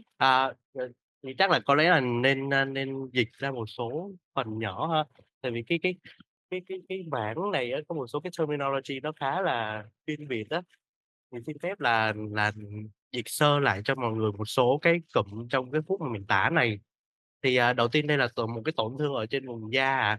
Thì đối với cái tổn thương ở vùng da mà chúng ta sẽ thấy là cái tổn thương này đa số là sẽ là tổn thương dạng nang, tổn thương dạng nang lympho. Trong đó tổn thương này chủ yếu nằm ở lớp bì của lớp da. Thì một số những cái danh sách mà chúng ta có thể sử dụng trong trường hợp này là chúng ta thấy cái tổn thương này nó không có xu hướng bì, tức là nó không, chúng ta sẽ thấy ở trong lớp biểu bộ trong lớp thượng bì á, chúng ta sẽ không thấy là các tế bào dạng lympho này sẽ xâm nhập ở trên lớp bì, nó không có xu hướng ăn ở lên trên lớp thượng bì. Cái tổn thương này chủ yếu nằm ở trong lớp bì và tạo thành các cái nang lympho, dạng nang lympho. Ngoài ra thì một số những cái tổn thương khác mà chúng ta có thể kể đến trong trường hợp này là cái tổn thương dạng nang lympho này ở đây á, nó sẽ không có các cái tổn thương dạng nang lympho này nó tạo thành nang lympho, nhưng chúng ta sẽ không thấy được các hình ảnh của thực bào ăn macrophage trong trường thực bào ăn các body trong trường hợp này. Ngoài ra thì cái vùng mantle zone, tức là cái vùng áo nang ở trong trường hợp, mặc dù nó có hình dạng giống như một cái nang lympho, nhưng mà cái vùng áo nang trong trường hợp này rất là nhỏ và hẹp, nó không có hiện diện rõ trong trường hợp này và nó bị thu nhỏ lại so với giống như một cái nang, nó không giống như một cái nang lympho bình thường. Okay, you can continue. And now we can check whether the nodular pattern is an abnormal follicle by going to the CD21. So this is the tonsil. This is our control. So we do the control slides on the same sections. And you can see with the follicular hyperplasia, they tend to be quite circumscribed. While in here, it's quite messy. It's quite expanded and messy, and there are some fragmentation. there's missing part in the middle because they expanded so quickly. The follicular dendritic network didn't quite catch up with them. So yes, so we can definitely say yes, it is a follicular pattern. And then you check the CD20. Trước hết thì cô cho show slide cho chúng ta là cái CD21 á, để coi thử là cái cấu trúc dạng tăng sinh nang này nó có bất thường hay không. Thì dưới thì mình thấy đó là cái control thì tất cả những cái follicle nó rất là tròn đều, nó bắt CD21. Thì CD21 thì mình biết đó là một cái CD của một cái dendritic cell trong cái follicle. Thì khi mà mình nhìn lên cái ca bệnh của mình đó, thì mình thấy nó bị pushing out, có nghĩa là những cái thành phần cái dendritic cell đó nó bị mở rộng ra và nó mix up, có nghĩa là cái cấu trúc nó lộn xộn, tức là đây là cái tổn thương tăng sinh nang bất thường. Yeah. Continue. So the CD20, so in the reactive lymphoid cells, the CD20 and CD3 is more or less equal. And sometimes in a very reactive but not follicular hyperplasia, the CD3 will be more than the CD20. But in here you can see it's practically quite diffuse CD20 staining and quite strong. So that is quite concerning for the B-cell lymphoma. And then you compare it to the CD3. So you can see on the reactive, the CD3 is mostly in the interfollicular areas. And similarly as well here is in the interfollicular areas. But in comparison to CD20, the B cells are not just in the follicles, but they're also in the interfollicular area. So this is the abnormal position of the B cells. Thì bình thường thì chúng ta hay sử CD3 với CD20 để mình coi thử là cái tổn thương nang đó nó có bất thường hay không. Thì đối với những cái hạch mà phản ứng á, thì chúng ta sẽ thấy là cái biểu hiện của CD3 với CD20 gần như equal, có nghĩa là gần như giống nhau hết. Một số trường hợp là CD20 nó sẽ nhiều hơn chút nhưng mà nó không quá nhiều. Còn trong trường hợp này thì chúng ta thấy là cái CD20 là gần như là rất là trội so với CD3. Thì CD3 này nó sẽ dương ở những cái vùng mà liên những cái nốt đó, nhưng mà nó rất là ít. Và chúng ta thấy là cái CD20 á, là dương trên tế bào B trong những cái nốt và trong những cái thành phần liên nốt luôn, chứng tỏ đây là một cái tăng sinh tế bào B bất thường. Continue, please. So then we check you can also check the status of the follicles with immunostains, because the reactives tend to be CD10, BCL6 positive and BCL2 negative. This is the CD10, so you can see it's in the follicles, but also in the interfollicular area. So you can see more CD10 in the interfollicular area. And the staining tends to be variable. So so if you have a stronger staining, it's good. But even with the not so strong staining, you can still see the abnormality in them. So this one here is patchy, weak to moderate, but it's an abnormal pattern because you see them in the what looks like the germinal centers, but also could be what looks like a mantle layer if it's a normal reactive follicles, and also in the interfollicular eye. So that's an abnormal pattern where you see a CD10 positive cells, not just in the germinal centers, but also outside. This BCL6 also shows similar finding. Thì đối với CD10 thì chúng ta thấy là đó là một cái CD để gồm những cái tế bào B trong trung tâm mầm. Thì tùy cái seed của từng cái lab mà cái mức độ tức là intensity á, nó có đậm nhạt khác nhau. Thì ở đây chúng ta thấy là cái CD10 nó sẽ dương tính ở trong những cái nang, ngay cả những cái vùng mà mình nghĩ những cái vùng đó marginal, tức là vùng rìa, và một số tế bào B nó cũng dương với CD10 ở trong những cái vùng liên nang nữa, tức là cho thấy một cái tăng sinh tế bào B bất thường. Continue with BCL6. Yeah. So BCL6 also similarly, BCL6 tends to be more confined to the germinal centers than the CD10. So the presence of the BCL6 outside the germinal centers also point to the presence of follicular lymphoma, because it's quite abnormal to see BCL6 outside the germinal centers. So now you already have seen this pattern. it doesn't really matter that your BCL2 is negative because it's often the case in the primary follicle center cell lymphoma. But you can see that in this case, the BCL2 is also staining the mantle layer, and you can see the mantle layer is irregular. And a typical pattern here is, for example, is broken up between this, and there's some merging between the two follicles. Here also the germinal centers, they are abnormal, irregular. So that's not like a reactive. And the reactive, as you can see here with the control, is nicely circumscribed and just nicely highlighting the mantle layer around. So May I translate? yes. Thì đối với BCL6 thì chúng ta thấy nó sẽ dương trong nhân và cái kiểu biểu hiện nó cũng giống như CD10 nhưng mà nó sẽ đậm độ hơn và chúng ta dễ thấy hơn. Thì khi mà so sánh với là cái BCL2 thì chúng ta thấy bình thường BCL2 đối với những cái nang lympho phản ứng thì BCL2 nó sẽ âm tính, và trong follicular lymphoma thì BCL2 nó sẽ dương tính cái vùng tăng sinh tế bào B trong trung tâm mầm. Trong trường hợp này thì chúng ta thấy là những cái vùng mà chúng ta nghĩ là germinal center nó đều âm, có nghĩa là nhưng mà cái kiểu biểu hiện chúng ta thấy là nó sẽ dương trên những cái mantle cell, có nghĩa là những vùng áo nang, tế bào vùng áo nang, và cái hình dạng của cái germinal center này nó không đều, nó méo mó. So với cái lam trứng mà mình coi thì những cái vùng mà nang nó rất là tròn đều, rất là đẹp, cho nên là những cái nang tăng sinh nó cũng bất thường.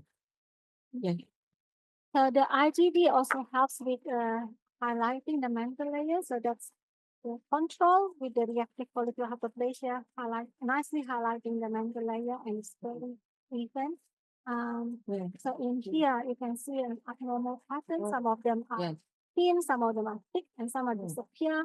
And this one is the germinal center is colonizing the mantle layer, but it's going out. So với EGD này thì đây là một cái mặt cơ mới của mình đối với mình. Thì cái đây là một cái mặt cơ để mình highlight lên cái mantle cell, tức là vùng mantle, vùng áo nang. Thì trong cái phần lam trứng thấy là cái vùng áo nang nó rất là tròn đều và nó bao quanh cái germinal center. Nhưng mà cái lam bệnh của mình thì mình thấy cái vùng mà mantle cell nó tăng sinh bất thường. Và thậm chí có những cái vùng mà mình nghĩ đó là cái germinal center, tức là trung tâm mầm, thì nó có vẻ colonize, có những cái tế bào ở vùng mantle nó đi vào trong trung tâm mầm. So the P67 it helps with staging and of follicular lymphoma, but also helps highlight the zonation. So this one, I don't know what happened. That's not very good accuracy. But in here you can see there's a darker area and a lighter area. Darker area, lighter area here. So it helps with the zonation.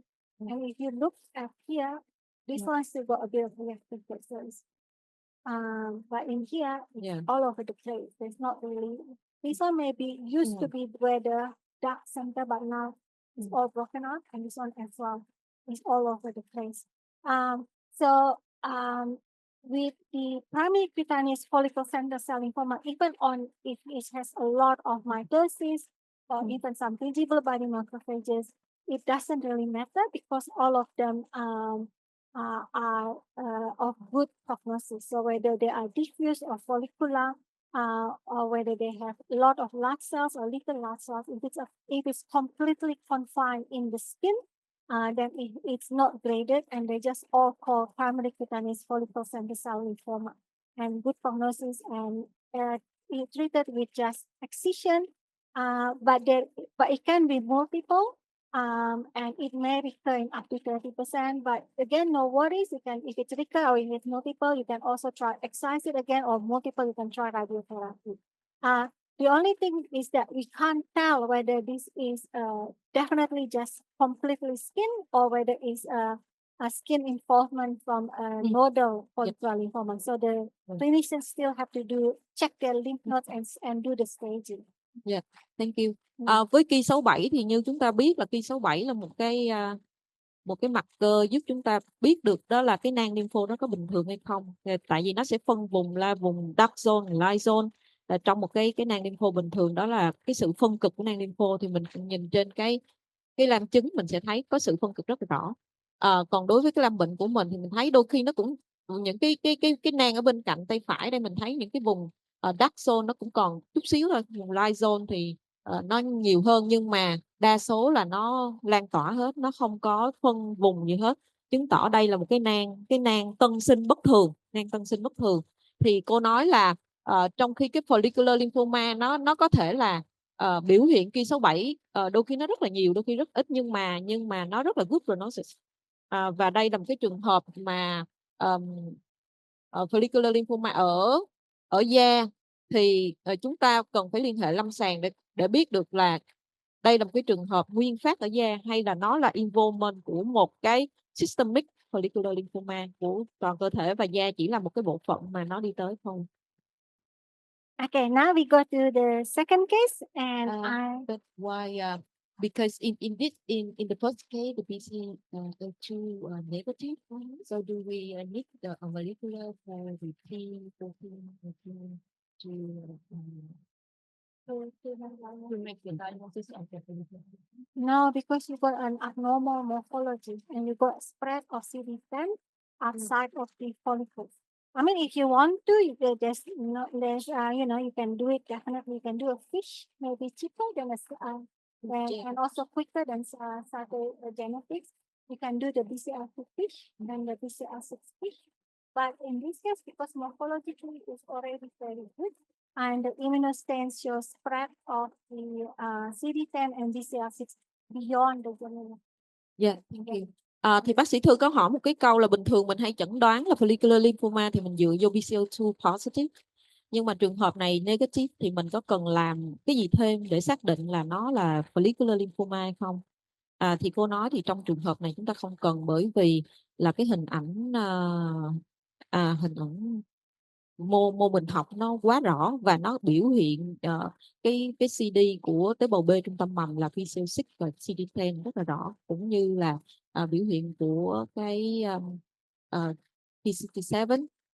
Nhưng mà nếu như trường hợp mà mình cảm thấy cần phải chắc chắn thì mình có thể làm fish để mình đánh giá có nghĩa là nó bất thường cái gen BCL2 hay không, để mình xác định đây là cái trường hợp mà follicular lymphoma.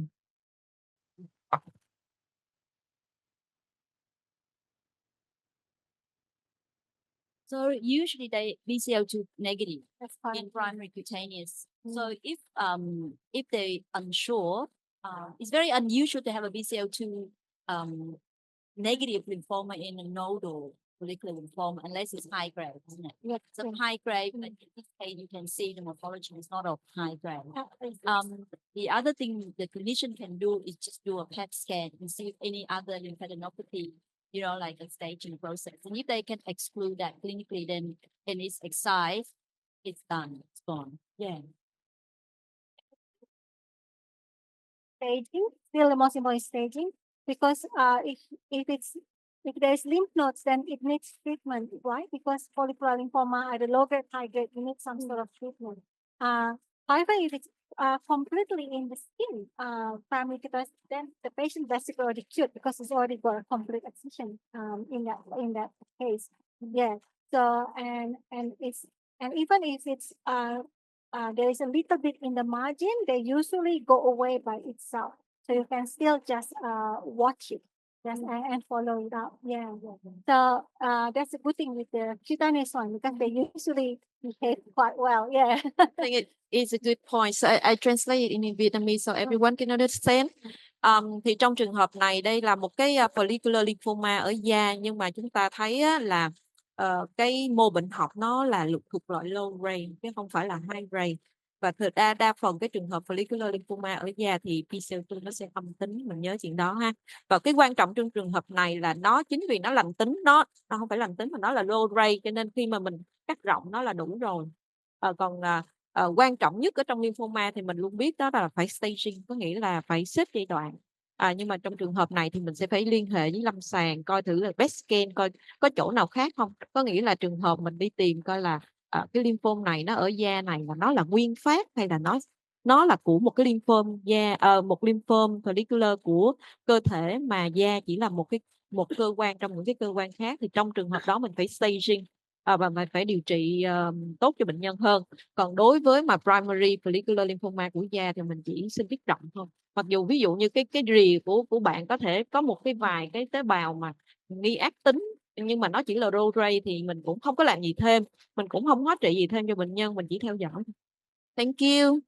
So, and if there is a nodal enlargement, you can do a flow cytometry on that lymph node, and then that way you can also confirm the diagnosis. Probably cheaper than doing a histo, and especially because you already got the histo on the skin.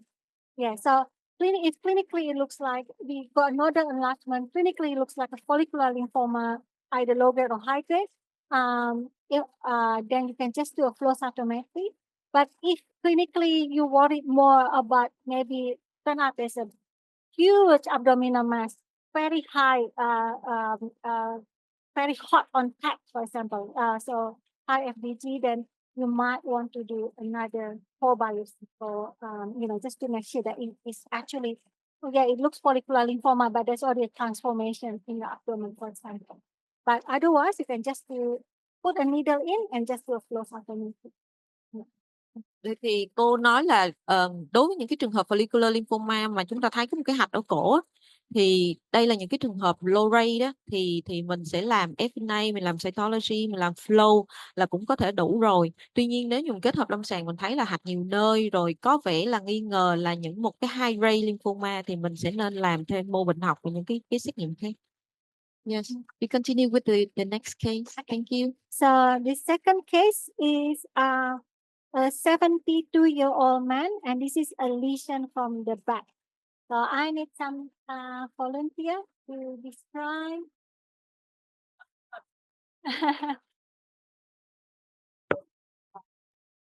So remember, it's a sections of skin to the subcutis.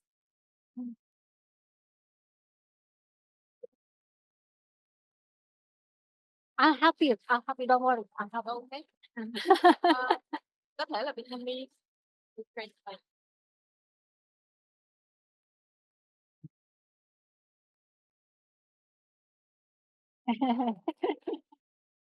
Yeah. I describe this biopsy. Biopsy show a normal epidermis and hyperplasia of lymphoid cell in the dermis, and invasive to the adipose tumor. Very good. Yes. Yeah. So it's good. It's a heavy lymphoid population, predominantly in the dermis and subcutis with sparing of the epidermis. Very good. And now tell me, is it predominantly small, and, predominantly large, or mixed? Yeah, in high mark, I see large cell lymphoma, lymphocyte, lymphocyte, and with macrophage maybe. Macrophages, agree? Yep. Oh no. I think lymphocyte and and large lymphocyte. Yeah. So you're right. There are quite a lot of small lymphocytes. Yeah. And in the mix, there's some larger lymphoid cells and probably macrophages. So in this case, how about the adnexal structures? They're all gone, right? The adnexal structures are quite destroyed. There's some small amount of residual adnexal glands. Lymphoid lesion destroyed collagens. Okay. So in this case, mostly dermis and subcutis, there are mixed small and large. So what are you thinking about at the moment? Yeah. So I'll give you. There is no obvious nodular follicular pattern, but it's always good to check for the CD21. May I translate? Thì đây là một cái tổn thương mô lympho nằm bên dưới da, chúng ta thấy là nó tăng sinh cái mô lympho từ lớp dưới thượng bì, lớp bì và đến lớp mô mỡ luôn. Mình nhìn thấy cái sự tăng sinh mô lympho này nó nói chung là nó diffuse và nó bám xung quanh, nó có những cái vùng nó đi vào cái phân phụ da, tuyến mồ hôi. Thì ở cái ống kính lớn hơn thì mình thấy nó là cái architecture, nó là nhiều loại cái kích thước lympho nó ở cái vị trí này, có những cái lympho nhỏ, những cái lympho lớn bất thường nha. Thì bây giờ mình sẽ đi coi cái phần hormone dịch nha. So on the CD21, you know straight away that it's abnormal because in here there are residual follicles, and on the H&E you don't see any good growing follicles. So this is already like presence of an abnormal follicles with no obvious germinal cell. So and then you see the ratio of the CD20 and CD3. Yeah, I translate for CD21. Thì CD21 đó thì chúng ta thấy đó là nhìn bằng HE thì mình không có thấy cái nang lympho nào hết. Nhưng mà khi mình nhuộm CD21 thì mình thấy nó còn remnant, tức là những còn lại những cái tế bào vùng cái này gọi là dendritic cell của cái nang lympho, nó còn rất là ít ở trên cái này. So on the CD20 there are increase and it's not just within what seems to be the abnormal follicles, but also in the interfollicular area. So there's increase and spread to the outside. And the CD3, this one is on the CD20 and CD3 alone is not very obvious. Because there is still a lot of CD3 here. But you can see the CD3 actually sort of highlight that there are abnormal follicles there. Thì phần CD20 thì mình thấy nó highlight lên những cái nốt mà có trong đó có những cái tế bào B trưởng thành. Nhưng mà ở đây thì mình cũng thấy CD3 nó cũng dương rất nhiều, và nó cái phần mà âm tính là những cái phần mà những cái nốt mà mình nghĩ nó là cái follicle đó, nó sẽ âm tính với CD3. Nhưng mình thấy cái CD3 ở đây nó dương khá nhiều. Yes. So then you go to you assess the follicles. So the CD10 is negative. So those follicles do not have a CD positive staining in them. The BCL6. The BCL6 still shows some residual, but they're not like the, for example, in here, in the reactive, you can see there are quite circumscribed. But in here it's a little bit, some of them are still a bit more circumscribed, but the others, they are quite broken up. See, they can see them. So the germinal centers, the all germinal centers are supposed to be there, but now it's all broken up. Thì CD10 trong trường hợp này, CD10 nó âm tính, tức là những cái tổn thương dạng follicle nó không dương tính với lại CD10, nhưng mà BCL6 thì mình thấy nó dương, chỉ có một vài cái đốm cái nốt thôi. Nhưng mà mình thấy là cái biểu hiện nó cũng không có tròn đều giống như cái lâm chứng của mình. And in some areas you can't really see any definite residual germinal centers.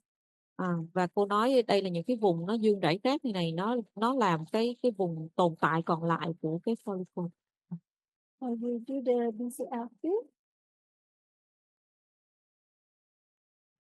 So the BCL2 are positive in the abnormal follicles. I think they are. So in the abnormal follicles, they also stay in the T cells. So sometimes you have to go back and forth to make sure.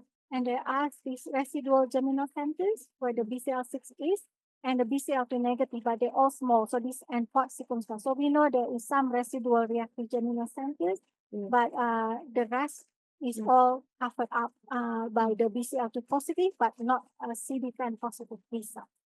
Thì trong trường hợp này mình thấy cũng hay là BCL2 nó sẽ dương trên những cái nốt tân sinh, và những cái vùng này thì lại CD10 âm tính. Còn những cái vùng cô chỉ đó là BCL2 nó âm á, thì cái nốt đó nó lại dương với BCL6, chứng tỏ là cái nốt đó chính là reactive, là phản ứng, là cái nang tân sinh phản ứng, còn lại là những cái nang tân sinh ác tính.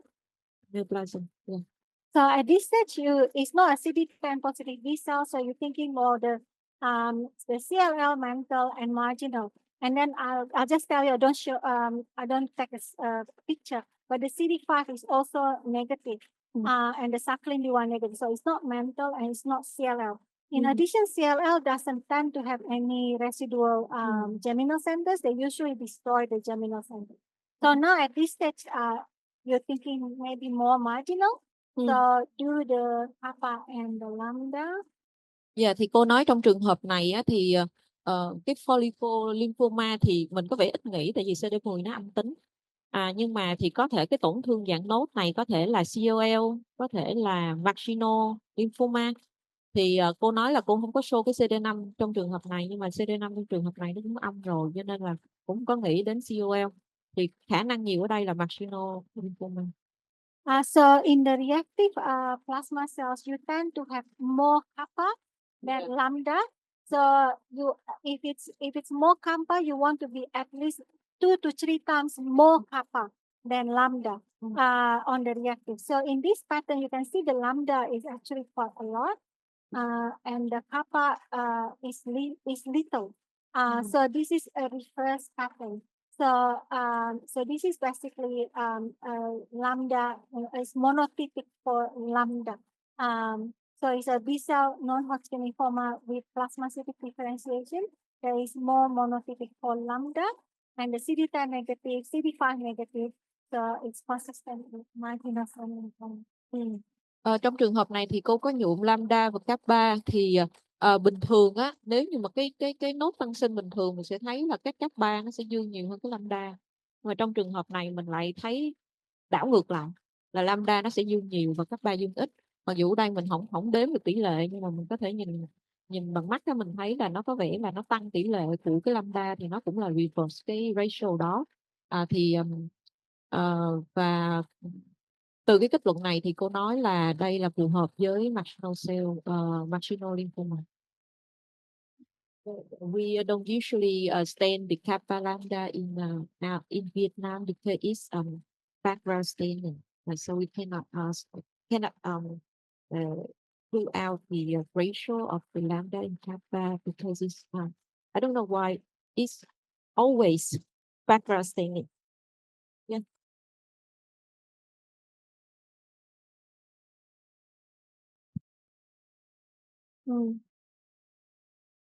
So kappa and lambda stain in our laboratory immunostains also have issues because they have a lot of background staining. So we have changed to using kappa and lambda each, so that is more. It's actually more. It's clearer and take away the background. In terms of marginal zone lymphoma in skin, I think the main important thing, like Anisha has outlined, is actually the infiltrate. Because if you don't have a lot of plasmacytoid cells, you may not be able to express the kappa and lambda staining. So it's not useful in that case. There are other tests that you can do, and I'm sure Anisha can tell you. It is a low-grade lymphoma, so so mainly it's the pattern of infiltration. Yes, so it's basically recognizing. For if you don't have the plasmacytoid. Yeah, so some marginal zone lymphoma don't express the plasmacytic differentiation. So it's the pattern of the abnormal colonization of the follicles. So you recognize the presence of expanded, so marginal is usually expanded follicles, but you don't have, if you have big follicles, you should have big germinal centers. But in this case, the germinal centers can be very tiny or gone or broken up, like the BCL6, you can see it's still got because BCL6 is a stronger, more robust stain, right? So it's than the CD10. So you can still see some residual germinal. The only thing is that just be careful because BCL6 can also be positive in the T follicular helper cell lymphoma. So sometimes the staining that you see there is not the germinal center B cell, it's the T follicular helper cell lymphoma. But if the idea is to recognize that they are abnormal follicles, they're not. So if you think about it, large follicles, you have large germinal centers. But this one is large follicles, but there's no germinal centers, or the germinal centers are tiny and broken up. So that's the colonized. Yeah. So the abnormal follicles are colonized by the tumor cell, and the tumor that does that is the the one that lacks because it's follicle. So follicular lymphoma can colonize reactive follicular hyperplasia. Mantle cell lymphoma can colonize follicles, and marginal cell lymphoma colonize follicles. Thì bác sĩ Thư xin tóm tắt cô nói thì cô nói là nếu như nhượng hormone miễn dịch á, thì cái kappa lambda nó cũng sẽ giống trường hợp như ở mình, có nghĩa là nó sẽ dương ở nền rất là nhiều, rất là khó đánh giá. Thì cô đã chuyển qua một cái dạng đó là light kappa lambda, tức là X in situ hybridization, chứ không có xài hormone miễn dịch nữa. Thì is it the same for the I for the X? I think Yeah, so. yeah. Yes, it is. Yeah. Immunostain with each. Yeah. So they are more expensive than the kappa lambda, but they do worth it because they're quite clean. So again, with this marginal, it is primarily on just only on the skin. You don't have to worry because it's also excision plus minus radiotherapy, good prognosis. So the idea is just to prove there is not a secondary cutaneous involvement of nodule. So once you got a large lymph node, you can do a flow on that. There's another way of trying to, so you can call it a typical suspicion for marginal B-cell non-Hodgkin lymphoma. And if it's a skin, they don't really care. Yet it's already out. It's already treated. And if there is something, then they can do that. Yeah. And then the flow cytometry could basically confirm the diagnosis. And that's also set the treatment pattern, because if it's a nodal, you need treatment more than just the excision. If it's only purely skin, and this is like somebody who is what okay.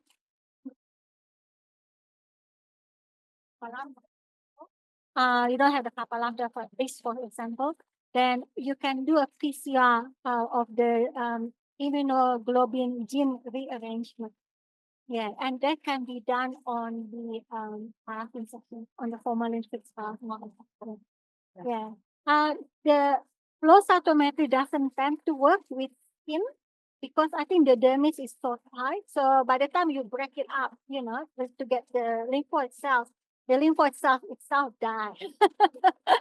So you tend to get non-diagnostic with flow. Yeah. So with the lymphoid hyperplasia, you tend to get for a more germinocenters if it's a B cell pattern. Or otherwise, if it's just if you don't see any reactive germinocenters, they tend to be more of the mixed pattern. So you tend to see eosinophils as well as plasma cells, histio cells, a mix in there. Thì bác sĩ Thư xin dịch tiếp. Thì cái kappa lambda của mình nó sẽ dương trên những cái dạng plasmacytoid, tức là tế bào dạng tương bào. Thì ở đây thì mình thấy cái tỷ lệ nó được đảo ngược so với cái tăng sinh phản ứng, thì chứng tỏ nó những cái plasmacytoid đó nó bất thường, nó neoplasm. Ngoài ra thì để chẩn đoán cái bệnh này ở da thì mình phải dựa vô cái hình ảnh quan trọng nhất, đó là cái infiltrate mà nó sâu, tức là xâm nhập rất là sâu của tế bào lympho này đi vào vùng dưới bì và vùng mô mỡ, là nó đã bất thường chứ không thể nào là cái viêm thông thường.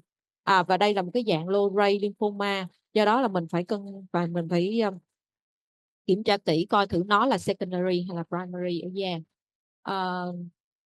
Đồng thời là cô nói là ở đây thì khi mà mình thấy những cái dạng nốt tân sinh đó, thì đối với những cái mình phải coi đó là những cái follicle đó nó là tân sinh bất thường hay bình thường, thì mình sẽ dựa vô những cái hormone miễn dịch. Thì bình thường nếu như cái nốt tân sinh nó to thì cái trung tâm mầm nó cũng lớn theo. Nhưng mà ở này thì chúng ta thấy là những cái nốt nó hơi bự ra, nhưng mà cái vùng dendritic cell nó cũng còn rất là ít, hoặc là B-cell 6 của mình là mình dương á, thì mình thấy nó cũng rất là nhỏ, chứng tỏ là đây là cái nốt lympho bất thường, tăng sinh dạng nốt bất thường. Và các cô nói là đây là do những cái tế bào u nó đi vào bên trong của cái nang lympho đó, nó gọi colonize vào trong cái nang lympho, làm cho cái nốt lympho nó to bất thường thế. Next case. Yeah, next case. Okay, next case is a tonsil from a 63-year-old male.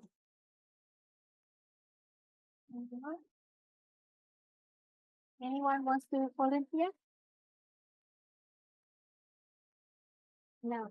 Answer. You can. City male. 63 year old male. Một trường hợp nam 63 tuổi sinh thiết ở cái vùng amidan. Dạ. Bạn nào có thể mô tả? So what's this? Yeah. Good girl.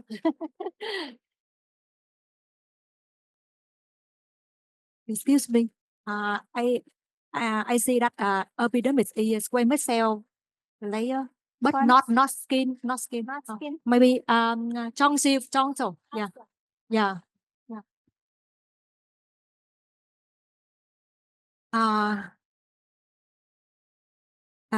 In the subepidermis, subepidermal layer, I see hyperplasia of lymphoid. Yeah. So in the tonsil, we call this the tonsillar mucosa, and then there is that's the crypt. That's the crypt there with the tonsillar mucosa, and then the rest is the lymphoid stroma. So with tonsil, what do you think? Is we say enlarged or not enlarged? Sections of enlarged tonsils. Enlarged. Yeah. And then as you say, the squamous mucosa is unremarkable. Even the tonsillar crypts here, they're still okay. The squamous mucosa are remarkable. And now you tell me what happened to the lymphoid stroma. So just for comparison, I thought, let's see.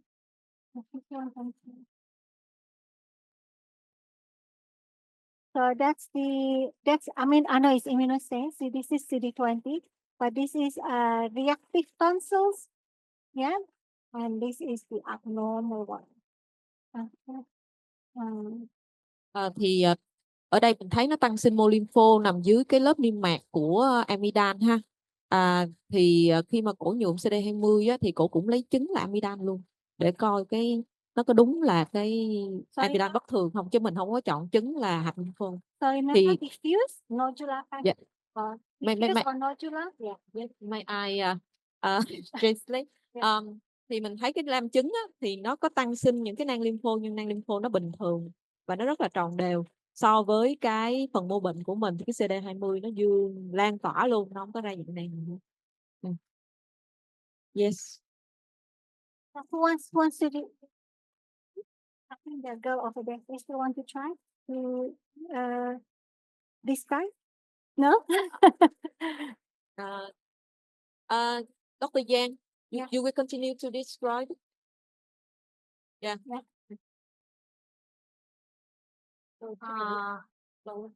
I think architecture of the tonsil is abnormal. Yes. Yeah. So there is what looks like hyperplasia of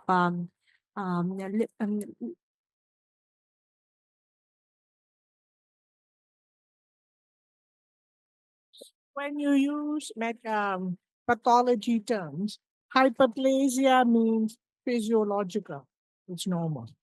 So if you see normal enlargement or normal more cells, you can use the word hyperplasia.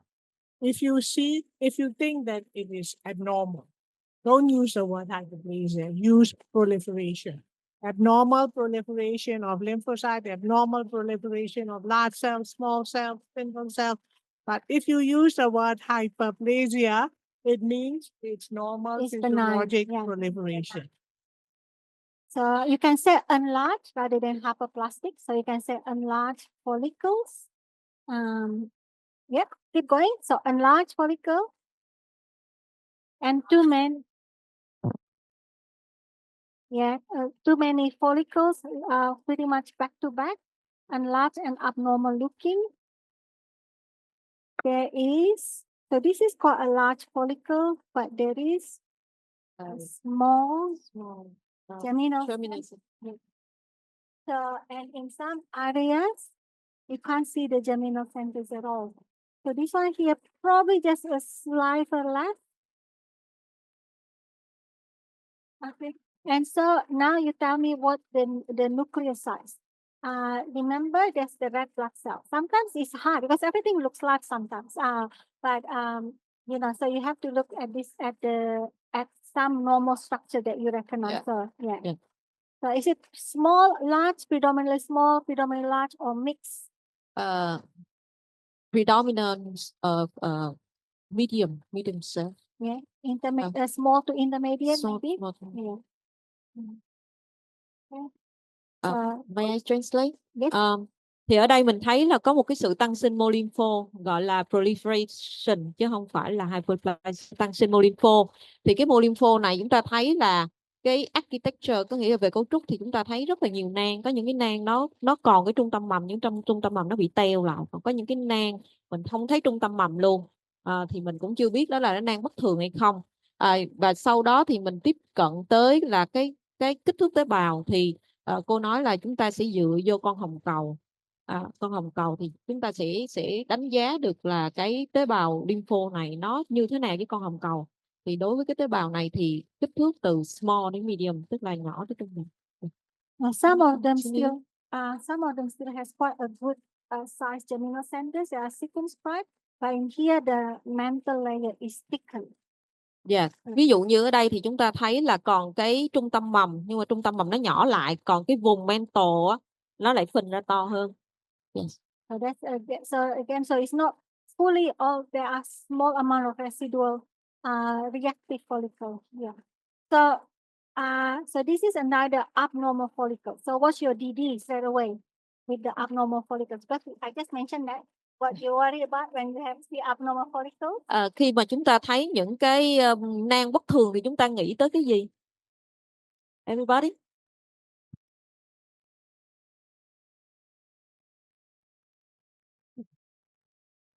Like when I saw a nodular pattern, it could be mantle cell lymphoma or CLL. CLL, SLL tends to destroy the follicles. Sorry. Yeah. So Follicular lymphoma. Follicular lymphoma, good. Mantle cell lymphoma, and what? Marginozome sometimes nodule. Yes, excellent. Yes. And this one, you can see some residual germinal centers. So I guess you can have follicular lymphoma colonizing the reactive follicle as well. Yeah. So what IPXs do you want?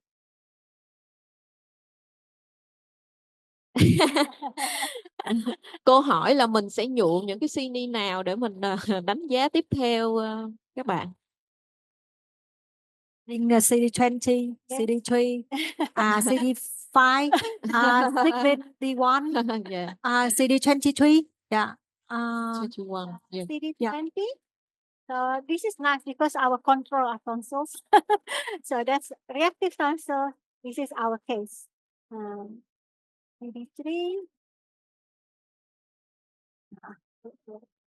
So again, reactive tonsils, our case. So you can see the follicular structures is abnormal there. And then CD5. See? The follicles are negative on reactive. Yes, positive. You can barely see where the follicle is. The whole thing is positive. B1. Yeah, so normally you should only, B1 you should only see on the basal layer of the squamous, in the tonsils. And this is everywhere. So yay, mantle cell lymphoma. Thì đối với ca này chúng ta thấy là CD5 nó không chỉ dương tính ở trên mô trứng, thì chúng ta thấy là nó chỉ dương tính ở vùng áo nang thôi ha, hoặc là vùng miên nang. Còn đối với trong trường hợp này chúng ta thấy CD5 nó dương tính loan tỏa toàn bộ cái mẫu của mình luôn. Rồi khi mà chúng ta thực hiện đối với screening 1 thì đối với mô trứng của mình thì nó chỉ dương tính ở lớp đáy của lớp biểu mô gai thôi ha. Còn trong trường hợp này thì dương tính toàn bộ, gần như hoàn toàn trên các cái không, chúng ta thấy screening 1 nó dương tính, nó biểu hiện rõ ra luôn cái tổn thương nang của chúng ta. Chúng ta có thấy cái vùng mantle của chúng ta nó sẽ ăn vào trong cái trung tâm mầm luôn. Cho thấy cái hình ảnh rất là đẹp của mantle cell lymphoma ha. Nên ca này chúng ta chẩn đoán sau cùng đó chính là lymphoma áo nang ạ. So you can see as well the geminocenters are negative for the cyclin D1, and you do the BCL2. So BCL2 is positive in pretty much all B-cell non-Hodgkin lymphoma. So it's also positive in the mantle, but the geminocenters are negative. They're tiny and they're negative for BCL. For BCL. Chúng ta có thể thấy là đối với BCL2 thì chúng ta vẫn còn các cái trung tâm mầm vẫn còn sót lại ha, thì nó sẽ âm tính với lại BCL2. Okay, next. Thì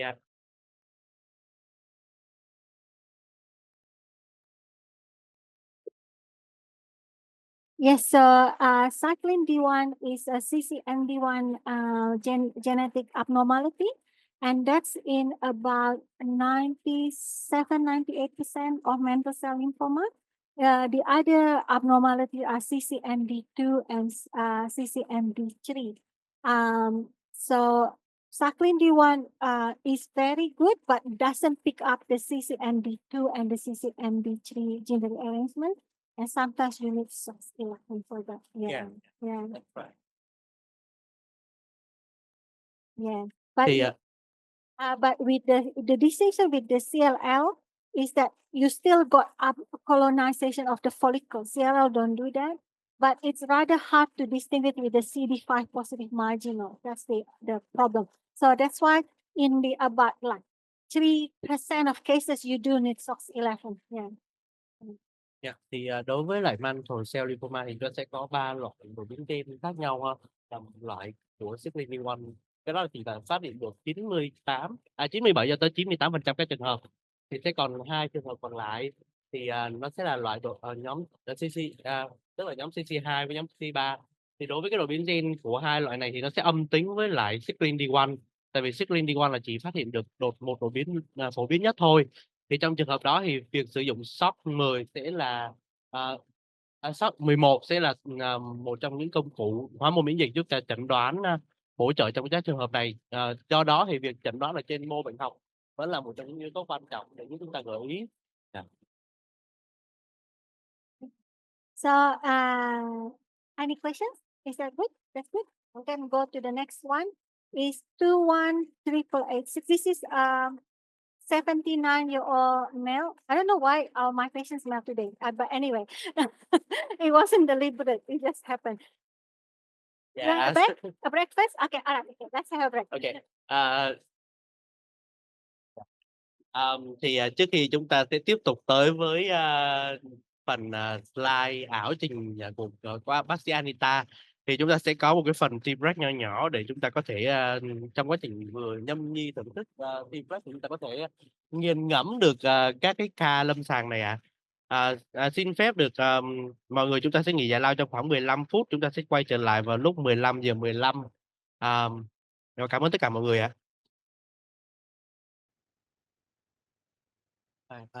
Cảm ơn tất cả mọi người, quý đồng nghiệp đã chờ đợi, thì chúng ta sẽ quay trở lại với lại tiếp tục với chương trình. Thì chúng ta sẽ tiếp tục với phần tiếp theo, đó là sẽ tiếp tục trình các cái slide lâm sàng thực tế về các tổn thương liên quan tới lymphoma. So I would like to invite all of you to come back to our sections with Dr. Chat. Okay, thank you. In the interest of time, I'll just show this one quickly. This is a pleural biopsy from a 79-year-old male. Cái này là một cái tổn thương màng phổi của nam giới 79 tuổi. So he's already got a diagnosis of basal cell adenocarcinoma of the salivary gland. So it's just bệnh nhân có tiền căn là chẩn đoán carcinoma. Basal cell adenocarcinoma of the salivary gland. Basal cell adenocarcinoma. Bệnh nhân này có một cái tiền căn là carcinoma tuyến, loại tế bào đáy của tuyến nước bọt. So you can see that's the basal cell adenocarcinoma. So it's not the basal cell carcinoma, not the PCC of the skin, but this is the basal cell adenocarcinoma of the salivary gland, which metastasized in the pleura. And then incidentally, she also has a very heavy lymphoid infiltrate. Thì như cái hồi nãy chúng ta có thể thấy thì đó là cái hình ảnh của carcinoma tuyến loại tế bào đáy ha. Thì nó di căn tới màng phổi. Ở bên cạnh đó thì chúng ta có thể thấy một cái vùng mô học là tăng sinh rất là nhiều tế bào dạng lympho. Which are more diffuse and predominantly small. So you can see that red blood cells is just slightly bigger than the red blood cell there. And then on this is the CD20. So you can see it's everywhere, it's so diffuse. Then you can compare it to the CD3.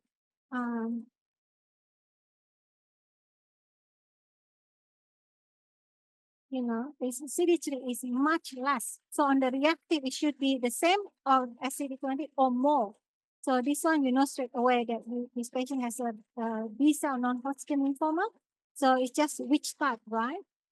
So this one, CD10, BCL6 negative, BCL2 positive. So it's everything negative except BCL2. So there's a marginal, and then the surprising bit is that there is a component of mantle as well. So this is a biclonal B-cell non-Hodgkin lymphoma. Patient has marginal and mantle cell. So sometimes we do get two lymphomas in the same patients. So they're just a nice, interesting case. So then, what is it? You know, this one is impressed me a lot here. So as usual, you look at the CD21.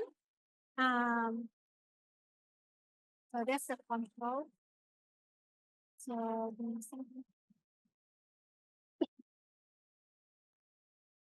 there's a little bit of residual, but most of them are gone, right? There is a small amount of residual. And then the CD10.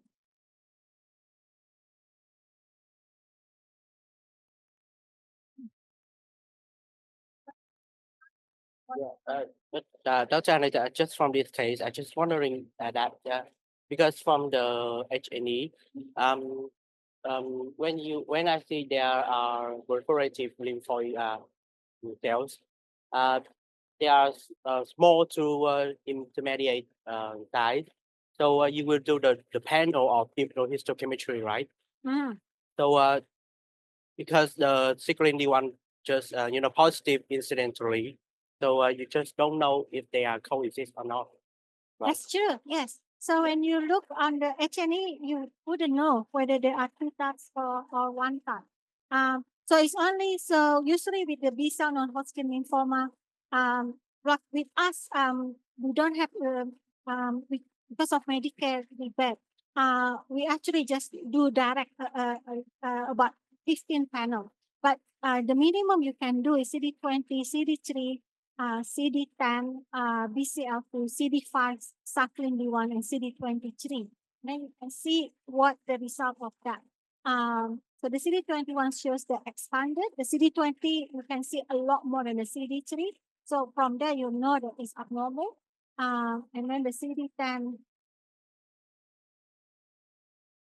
the CD10 is nothing much. So is that for this part here, right? The CD10 is negative. Even though you know there was follicles there, but the CD10 negative. The BCL6 has a little bit. So BCL6 can be quite non-specific. It can also stain in marginal because, and also as I said, the T follicular helper cell lymphoma. The BCL2 everywhere. So the CD20 express BCL2. And BCL2 immunostain doesn't correlate with BCL2 gene rearrangement. So BCL2 is basically positive in all B-cell non-Hodgkin lymphoma.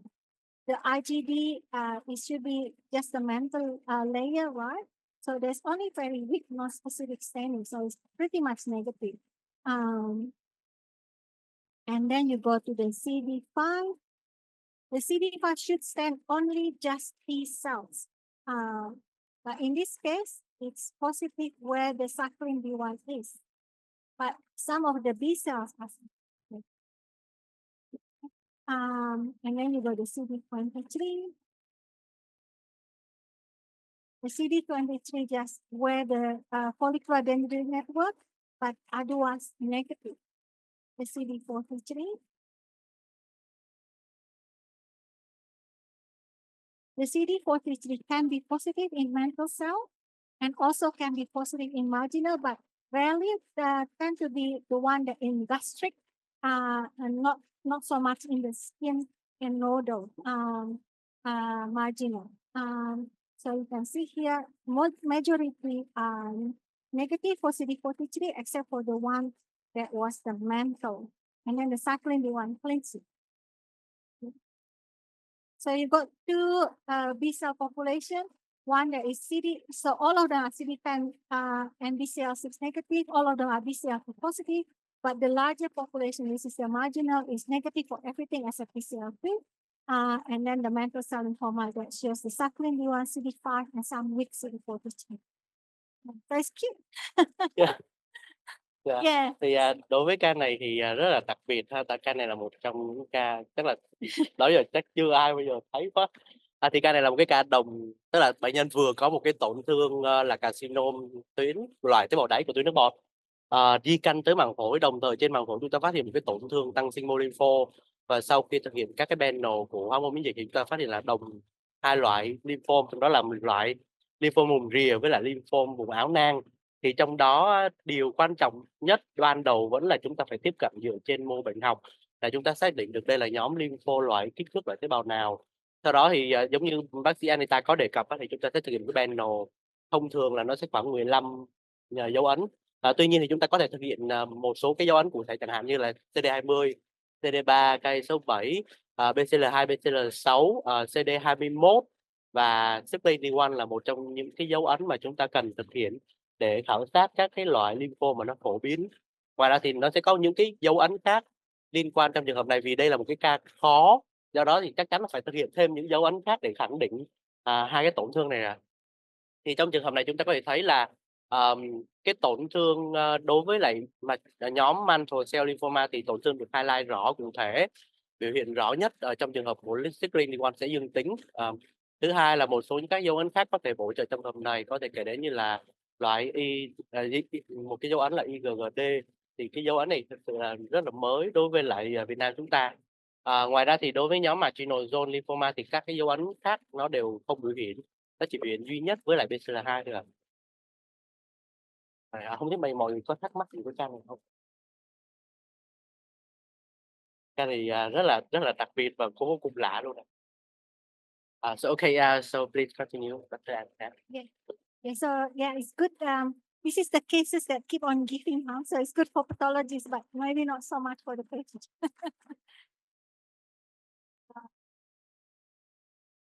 So this one here is left suboccipital lymph node core biopsy from a 63-year-old female, and the patients already have marginal zone lymphoma in the past, and they query recurrent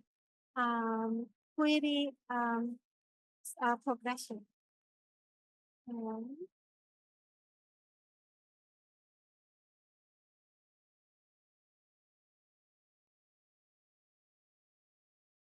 Thì chúng ta có cái ca tiếp theo này là một bệnh nhân nam 63 tuổi. Bệnh nhân đã có chẩn đoán trước đó là marginal zone lymphoma, và lần thứ hai này là một cái tổn thương ở vùng dưới đỉnh.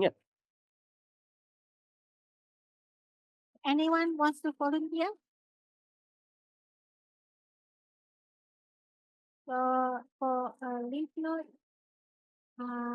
you can't see any structures, you can't see any follicles, any sinuses. And that could be the capsule here, but it's quite open. So these are the cells that are quite large. So sometimes if you get a thin sections, it's a lot easier to see the cells. So this one is only 1 micron, so you can see it's like a single monolayer cells, but it looks nice. Very large, quite a lot of necrotic and microtic debris microses. Okay. For immunostains, who's next?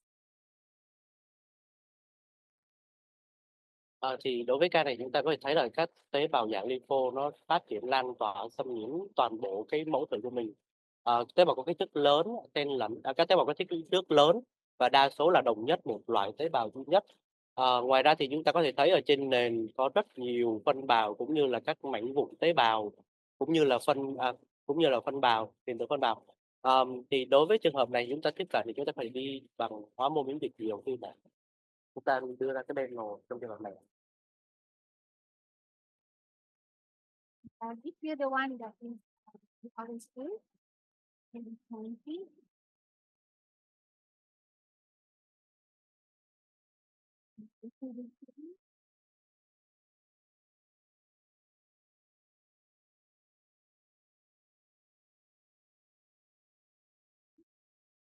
Say that diffuse large B-cell lymphoma. Yes.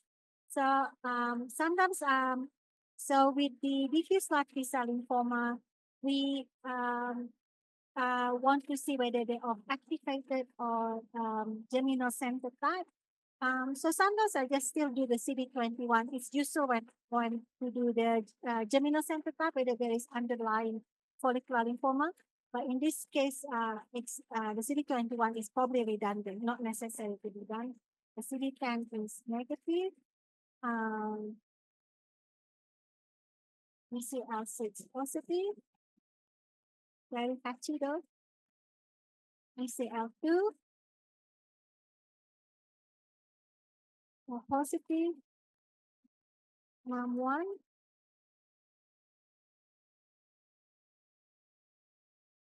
positive, good. Racemic. Racemic is also positive. EBA-ish. The EBA-ish is negative. So the importance of the EBA-ish is you want to check for the immunodeficiency related B-cell lymphoma, because if this patient, for example, on methotrexate, maybe for rheumatoid arthritis or cyclosporin or something like that, then if the EBA is positive, that he is more likely an immunodeficiency related. So you can withdraw the immunosuppressive medication, and that's the lymphoma sometimes can disappear by itself. So that's a good thing. But in this case, it's the EBA is negative.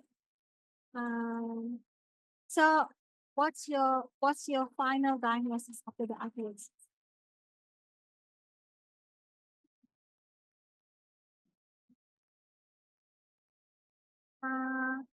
The CD30 in this case is negative.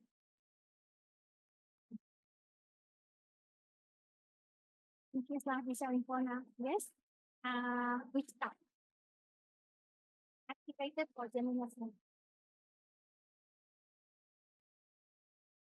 So with the CD10 negative, so you do the Hans algorithm. So CD10 negative, then you check for the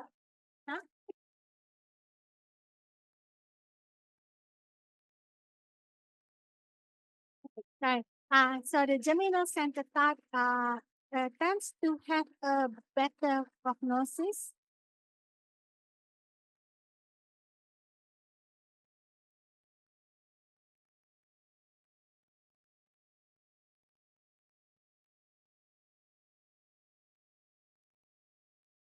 Yeah.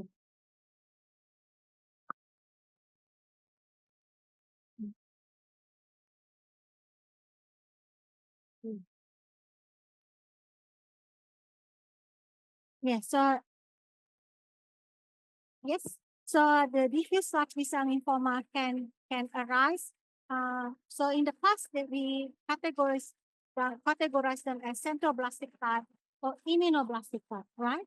But now with the advance of genome, it's characterized as a centroblastic type is now more towards the germinal center type. So the germinal center type tends to arise on the background of follicular lymphoma, but also can be de novo. With the germinal center type, the immunoprofile is the CD10 positive, And if the CD10 is negative, then it's BCL6 positive and MUM2 negative. So that's the way. So you go to CD10, positive, negative, and then if it's positive, you don't have to worry, it's germinocentric. Regardless, BCL6, MUM1, whatever they want to do, CD10 positive, always germino. Now, if the CD10 negative, the MUM1 positive, then it goes to activated B cell type, and whatever the BCL6 wants to do. So if the CD10 negative, MUM1 negative, and then the BCL6 becomes involved. If the BCL6 positive, it becomes favor germinocentric type. If the BCL6 is also negative, then we just say we don't know what type it is. Okay, it could be germinocenter or activated B cell type. So the immunostains, because the immunostains try to mimic the result that comes from the genome, because the genome has their own characteristics. So with the germinocenter type, it tends to be a better prognosis than the activated B cell type, unless it has a c-MYC or BCL2 gene and or BCL2 gene arrangements, which makes them becoming a double or triple hit. Then it becomes a bad prognosis. With the activated B cell type, you don't tend to get double, triple hit. And in the past, they only being for double expressive type. But at the moment, they're no longer separated from the activated B cell type, because the prognosis difference is not very clear. It's not that much difference. So this is the CD10 negative BCL and the MUM1 positive. So you go direct to activated B cell. Yeah. Yeah. Yes. So this is double expression of c-MYC and BCL2 immunostain. So there are two schools of thought. So some people say, regardless of cell type, you do fish for this. You do fish MYC and BCL2 just in case. But there are other school of thought that we only do it for all the germinocenter type. So it's up to you. But in this case, the patient is 63. So he's still quite young. And so I would recommend doing the fish just in case, You always do it on the simulation. Yeah. But from this case, the patient had MSC before, so how can we tell that it de novo or it transformation from the MZL to the diffuse large B cell? So in this case, you can't really tell without the genome.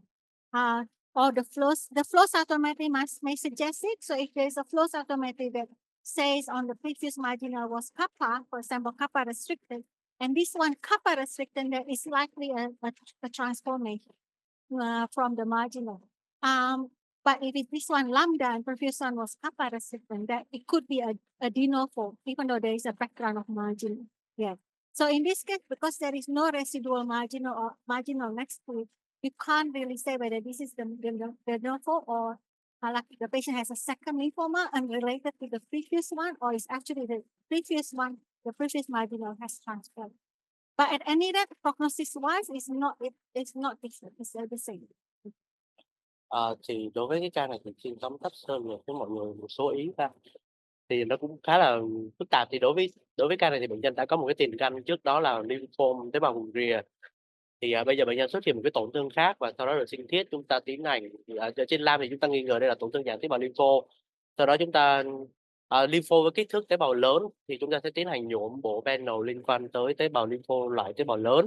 Thì trong đó thì chúng ta sẽ thấy là CD20 biểu hiện lan tỏa hơn so với lại của CD3. Các tế bào này âm tính với lại CD10, trong khi đó lại biểu hiện dương tính với lại MUM1 cũng như là BCL6. Thì hiện tại là đối với việc điều trị của loại diffuse large B cell, tức là lymphoma tế bào lớn lan tỏa, thì chúng ta cần đặc biệt quan trọng lưu ý là cần phải đánh giá việc đây là tổn thương mới xuất hiện, tức là loại de novo, hay là nó là transformation, tức là nó chuyển dạng từ một cái loại lymphoma trước đó. Thì trong trường hợp này đó là một cái bệnh nhân đã có tiền căn là lymphoma tế bào hồng rìa. Thì bác sĩ Anita có đề cập là đối với các trường hợp mà liên quan có tiền căn, đối với các trường hợp chẳng hạn như là có bệnh nhân đã có lymphoma nang, thì đa số các trường hợp này nếu như có chuyển dạng thì sẽ có biểu hiện thì liên quan, thì trong trường hợp này lymphoma tế bào lớn lan tỏa, đây là loại trung tâm mầm, do đó sẽ biểu hiện dương tính với lại CD10. Và trên thực tế thì đối với các trường hợp lymphoma tế bào lớn lan tỏa, việc thực hiện CD10 đầu tiên nếu như dương tính thì đây là nhóm trung tâm mầm, bất chấp việc có biểu hiện BCL6 hay là mâm, thì chúng ta sử dụng CD10 là đầu tiên.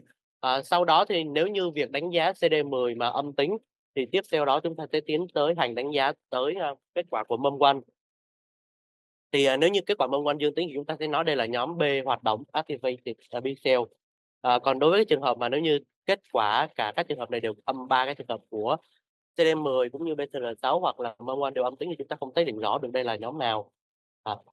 Ngoài ra thì mình có đặt thêm một câu hỏi là làm sao chúng ta có thể xác định được đây là nhóm có liên quan có chuyển dạng từ loại lymphoma tế bào hồng rìa hay không á, thì chúng ta cần phải làm xác định gen, thì trong trường hợp này mới có thể xác định rõ được là có liên quan hay không. Thì trong trường hợp đó là nếu như chẳng hạn trước đó đối với trường hợp của lymphoma tế bào hồng rìa mà chúng ta đã xác định được đột biến gen liên quan tới kappa hoặc lambda á, thì sau khi đó khi mà chuyển dạng thành loại mới á, thì nó sẽ có những cái đột biến tương ứng với như vậy, thì lúc đó chúng ta mới có thể khẳng định được là đây là loại chuyển dạng. Còn nếu như là đột biến khác thì đây sẽ là de novo. Yeah. You can continue. So the next case, this is a 33-year-old female, and this is a mediastinal mass. So what are you guys thinking? Because it's already, so this is another thin section. Ca tiếp theo của chúng ta sẽ là một bệnh nhân nữ 33 tuổi có một tổn thương ở trung thất. It's again a diffuse large, so similar to the last one, but this is a mediastinum in a young woman, only 33.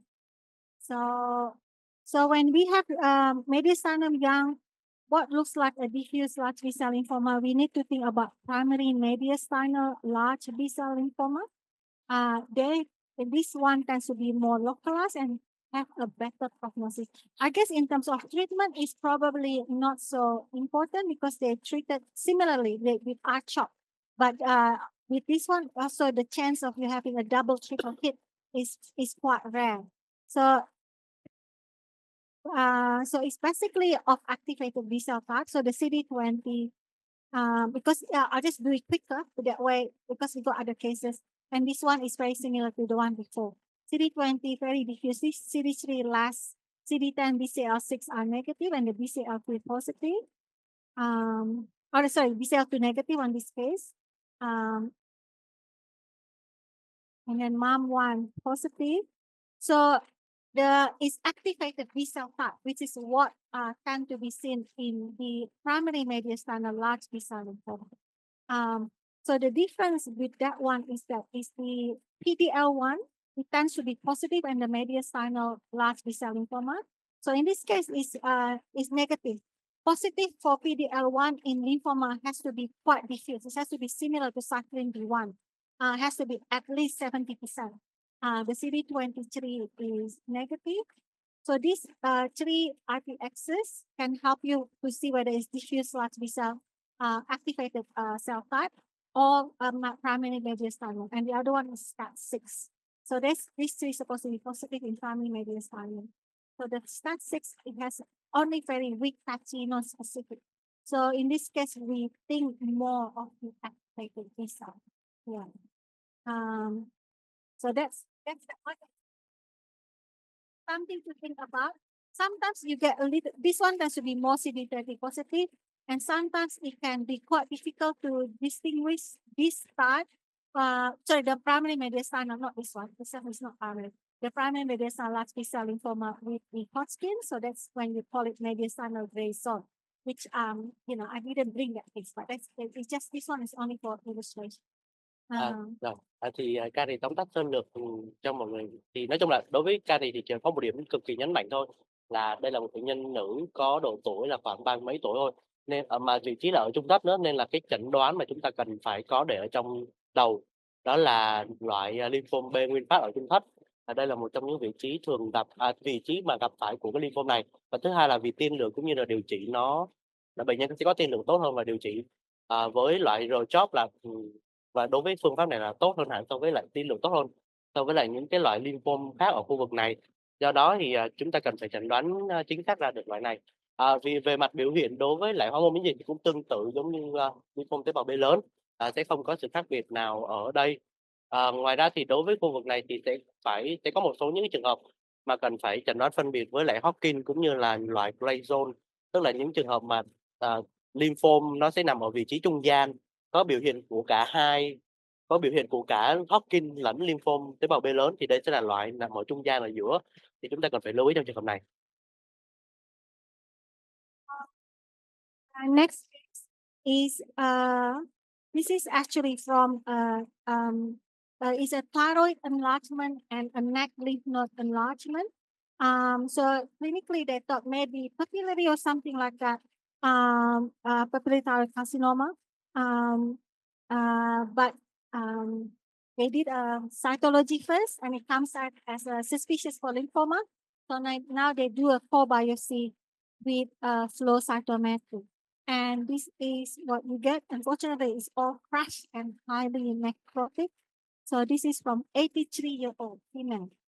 Thì ca này là từ một bệnh nhân 83 tuổi, có tổn thương ở tuyến giáp cũng như là các hạch xung quanh. Thì đầu tiên lâm sàng nghi ngờ là carcinoma tuyến giáp dạng nhú. Sau đó có tiến hành thực hiện FNA thì kết quả được trả về là theo dõi lymphom, và đây là mẫu sinh thiết lõi của tổn thương. So even if it's necrotic and crushed, we can do a very thin sections, and we can try to see the sizes of the cells that are not crushed, and you can see they are intermediate to large. They seems to be quite irregular, but you're not sure whether it's because of the crushing or not. But at least you know that we can start with the large B cell panel first. So it's CD20 positive, CD3 very little, CD21 there's not much, and this is the sorry, let me just get the right place. 270815. This is the CD20. So everywhere. CD10. Everywhere. CL2. Negative. MUM1 negative. So CD10 positive, MUM1 negative, germinocentric type, but the BCL2 is negative. What are you worried about? What else do you need to worry about in this setting? So you get a CD20, intermediate to large, maybe irregular, maybe not. So the other thing that you have to think about is Burkitt and lymphoblastic. Yeah. So Burkitt lymphoma and lymphoblastic lymphoma, both are CD10 positive, but BCL2 tends to be negative. So we do the TDT. This is negative, so we can exclude the lymphoblastic, and then we do the CMIC. And it is actually quite low. So we're not so worried about that. Now there is another one that is quite rare. It's called the Burkitt-like lymphoma in the past, or now it's called B-cell lymphoma with 11q arrangement. So that one, the CMIC tends to be quite low. Yeah, you can send for fish because CMIC is not always correlated with the gene, right? So you send for fish for the CMIC to try to confirm that there is no CMIC gene rearrangement. Also, send the 11q. Unfortunately, you have to do NGS. We don't have the particular fish for it. So in Australia, it's okay because it's all medically reversible now. Yeah. but the NGS, I'm not sure what in the situation. Well, can we see the key 67?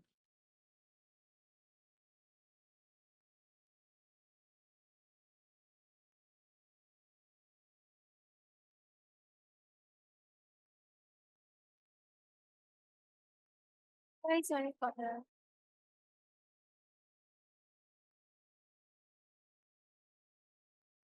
It looks like they somehow only stain half of it, and the cell itself is gone. Yeah. So the K67 was reported as 95% fatal, and the EBA is negative.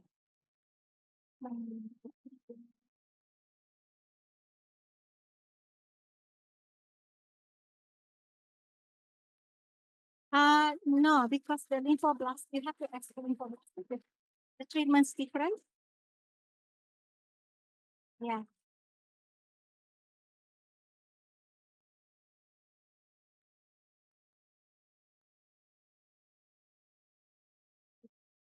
You can. So as long as you exclude lymphoblastic, you do CD10 positive high grade B cell lymphoma, you give a DD between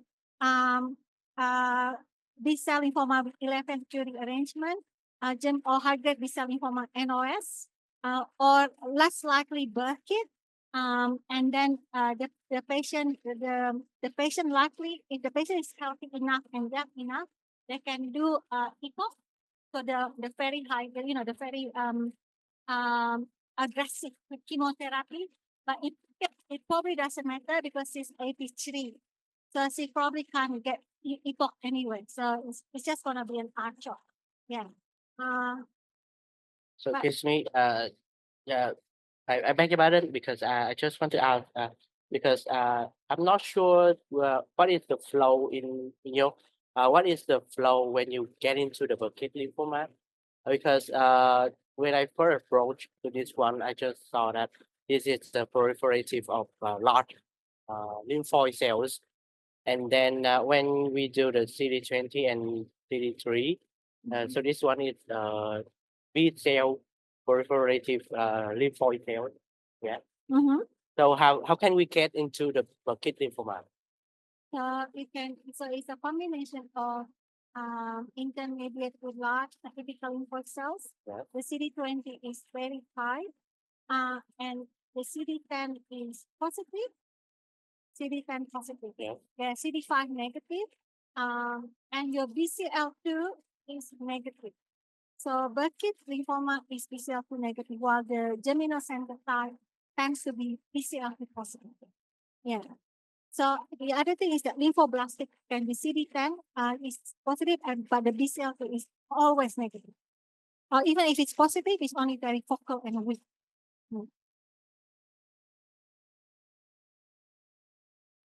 So BCL2 is highly non-specific. So so positivity doesn't help you, but negative helps you.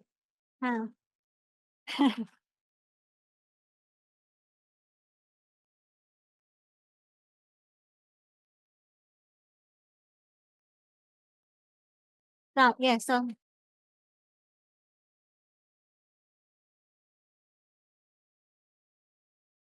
yes, so BCL2 is normally expressed in any T cells. Yeah.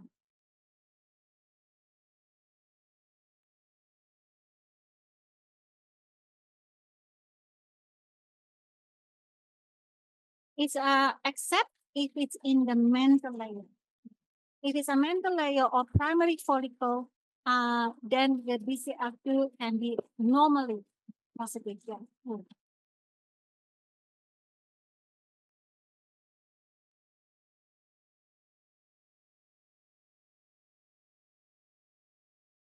Yeah, it's not always. So BCL2 can be positive in any B cell, mantle, marginal, even CLL. Yes. So and it is normal or react no.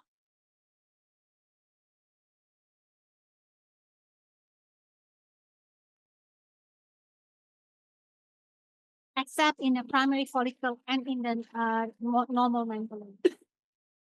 Yeah.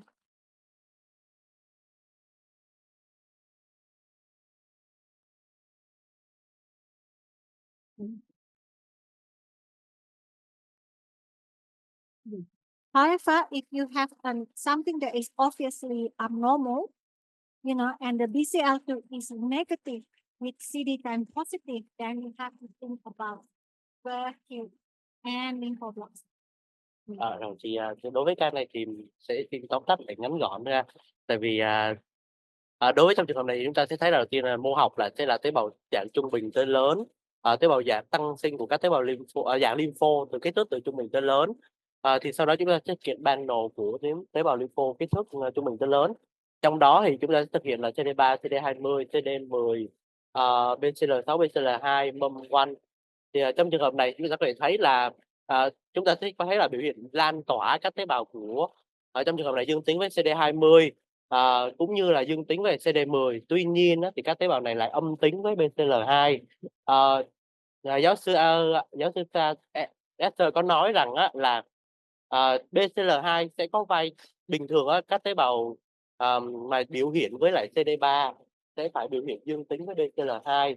Thì đó sẽ là các trường hợp của các tế bào phản ứng bình thường. Và vai trò của BCL2 sẽ có nhiều hơn đối với trường hợp đó âm tính. Còn tế bào mà bình thường, tế bào lymphoma dương tính với BCL2 thông thường thì sẽ ít có vai trò hơn, tức là chúng ta ít đánh giá vai trò dương tính của BCL2. Mà khi mà tế bào không biểu hiện, mà chẳng hạn như biểu hiện những các trường hợp mà nghi ngờ là tổn thương lymphoma mà âm tính với BCL2 thì các trường hợp này chúng ta phải nghĩ tới, trong trường hợp này mà còn dương tính với CD10 nữa thì chúng ta cần phải nghĩ tới hai trường hợp, đó là Burkitt lymphoma và nhóm lymphom nguyên bào lympho, là hai trường hợp trong trường hợp này. Do đó chúng ta có thể trong đó thì chúng ta có thực hiện hai dấu ấn trong trường hợp này, đó chính là TDT cũng như là CMYC. Tuy nhiên thì ca này thì khá là đặc biệt là không biểu hiện với lại CMYC. Biểu hiện CMYC rất là thấp, tại vì thông thường các trường hợp của Burkitt thì biểu hiện lan tỏa luôn, tức là tỷ lệ dương tính với lại CMYC phải trên 90%. Còn trong trường hợp này thì dương tính với lại CMYC rất là thấp. Tuy nhiên thì bác sĩ Anita có nói rằng thì là một số những trường hợp nó sẽ không có sự tương hợp giữa hormone miễn dịch với lại đột biến gen. Do đó thì chúng ta cần làm thêm xét nghiệm FISH để khẳng định chắc chắn trong trường hợp này. Ngoài ra thì bác sĩ Kim Trần có nói rằng trong trường hợp này chúng ta nên report nó là nhóm lymphom tế bào B độ cao và mà có CD10 dương tính.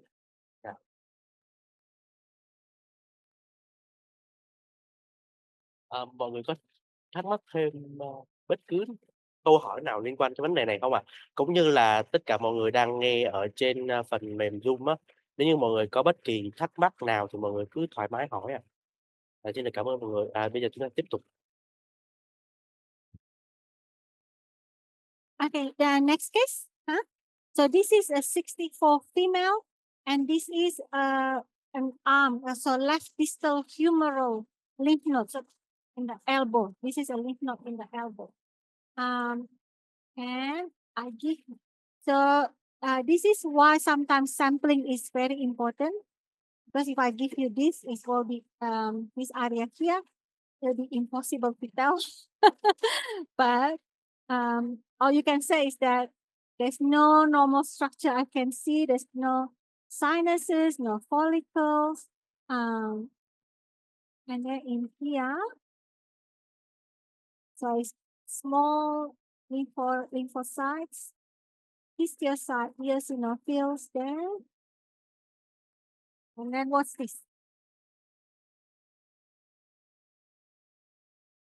Hard skin-like cells. Yes, that's true. So what immunostains do you want to do to confirm your suspicion? Yeah. So CD30. Beautiful positive. And you would like to see a dot as well. So some of them, it depends on where the section is. But there's a lot of them that has dots. So, and we have to make sure that the right cells or the nucleoli is there. So CD30 positive, and then CD15.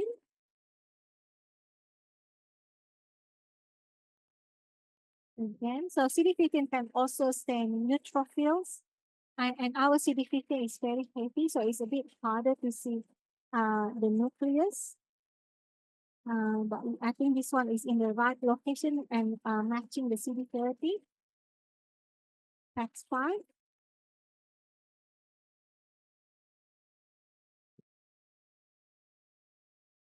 So with hot skin, they're not difficult, but you have to be patient because it can take a while to interpret the stains.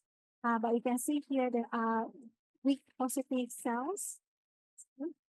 So you can have the small B cells as a control as well. So this one is very strong, and there are these large cells that are weakly positive for CAX1.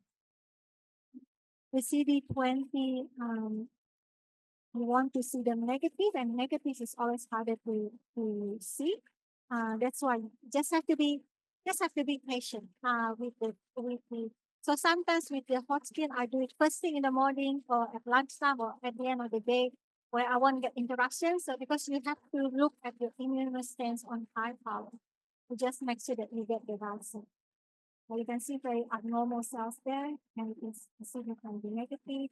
So this one could be just from the edges of the adjacent of either in front or the back B cells that is negative. Negative one there, negative one here.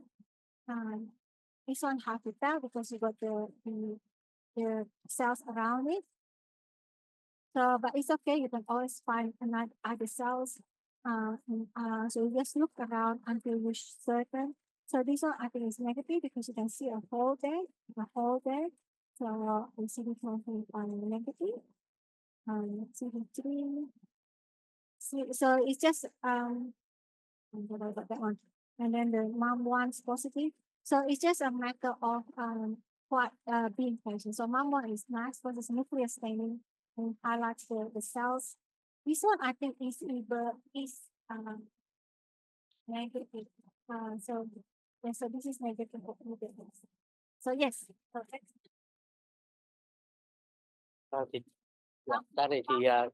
Cái này thì khá là điển hình của Hawking. Thì bệnh nhân có một cái tổn thương ở đầu xa của xương cánh tay. Thì sinh tiết hạch ra thì chúng ta thấy một cái tổn thương trên nền là nền tế bào rất là hỗn hợp. Xen lẫn trên nền tế bào hỗn hợp đó sẽ có những con tế bào dạng Hawking. Thì chúng ta thực hiện một cái bộ panel của Hawking là bao gồm trong đó sẽ có CD30, CD15 cũng như là Pathology để tiến hành chẩn đoán. Thì chẩn đoán Hawking thì chúng ta cần phải hết sức kiên nhẫn để đánh giá trong trường hợp này, vì các tế bào tổn thương trong trường hợp này nó sẽ rải rác và chỉ một vài con thôi, nên là cần phải đánh giá cẩn thận trong trường hợp này. Someone wants to do this case, can see that there is a topical thing. So with the last time we got classic topic. So someone wants to try to do this one. This is from a 45-year-old man, and this is a right axillary lymph nodes.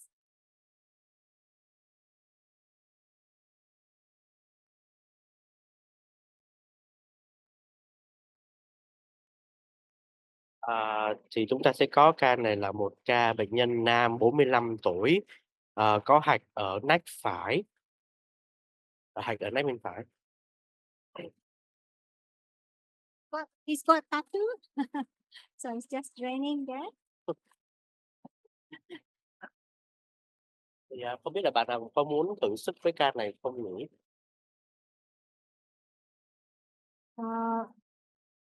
So firstly, large or normal size lymph nodes. That's good. From my view, I can see that they are proliferative. They look like lymphoid follicles, just like that. Yeah. And what do you think of the size? They are mixed of a lot of. They are mixed of lipids of size. With they are large. The size is from intermediate to large. Okay, so it's a large lymph node with nodular pattern. So a large follicle in which they are. Yeah, small. there are some small to large. Yeah. And some small and some large size. And what do you think of the large size?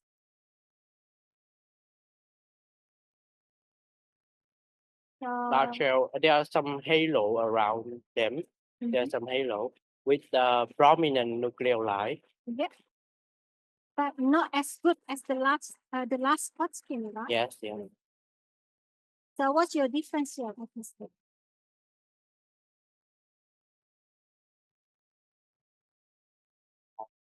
My first thought is that this one is large lymphoid cells. So I will do the large lymphoid cell panel. Okay, so tell me what you want. So in some areas, there is less amount of the large cells and more of the small. There are still some smaller numbers of large cells.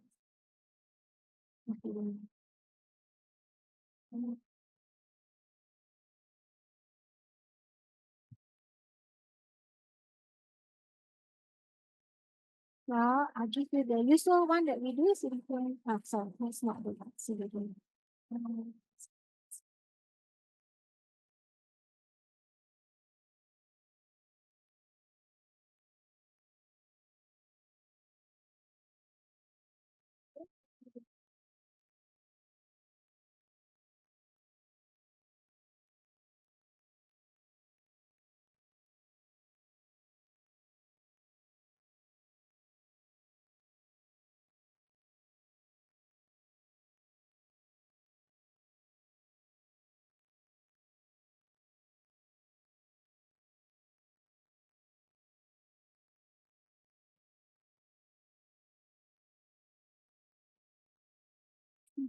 One, just to confirm that there are definitely follicles. And I'll tell you CD10 negative, PCL6 negative, PCL2 positive.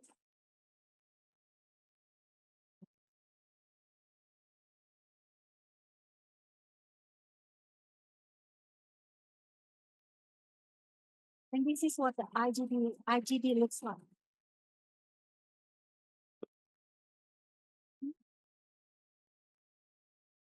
And this is the PD1.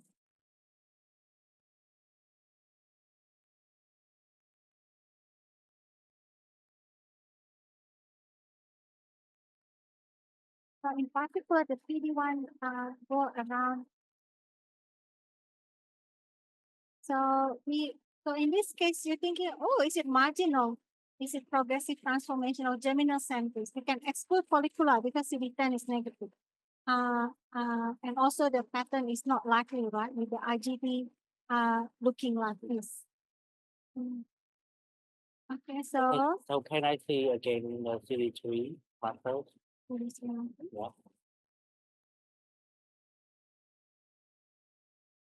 Yeah. Can you go to higher magnification?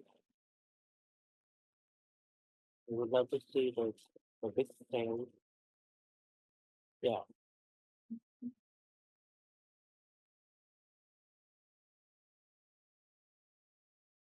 Yeah. Yeah. The T cell is around the big cell, and the giant cell that is negative with CD3 and CD3 positive cells, they are surrounding the giant one. Very good, yes. Yeah.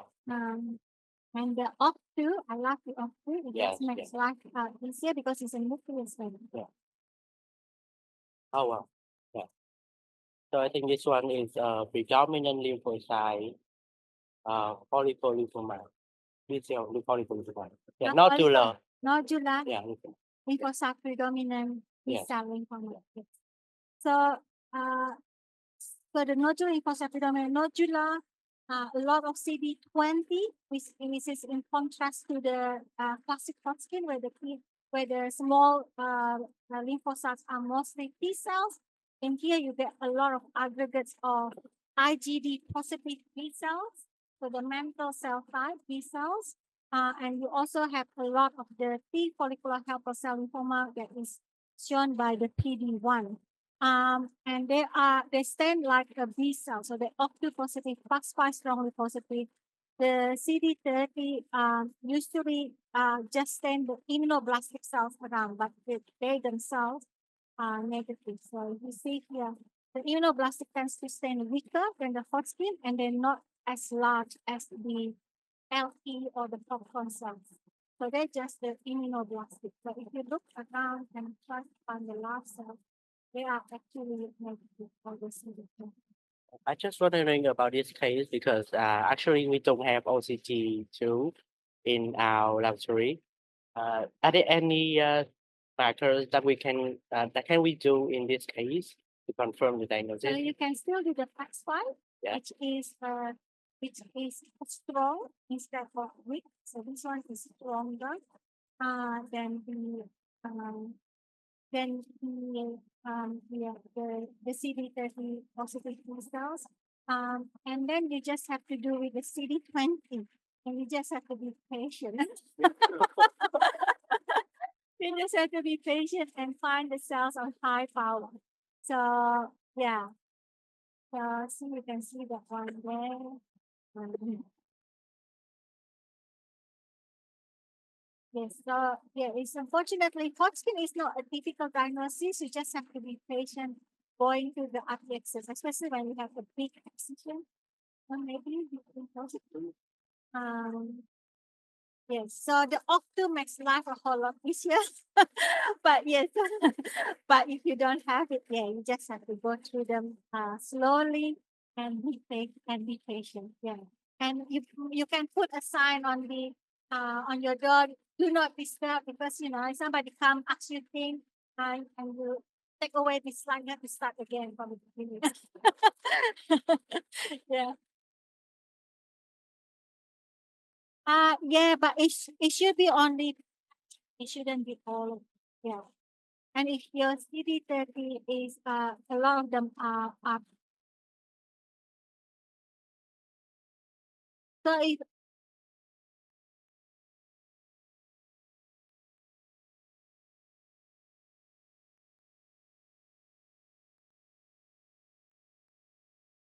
yes, so this is quite a tricky diagnosis, agree, especially on a core biopsy. And sometimes if you don't have a good core biopsy, you probably do end up having to get an excision. Yeah, I mean it's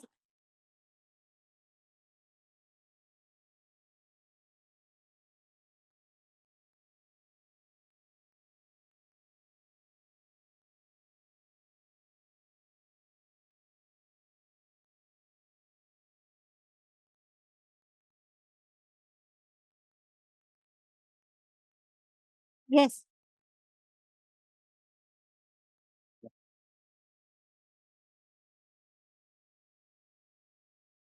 So Yeah. So I have one question is that how can we differentiate them from the rich T cell B lymphoma?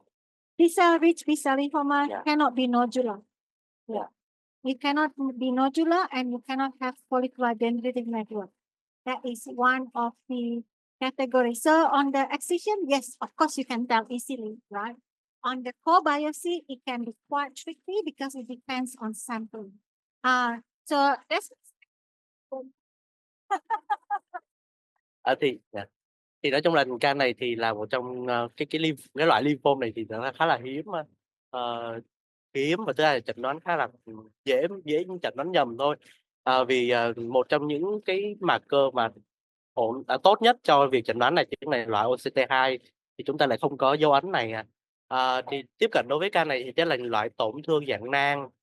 Trong tổn thương dạng nang này sẽ có những tế bào có kích thước lớn. Một số con thì có dạng giống như hạt bắp, popcorn like. Thì trong trường hợp này thì tế bào sẽ dương khi mà thực hiện hormone miễn dịch với lại CD20, thì các tế bào lớn này sẽ có biểu hiện yếu hơn với CD20 so với lại các tế bào khác, tế bào B khác. CD3 sẽ có một cái hình ảnh rất là đặc trưng là hình ảnh dạng vòng hoa, tế bào CD3 sẽ bao quanh các tế bào lớn. Còn ngoài ra thì các tế bào này sẽ dương tính với lại các dấu ấn như là PAX5 và OCT2 là một trong những dấu ấn mà đặc trưng nhất và đặc hiệu nhất để chẩn đoán loại lymphom này. Đây là lymphom B dạng nốt dầu lympho bào. Yeah, so with the cases, as Dr. Kim Tran has said as well. So when you assess the case, once you got the good cells, you mark it. So it makes life easier. And then you can follow the mark. And also the people who are doing the MDT will love you for it because they don't have to redo the whole thing. But yes, so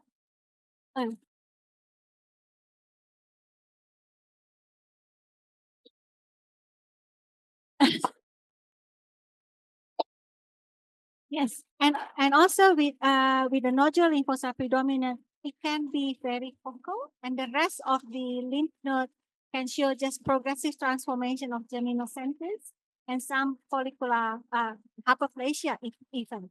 So yes, so sometimes the diagnosis does require excision because depending on the sampling, you might end up with a diagnosis of progressive transformation of germinal cells because you don't really see much of that LP or popcorn cells. Yeah. So, but it's okay. It's one of the diagnoses that it's okay if you miss it the first time and then a month later because the lymph node keeps enlarging and not getting small. They rebiopsy or do an excision biopsy. By that stage, there should be more popcorn or LP cells. And then you can make it up, and it's okay because they're not very aggressive, so the patient has time.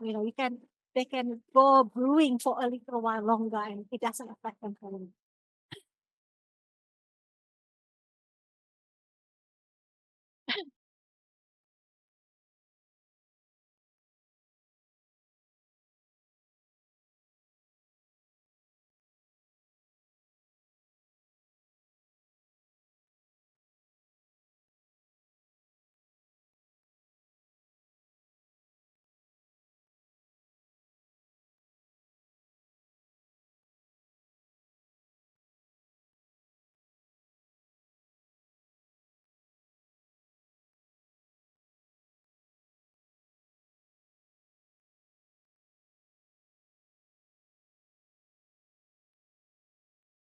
That's right. Yeah, and also with the angioimmunoblastic, you do get really atypical B cells that look like Hodgkin. But there's actually more of the B cells, and the T cells around it that is actually the neoplastic. So this case here is to illustrate from the one before. This one is a 52-year-old female, and this is an axillary lymph node.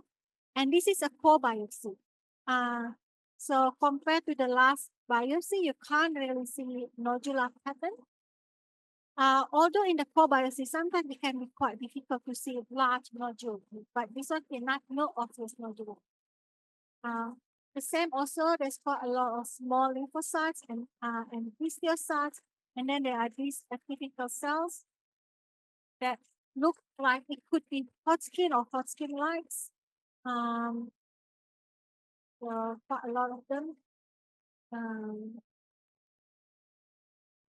So you do your Hodgkin panels.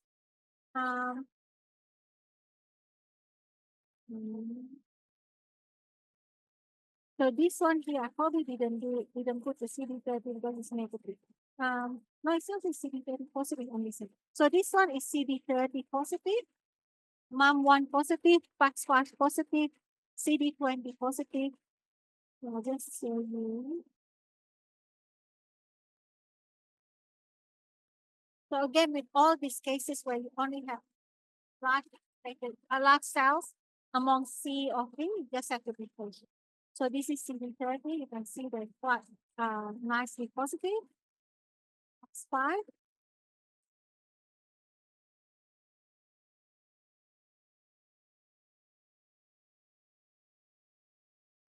Positive as well. Sorry, because I have to change. I have to get rid of all them. I did mark them, but for the scanning, I have to erase them all. Yeah, but it's okay. It's also give you practice to be patient and look for it. So the CD20 in this one is actually easier because there's not so many small B cells. You can see the CD20 definitely positive. Yeah. And the CD3. So the background small lymphocytes are mostly CD3. And You do CD21 because, as you know, it's not very easy to identify nodularity on the core, and this one is negative. So no follicular dendritic network. So now you're thinking, you know, with the CD20 positive, FAX5 strongly positive, you can exclude toxic Hodgkin.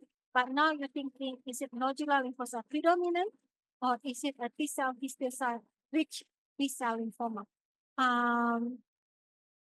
So the other thing that you can do is CD4 and CD8. So the CD4, you have to remember there are histiocytes. So you have to minus the histiocytes here. Okay, so that's the CD4. And this is the CD8. So after you minus the histiocyte, there's an inversion. In the reactive, CD4 has to be a lot more than CD8. So in this case, CD8 is about the same or slightly more than CD4, depending on how much histiocytes in there. So there's an inversion, so there's more CD8. And this is PD1, which is barely anything. So you remember, nodular lymphocyte predominant, the background T cells are mostly T follicular helper cells, which is PD1 positive and CD4 positive, but in this case, it's CD8. So in this case, you just say that on the balance of the background, there's no nodularity, there is no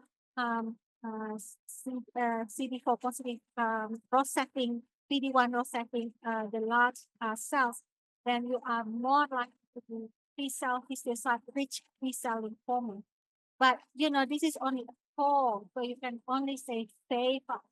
Okay, so because it's a difficult case. So this diagnosis sometimes can only be made on the excision because you cannot have any nodularity at all in this entity. If there is a nodular somewhere that is a T-cell histiocyte rich like nodular lymphocyte predominant Hodgkin. Yeah.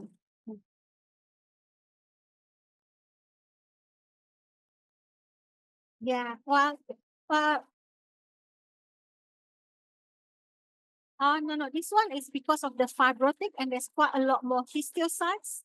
Yeah, because it depends. So if you have a lot more T cells, then you have a lot more CD8. But because this one is mixed T cells and histiocytes, so but this one turned out to be a T cell rich histiocyte B-cell lymphoma. The patient ended up having actually stage 4. So the general lymphadenopathy and bone marrow involvement. Yeah, so it's behaving like a diffuse large B-cell lymphoma. Yeah, rather than the Hodgkin lymphoma.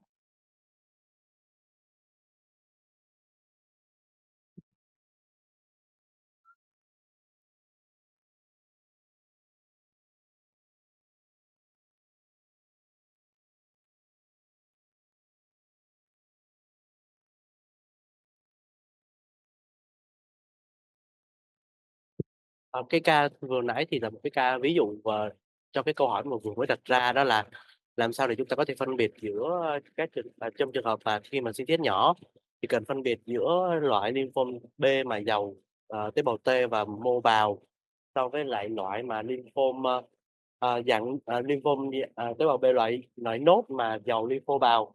Thì hai cái tổn thương này trên sinh thiết lõi thì rất là khó để chẩn đoán phân biệt với nhau. Thì trong một số những trường hợp khi mà chúng ta bị giới hạn về việc không có OCD2 á, thì có thể sử dụng một cái nền liên quan, trong trường hợp này đó là sử dụng CD4 và CD8. Thì trong trường hợp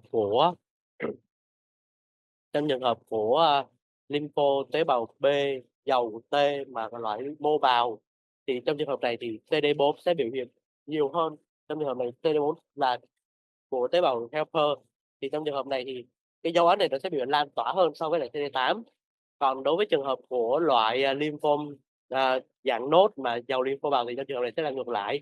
Thì đây cũng là một trong những cái điểm để giúp chúng ta phân biệt trong trường hợp này. Thì xin phép thì chúng ta sẽ tới với lại ca cuối cùng ở trong buổi ngày hôm nay.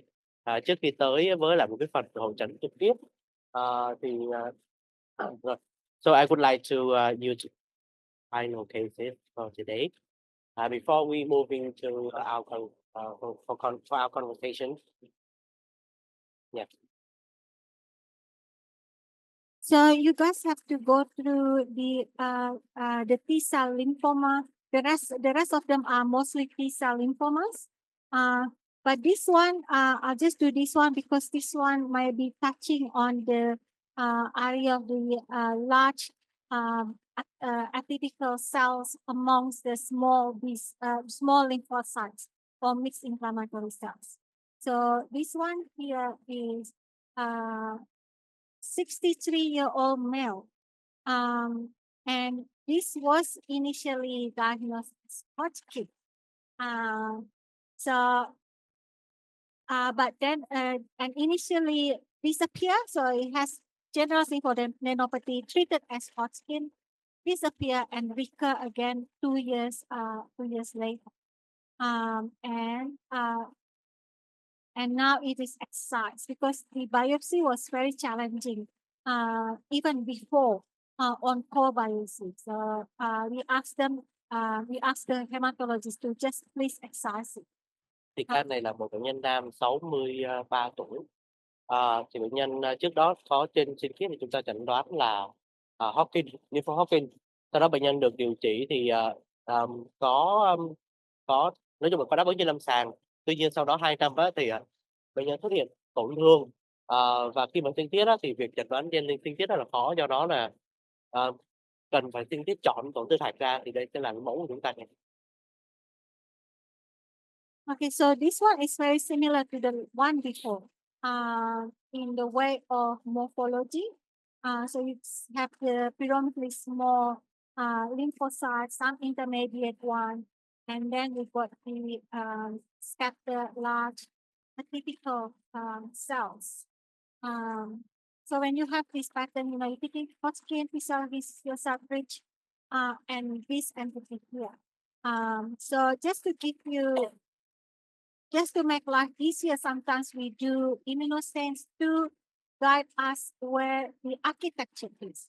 So when you do the CD21, yes, there are some expanded abnormal follicles around, and they are quite fragmented because this is one follicle, but the dendritic network is basically there, and then the rest is quite broad.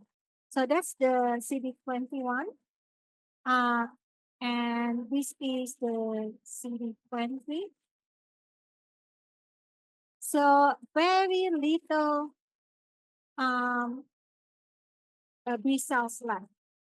And the large atypical cells are CD20 positive. It was also CD30 positive, but it's also CD20 positive. They are positive for EBA.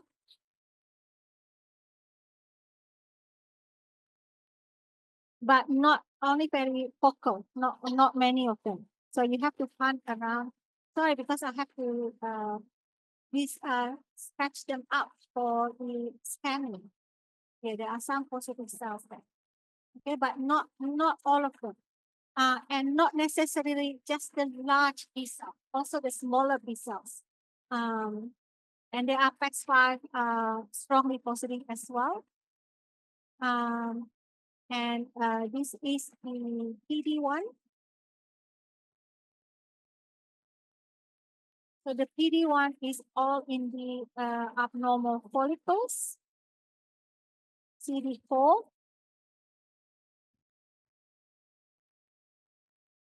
So they are mostly T cells, they are CD4 positive. The CD8 is very few and not in the follicular or not in the abnormal follicles. It's just on the outside. So this is the other mimicker for classic Hodgkin lymphoma, is angioimmunoblastic. So I didn't show you all the slides, but it's also ICOS positive, and the flow cytometry picked up an abnormal T cell population as well. So this is the angioimmunoblastic T cell lymphoma, and this one because the T cells are not very obviously atypical, and on the morphology and on immunostains it doesn't really lost many, because the way you diagnose T cell lymphoma is by nuclear atypia.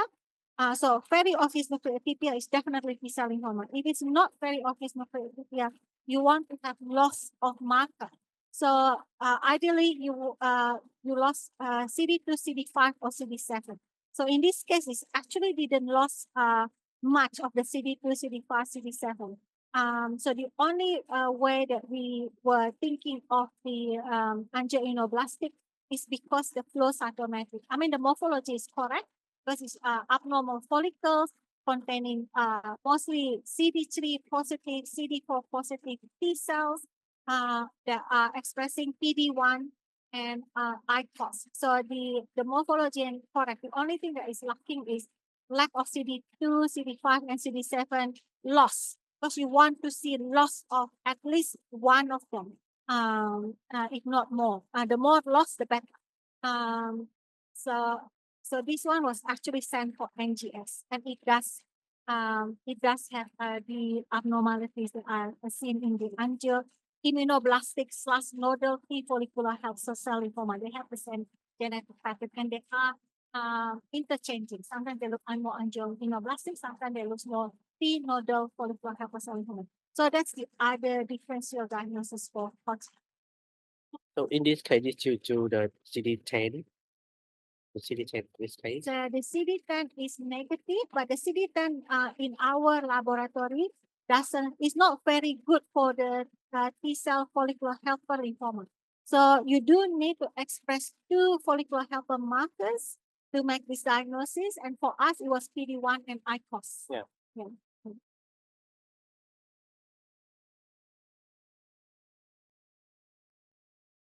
EBA is positive.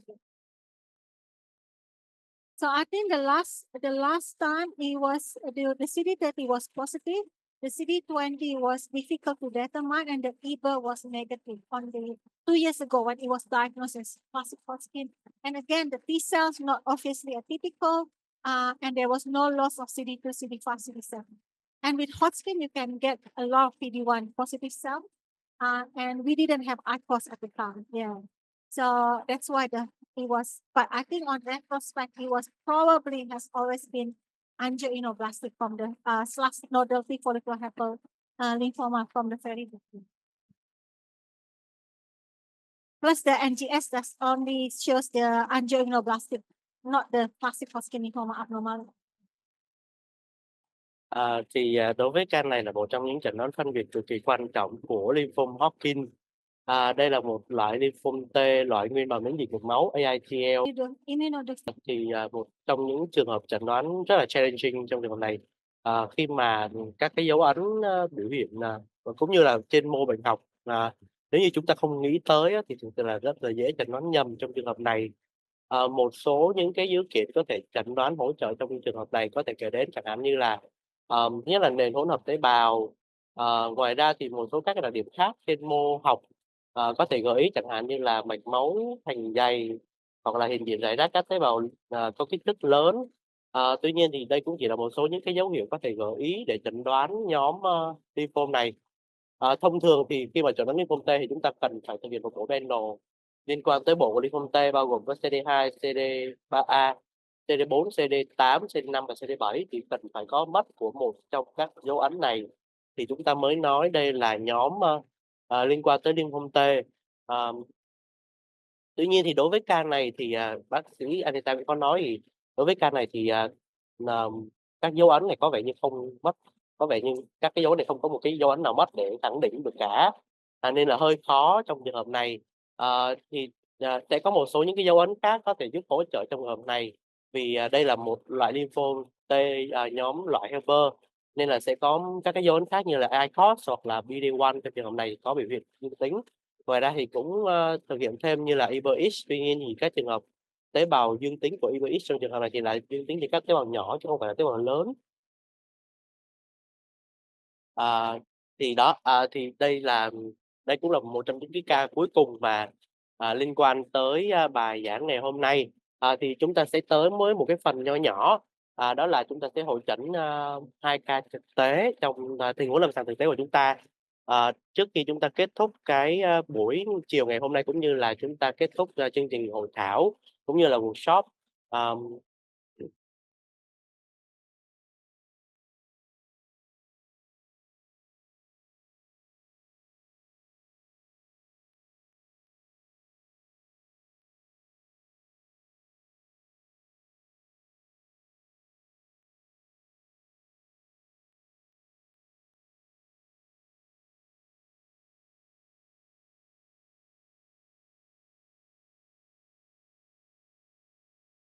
Yeah, I have a difficult case for me. Yeah, yeah, for me, not for us.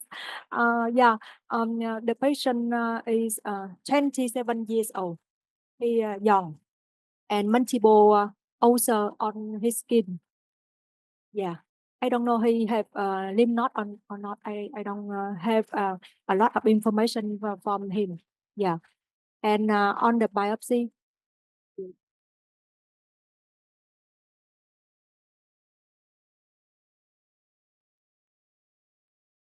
yeah, skin biopsy show a lot of lymphoid cell diffuse in the dermis and invasive to the epidermis and adipose tissue.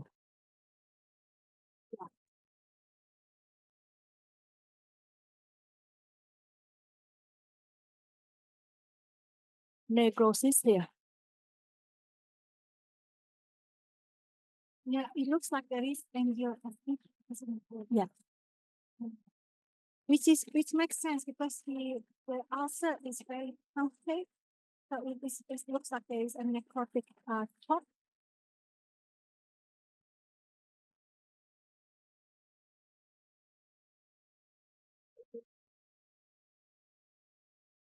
Yeah. Okay. Yeah. Mhm.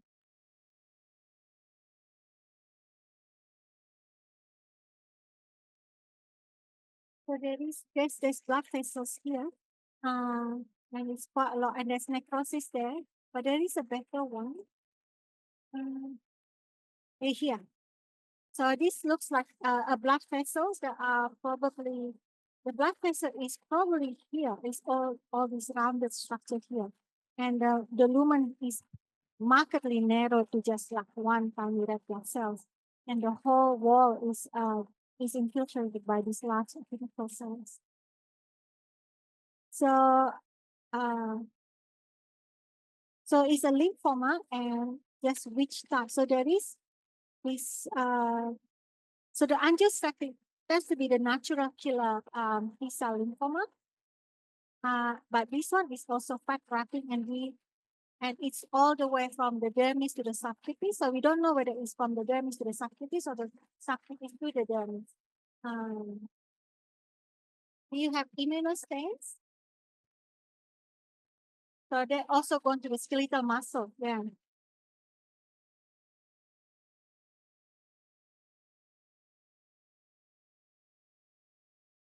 So CD3 positive.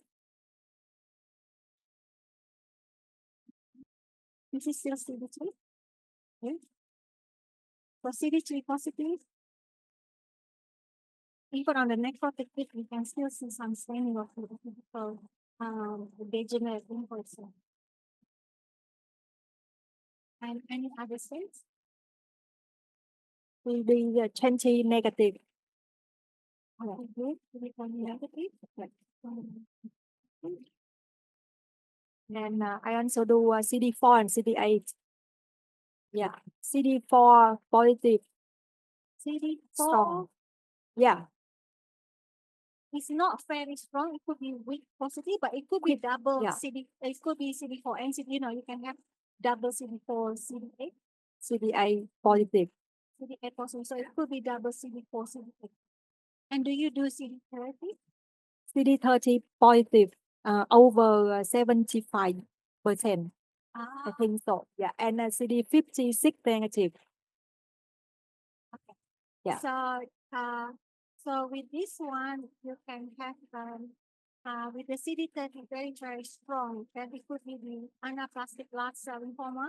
Ideally, also do the cytotoxic markers like Bensan and PIA. performing. Also try to do the PCR gamma delta. Because that one is actually the really, really bad one. So if up and up and up. Yeah. So CD30, can I have a look at CD30? Yeah.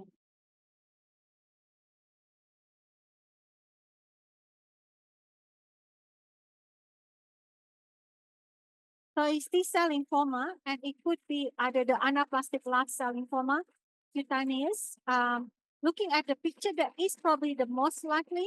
But you can also have CD30 T-cell lymphoma, cutaneous one, as part of the mycosis fungoides. But I can't see any patch of plaques. The clinical presentation doesn't fit. Yeah.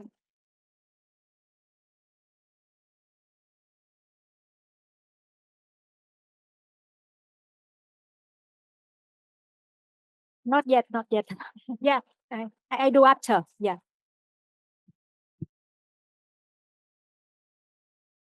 So the other possibility is the peripheral cell lymphoma with CD30 expression. And that one, I guess the performing cancer that could be negative. And also we have to exclude secondary cutaneous lymphoma of the nodule. Yeah. So if it's cutaneous anaplastic large cell lymphoma, tends to have a good prognosis.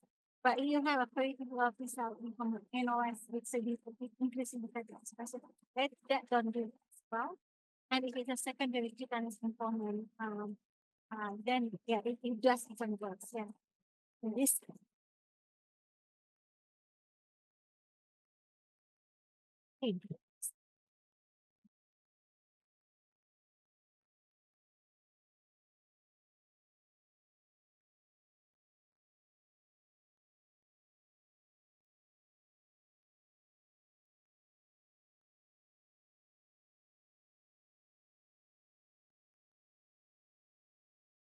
So yeah, if it's a nodal, you can do you can still do up regardless. Yeah. So the other thing, I mean, I don't know whether you have it, but does P2 RF 4, so the does P2 fish, that be more positive in the cutaneous one, and not so much in the nodal one.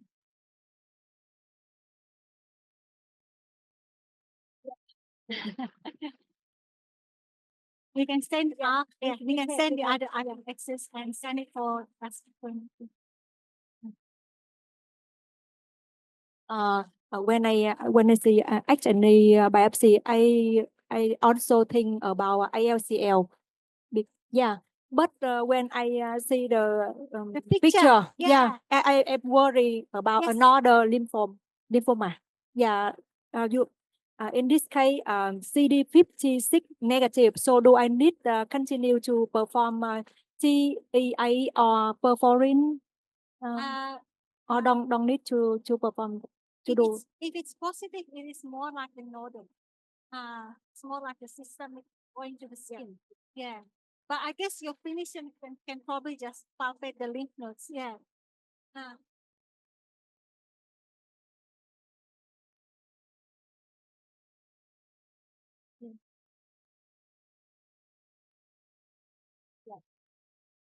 We can do the PCR gamma delta just to exclude that one. You don't have that one. Yeah, that one is quite rare. Yes. And then we can do the dust one.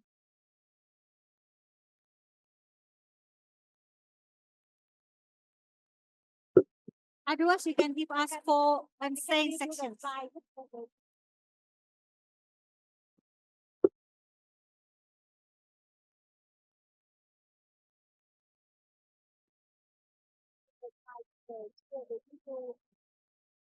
Yeah. Understand. Yeah, because from the clinical, it looks worse than the cutaneous anaplastic. If anything, this all cutaneous is probably more likely the peripheral T-cell lymphoma with CD30 expression. Yeah.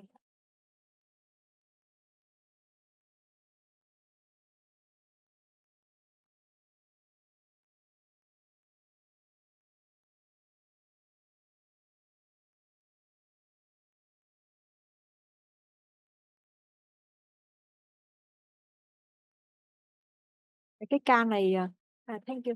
Cái ca này thì thực ra là khi mà mình coi HE là cũng nghĩ IELTS rồi, tại vì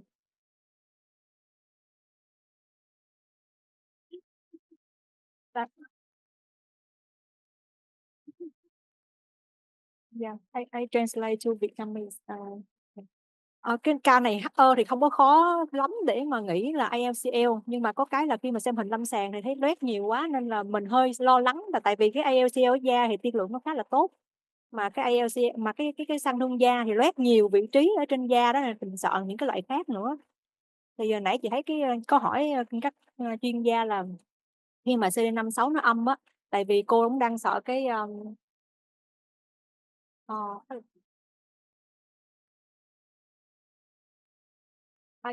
yeah, another case.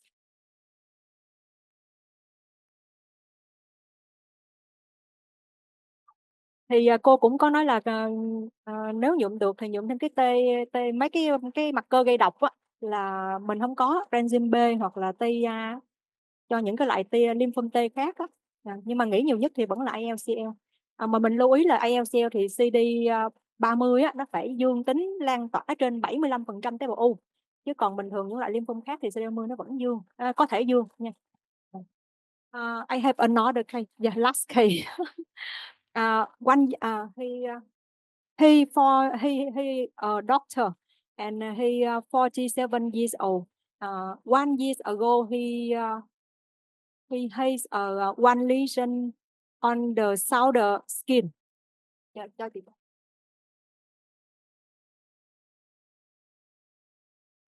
a picture. Multiple nodule on the breast, I think, on the shoulder skin. Yeah. Only solitary lesion? Yeah, just only lesion. So, what's the HNE?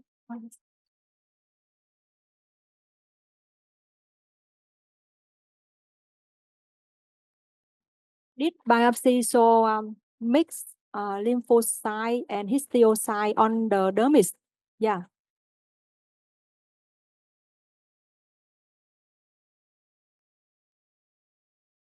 Some follicle here. So yeah, So we when mix lymphocytes and histiocytes. yeah, and I see emperipolysis. Yep. On this. Yeah. So I favor Rosai-Dorman disease. Yep. I agree. Yeah. I also do CD1A, CD68, and S100. Yeah. CD1A negative. Oh, that is nice. This one, that is beautiful, emperipolysis. Yeah. So yes, definitely happy morphologically in keeping, and if your S100 is positive, then it's excellent. So the other one that you can do is OCT. So these histiocytes are also can express OCT But oh yeah, I don't have that's right. OCT marker. Yes.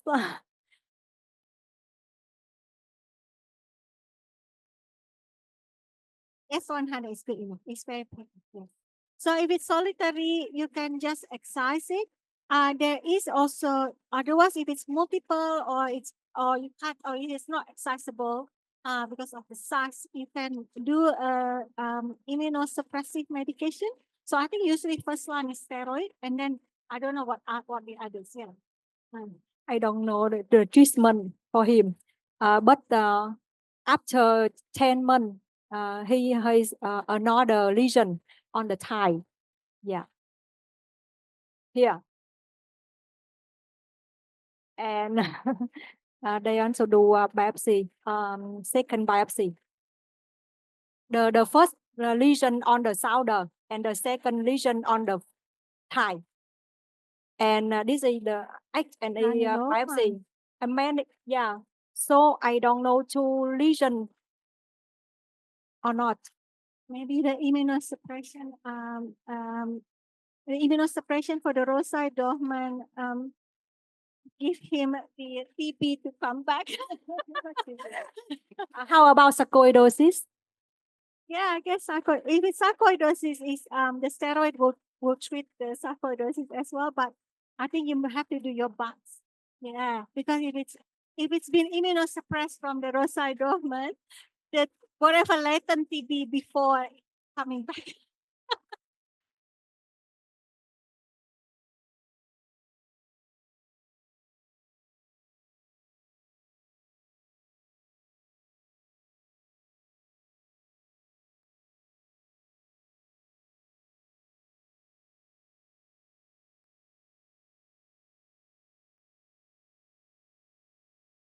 Yeah, definitely do your best.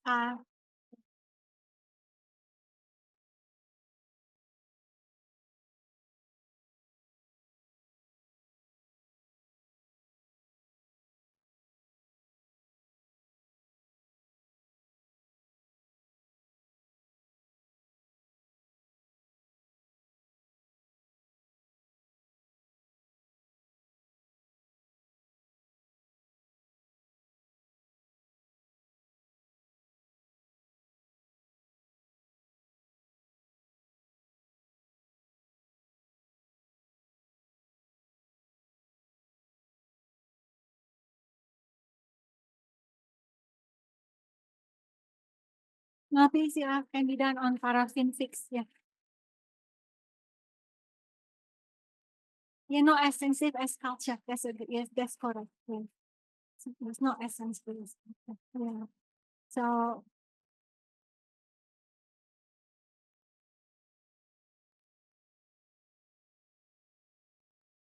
Yeah.